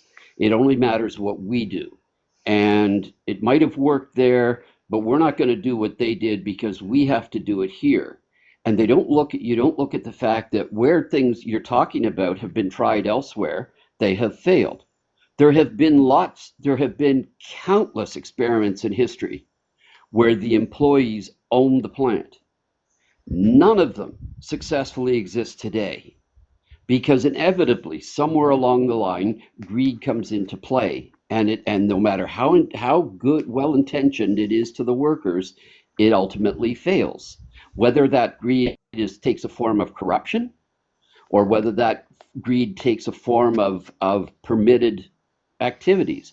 But while America was still trying to figure out its what it was going to be, there were uncountable countries around the world and peoples around the world that had been working through these systems for hundreds, if not thousands of years. You've seen in history, you see leaders of one country invade another country because that country has something it wants. And all of the people will follow that leader to try and get more for themselves. They're not invading a country and attacking a country and unaliving people for the benefit of coming in to share. They want possession. And this has gone on as long as man's been walking the earth. And so by the way, I completely applaud, and I could actually point you to a community, a small one, but a community in Canada where this is what you want to do is actually working. Because it's in New Brunswick, and a man made multiple millions when he sold his tech company, and he created a community of small homes. There's over 100 homes that people are living in that were previously homeless. And this community is functioning together. He doesn't take anything from the community, he only puts in. But he is such a rare example. But it exists. And yes, in small scales, you can exist. Yeah. I think what you need to do is somehow find a way that you can create enough of these small communities with people with beneficial hearts and kind hearts that want to see the entire community succeed, that will become such a dominant force that they ultimately control the national spectrum. Plain landed. Yeah, absolutely, Highbray. And in Sanguine, you and I probably agree on a lot of stuff. But this is a hurdle that we have to get over to get to what you're talking about. And what Highbray said is a great point. Start smaller, build up those communities, show that it can work, and then make it bigger. Like, I'm not opposed to what you're saying. I'm just saying fucking humans suck, right? And I used to have grand visions of this stuff too when I was younger. But as you go through and you see how fucking shitty people are, it's, you know, it is what it is. But Not all of us. And Liberal, you Yeah. know the story of Greenwood far better than I do. If I can get this in, Andy, I'm sorry, but I didn't mean to cut you off, but I just want to say, this applies to Liberal. He knows the story of Greenwood far better than I do. But that's a perfect example of a community coming together. I think it was Greenwood, wasn't it, in Tulsa? Well, what did they do? The Black Wall Street. black community in Tulsa. Yeah, what about it? Well, They I'm just got saying they came firebombed together by as the a small police. community where they looked after themselves, where they bought for themselves. But what ultimately happened to them? Well, right, yeah. I mean, they were very successful, and then they got boomed by white people mad because somebody touched somebody on an elevator, allegedly. Hey, can I just tell you some news real quick? Because I know your live is over, but I was wanting to. Is that okay? Or do you want me to wait? No, that's fine. I was wanting to hear from Sanguine and Andy and Chief Yeah, before go ahead. I ended, but yeah, Sanguine. No, that's fine. Or No, we can. I agree. We're going to do it most, but how it's done, we're going to disagree on. You're going to disagree. Okay, say that again. There's a lot of background noise. I'm sorry. I said we're going to agree on.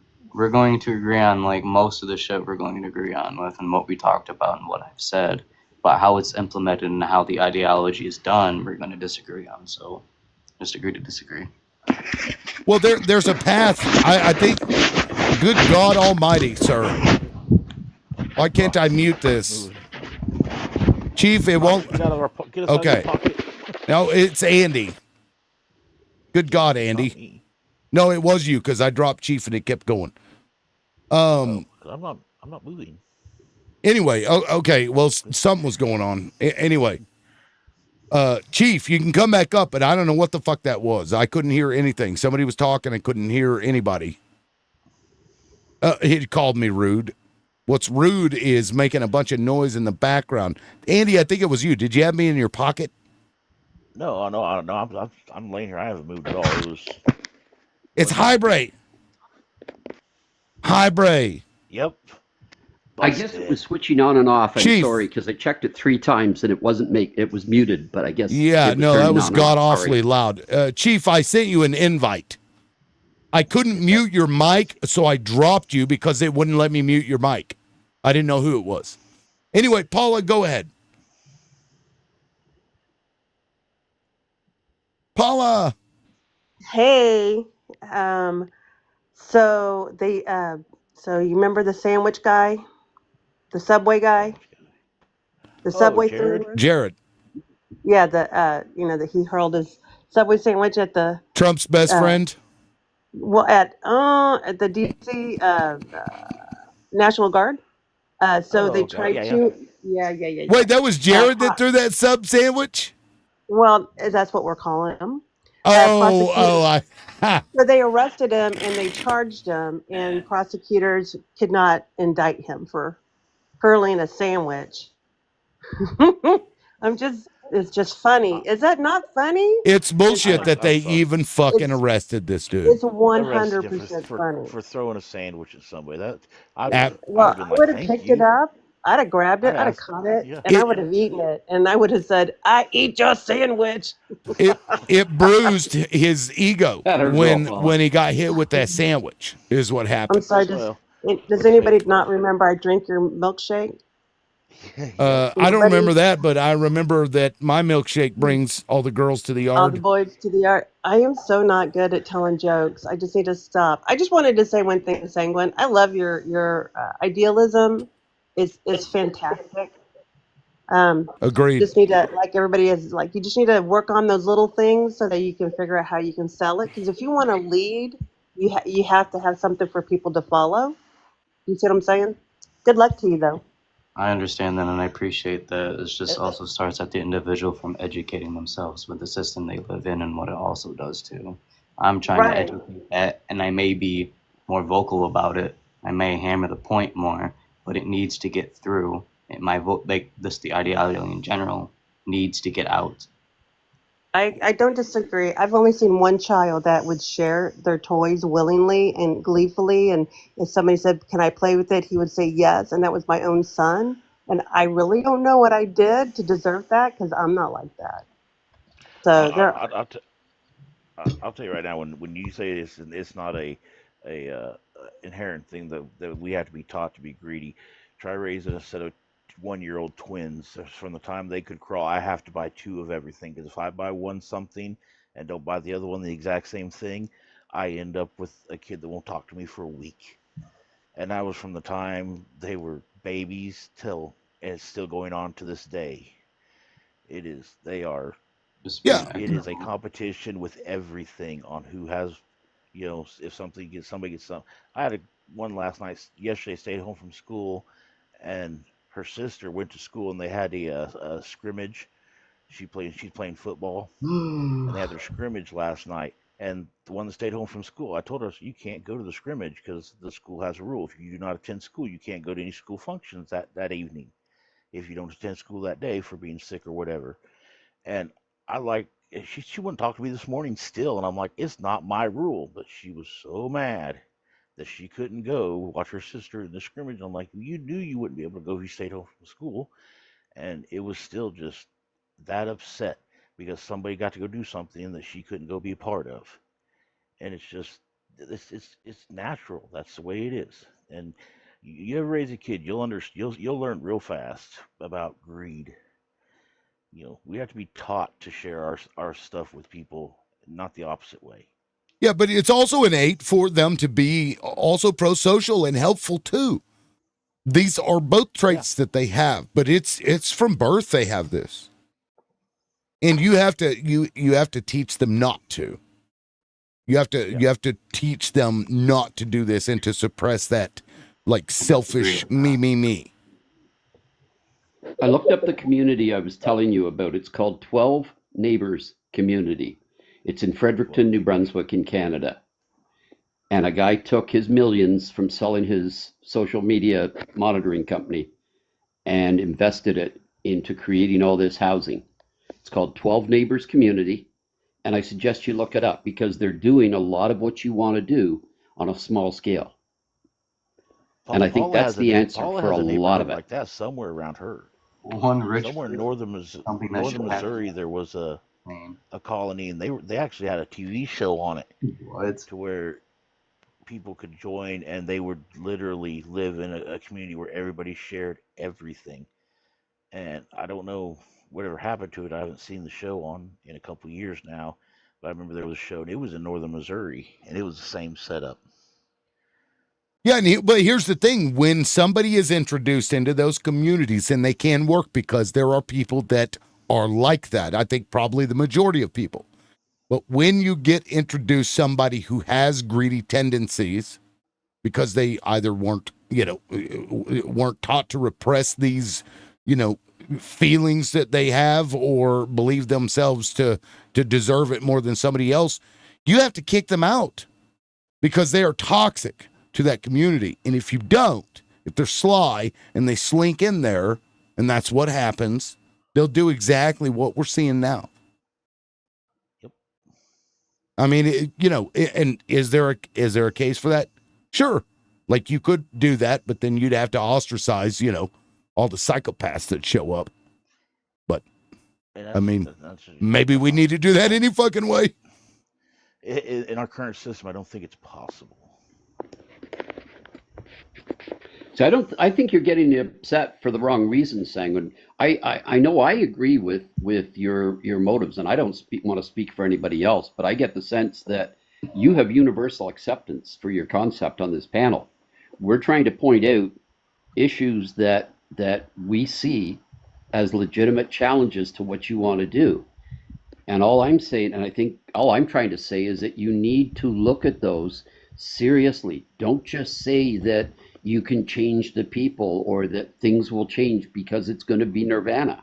You need to accept that these are going to be challenges you're going to confront. And you're going to need to have solutions for how do we confront them. As Liberal just said, if somebody negative moves into the community, perhaps they have to be evicted from the community. But you need to have solutions for that. This is all we're saying. We're not against your concept. I think most of us are in favor of your concept. We're just saying there are challenges you have to acknowledge. I understand the challenges and I do acknowledge them completely. And those challenges can be overcome by people educating on what happens within the system and how they can take control as workers, as the proletariat that work in these offices, that work in these factories, to take control of their means of production and how they do to set themselves up for their future and how they want shit to be run within the places that they work at. Because if you look, you spend majority of your life at a workplace.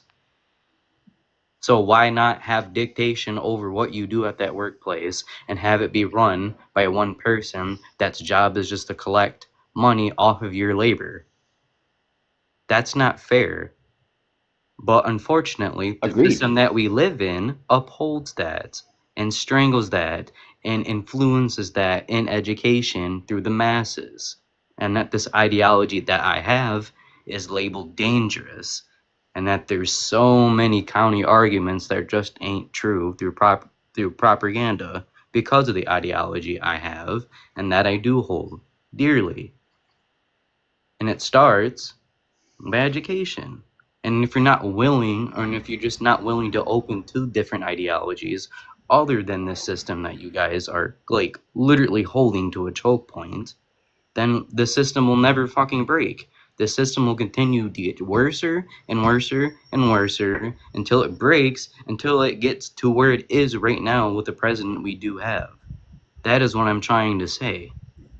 The system doesn't work. It only works for a select few, and it doesn't work for the rest of us.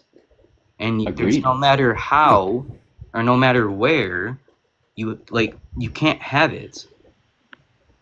I mean, I don't disagree with what you're saying. I mean, you're not wrong, but the problem is, like I was saying earlier, it's going to take hundreds of years, assuming even positive movements, progressive, to educating the populace. If you were to, let's say, for example, if you were to have this revolution and we're going to take down the capitalist system, we're going to put in this forced sharing. Unless you have educated these people and changed the entire culture of this country, it's going to turn to shit. It's not going to work. You've got to do that first. Then you'll be able to take it over, because otherwise it's not going to work the way you're talking I understand about. what you're saying, but it starts. I can sit here and preach till my fucking face is blue, every single day, every single panel. But ultimately, it's up to the masses to do their own education, who want to actually get up and be like, hey, I'm not the problem. It's not the other person that's the problem.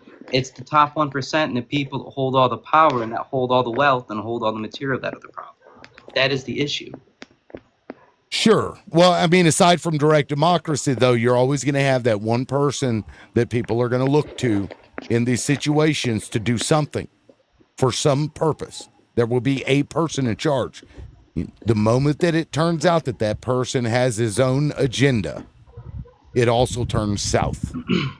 But it doesn't Well, for example, like say you get this greedy person in there, because it's going to happen. Like, that's inevitable. There are greedy people that exist that are going to find their way into those positions of power through lying, manipulation, what have you. You'll have to have a set up to where you can remove them right from that situation. But who decides that? That's when you start to, that's when you start getting into authoritarianism, because if you give another group, if you give another group of people the authority to ostracize somebody from this system, they're going to abuse that. Because then if you get those psychopathic greedy fucks, we don't have to do that. We can rehabilitate them. We can make them understand what they did was wrong. It's gonna have to happen at force and strip these people from those wells, but you have to rehabilitate them. You can't just outright do that. That doesn't teach anybody a lesson at all. You have to rehabilitate and educate. There are some people. Unfortunately, there are some people that require some longer rehabilitation, but that's not the main goal here. The main goal here is to smash the system that oppresses for everybody, and it's not going to be just a bunch of people ostracizing a bunch of people. That is what happened at the start of this. Well, there are some people that cannot and will not be rehabilitated. A psychopath, you can't unpsychopath them. Yes, you can't. Like, should we put them in a camp or something? Accordingly. Paula, right. So here's the thing. This is my, you need to red shirt your own ideas. Do you know what I mean by red shirt? Elaborate. So when you red shirt an idea, you try to put yourself in the opposition's point of view, and you research what are the problems with my idea, what are the common things people are going to say about my idea, because when you're saying that we can rehabilitate people are going to refer you to China and USSR when they What's wrong with people that? work camp, when they put people in work camps to rehabilitate them. So you have to be careful what your language is, what the words you choose, Ma'am. because if you want to get buy-in from people who are okay. I'm sorry, I was just off. I'm sorry, I shouldn't have given you any advice. I understand what you're trying to say, and I appreciate the advice, but how long do you think those sentences Because were you're lasted using in all these the wrong words. How long do you think these sentences were carried out in these quote-unquote working camps? Sir, all I can tell you is when you're talking about rehabilitating people because they have an opposing viewpoint to you, Well, you just brought up propaganda against the USSR and China. I'm sorry, you can't even share the time. I'd love to have a dialogue with you. Okay. But if you, sir, if you're going to talk about rehabilitating people because they disagree with you, most Americans aren't going to buy into that. They can if they educate themselves in mass education, so they do not have these biases. Well, like a mass education camp. It's not even a mass education camp. It starts Sir, with the public the system. one thing funding Americans better. treasure is our First Amendment right. What? One thing that Americans treasure is our First Amendment right. Our right to disagree with the government. So now you're establishing a government that says if you don't agree, if you don't subscribe to my theory, we're going to re-educate you or rehabilitate you. That sounds very authoritarian. It is. It's That's not why going to be I brought that forced. up. Yeah. And it's depending on what they even do. You can't just sit there, you literally can have disagreements with the government on how you feel. You just literally need to sit down or you need to research communist Marxism. And wait, sir, you need to research what are the pitfalls, what is the language, because if you go up and you start saying this in front of folks, they're going to walk away. That's what I literally just talked about is education on what it and on nobody here can buy into it. Because nobody wants to do the education and wants to do the research you don't know on how to these sell your because it's idea, been my propagandized for years. You And it's gotta been sell a your fucking idea. taboo subject to learn. Well, it hasn't been How is that my fault? propagandized. How is that my fault? McCarthyism, the Red Scare. Okay, it hasn't been propagandized. I mean, it has, yes, it has, but there are distinct things that we can point to and say, this is what they did, and this is why it's bad. Because of Mao, What is the not USSR. You go down the because list of intervention of these capitalist nations doing that to them to make it harder for this ideology to work. Yes. No. Why do you think the Cold War started? No. Why do you think the Cold War started? Because of serious disagreements over what to do with Germany, because of the boom booms, because we couldn't get along with them for any reason, and it just snowballed into a bunch of shit. Yes, Because that's America why. wanted control over that entire area for capital gain. And we did the not. USSR wanted that for the No, we people to did not. decide what government they wanted, and they wanted a socialist government, and America didn't want that. That's why it happened. Sir, go to college. Take some history. Learn what you're talking I know about. pretty well. Okay, what happened in Chile, for example? Tell me the history and what happened in Chile then. Yes, they elected that man, right? That was a leftist, and the No, he CIA was a socialist.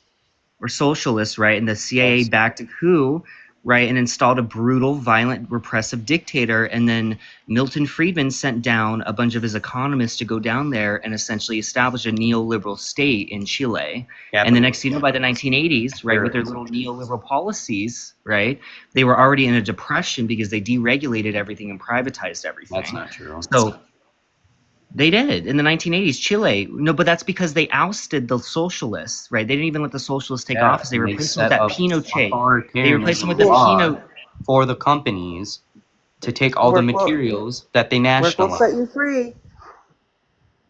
Work now, will not. Right? What? Work will set you free. No, you're just a Yahtzee saying that. No, I'm telling you that's what people hear when Wait. you start talking like that. This is what people hear. I mean, when you start talking, if they disagree with you, we're going to rehabilitate you. Sir, you're not having, you're just, I'm just wasting my time because you failed to even understand. Paula a Yahtzee? I really Yeah, just he said. Kind of did, Andy. No, it did not kind of. He full on, full chested. He still has his toes in the ground. Already a fucking Yahtzee upholding the system and not changing it because that's still mass imperialism and mass fucking oppression to other people to get the materialism to hold and uphold this system. So yes, if you dabble in this policy, in this ideology of liberalism, yes, you are inherently Yahtzee because that's exactly what happened in Germany. You know what? Call me a Yahtzee again. Oh, what are you gonna do? Drop me? Call me a Yahtzee again. Yahtzee's gonna fucking drop me. Oh no. I can't drop you. I'm not the host. Go ahead, call me a Yahtzee again. I did Yahtzee that coming. Do it again. Do it again, Sanguine. Yeah, Sanguine. Like, don't be a pussy. What do you want again. me to say? Do it again, pussy. Yahtzee. There you go. Yahtzee. Sanguine, have you read Karl Marx? Yes. Yes, he has. The State Revolution. What have you read? And he's under 30. I can guarantee it. What have you read? You're under 30 years old, aren't I've you? read The State and Revolution by Vladimir Lenin and the Communist You're a Marxist Manifesto. Okay, the manifesto was How many a people did Marx threefold kill? brochure. How many people did Marx unalive? None. Sanguine. None. How many people did Lenin unalive? How much How many people people capitalism kill? unalived in those work camps and those re-education camps that you want to build in America? They were all capitalists. It was pretty bad. Don't forget about the Holland Door famine.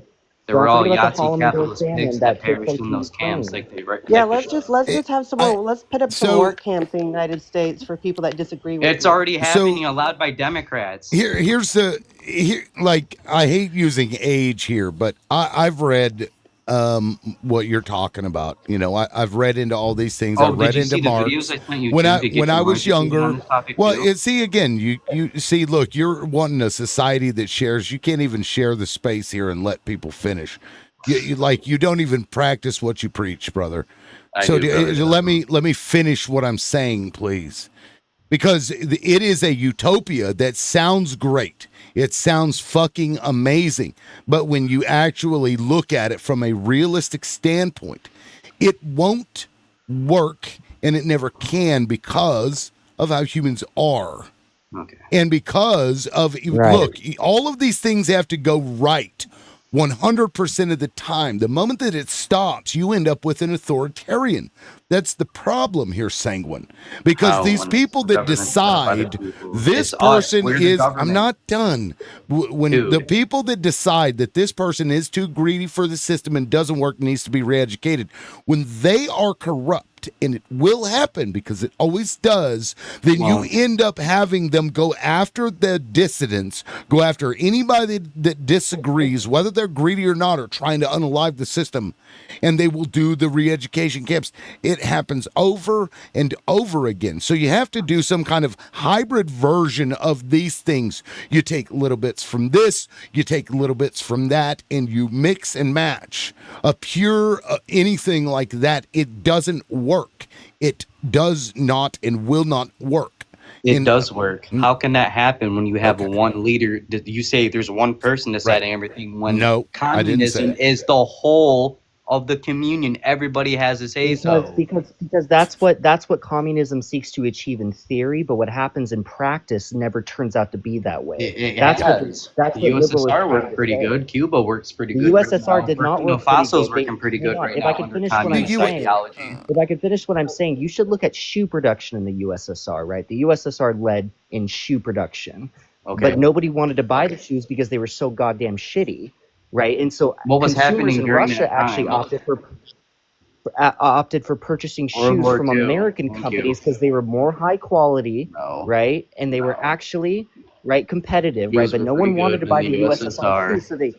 Can I actually finish what I'm saying without getting interrupted? God damn Continue it! to spur fucking Western fucking propaganda. Get it over with. Being a little pussy ass bitch. Sanguine, if your ideas are so good, you should be able to rebut them. Let people finish I their literally thought. am. While he's speaking, that's not when you do it. You wait until he's done. Okay. Shit, man. Go ahead, John. Right. So the USSR ranked number 1 in shoe production, right? So they were producing all these shoes, but the problem was that they would produce all these shoes and nobody wanted to purchase them at all. It turned out to be a giant failure, and consumers in the USSR actually opted for purchasing shoes from market economies because they were more high quality. You know what I mean? They were just more high quality in general. So this idea that the USSR central planning was a total success is not entirely true. And I actually think the way we go about things, right, is having a balance between a robust market economy with strong labor unions and a robust welfare state that is universal to ensure that nobody falls beneath the line. I think that's the balance we can look for. But this idea that central planning in the Soviet Union worked out well, I mean, there were no consumer goods that addressed household needs because it was all focused on industrial had a house. production. Everybody It had was all what they focused, needed. but they had no household essentials that they needed because They it was all did. focused on That's just industrial Western production. propaganda, buddy. It was all focused on industrial production. That's what it was. You're right, Penguin, you're how right many to a times point. have you been? How many times have you been to Cuba? You say Cuba's working pretty well. Literally How long? can't. How It's many illegal times to have go you to been? Cuba, buddy. Okay, see, I've been there 7 times. I have close I'm friends glad in you Cuba. came. Thank you. I have friends that I take suitcases, Let's see and your when I come hypothetical. back, the customs always smiles because my suitcase is completely empty. Because I've taken down suitcases full of clothes for their children. And you know what? This man and woman that are friends of mine who I've eaten in their home, they've been guests of ours for dinner. They both work in the tourist industry, which people say are the ones that make the best money. And I can guarantee you, having been in their house for supper, and they didn't have 2 wine glasses to put on the table. They lived in. They did have a house. That's true. They had a roof over their home. Because of corruption at the government level, they don't have food. They don't have adequate clothing. They do. And that was a year ago. Was the last time I was down. No, it was less than that because it You was think last a February. fucking 60+ year embargo has to do with any of that? Absolutely. Okay, then. Absolutely, the embargo does. What are you But getting at? do you know why the embargo came into place? Because they didn't want Americans were socialism controlling and corrupting in America. Americans were controlling and corrupting the state. Of Cuba? Yes. Yeah, that's why Americans were corrupting Cuba. That's why the great man And so when Fidel Cuba took Castro and Che possession, Guevara overthrew that disgusting capitalist pigs out of Cuba. Okay, but the leader of Cuba was not a capitalist pig. He was in theory he a was. communist. He was. Who are we talking about? Fidel or Batista? Batista. Yeah, he's a put in place disgusting by the fucking Spanish. genocidal maniac that got overthrown by the greatest man to ever do it, and still have a communist nation set up right next to America.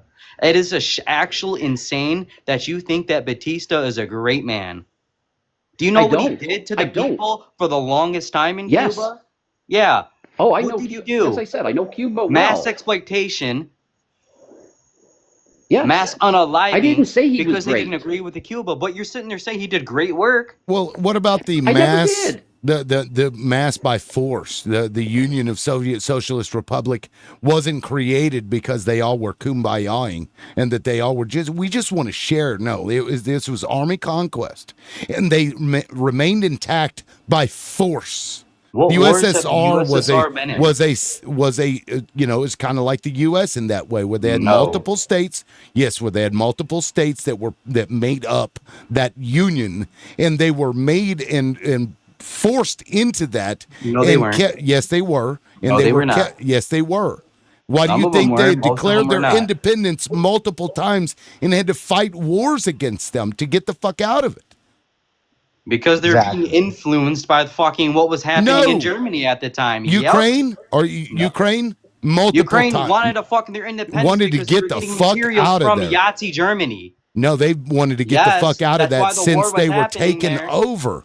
No. They were taken over. Yes, the USSR is made up of states that were done by force. There is treaties signed for each of the states to join the union. Force. If you would not by force, if you were to do your research, they all negotiated to join the fucking union. Force. Oh, you mean okay, so let's assume that Ukraine works out a treaty deal with Russia. 50 years from now, you'll be able to go back and say, oh, they worked out a deal with the Russians. Didn't the USSR Even though so Russia is invading and attacking them and unaliving their people, you're like, yeah, but they worked out a treaty deal. Yeah, to keep themselves from being completely eradicated, because that was the option they had. Yes. And it wasn't even Marxism any damn way. It was an authoritarian fucking dictatorship. Is what it Stalin was. was an authoritarian. Okay. That's crazy. Oh, okay. What are you talking about? I asked you before if you'd read Marx, because yes, I've read Marx. Everybody tells me when they say they've read Marx that I've read the Communist Manifesto. I've read Fidel. I've read Communist I've read Mao's work.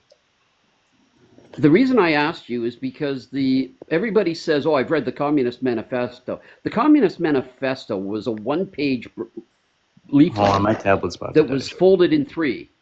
Marx's work was Das Kapital, and it was a 3-volume set. And I have read it. The full 3 volumes. Engels and Marx worked together on the Communist Manifesto. It was both of them that read it. It was only 1 page long. Well, it wasn't. It's an 88-page fucking book. Das Kapital that was not what Marx wrote. There's 3 volumes of Das Kapital. Yes, there are. That's what I just said. What are you going on about? Because when I asked you, you named the Communist Manifesto. Yes. Not Das Kapital. Marx and Engels worked on that. Das Kapital is Marx's only single work. It is a 3-volume set. Okay. And it's the one that you need to pay attention to if you want to talk about Marx. By Engels. What the fuck is this charger? I have a question. My tablet might die. Hold on. Go ahead, Andy. This utopia to work. Then why don't you buy a chunk of land and start your own community? I don't believe in private property. Sorry. Okay, well, that's going to be difficult for you to start your own community then. It's not. Well, you've now interrupted everybody on the panel. Congratulations, sir. You want me to feel better? It's only going to work on a global scale for you then, apparently, because now you can't own any land. A bunch of liberal and conservatives' feelings. Do what? What about feelings? I heard a bunch of liberal and conservative feelings. So you didn't hurt my feelings at all. I'm just saying, if you do start this utopia, do not pass out any Kool-Aid, please. Yeah, You're again, saying it's like you're not already voted for a fucking cult member. Go ahead, Andy. A cult member What's your on take on website that, is buddy? different Mr. than the Vote for cult Trump? member you're trying to become. Pew pew.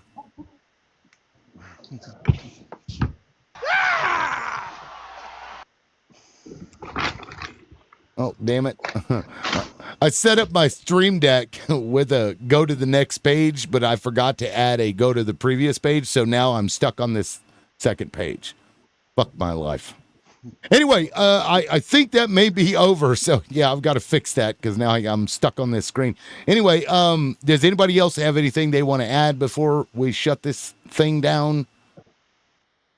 For the working class and free Palestine. On that, I agree, sir. That's all I got. John, So you do I. good? Yeah.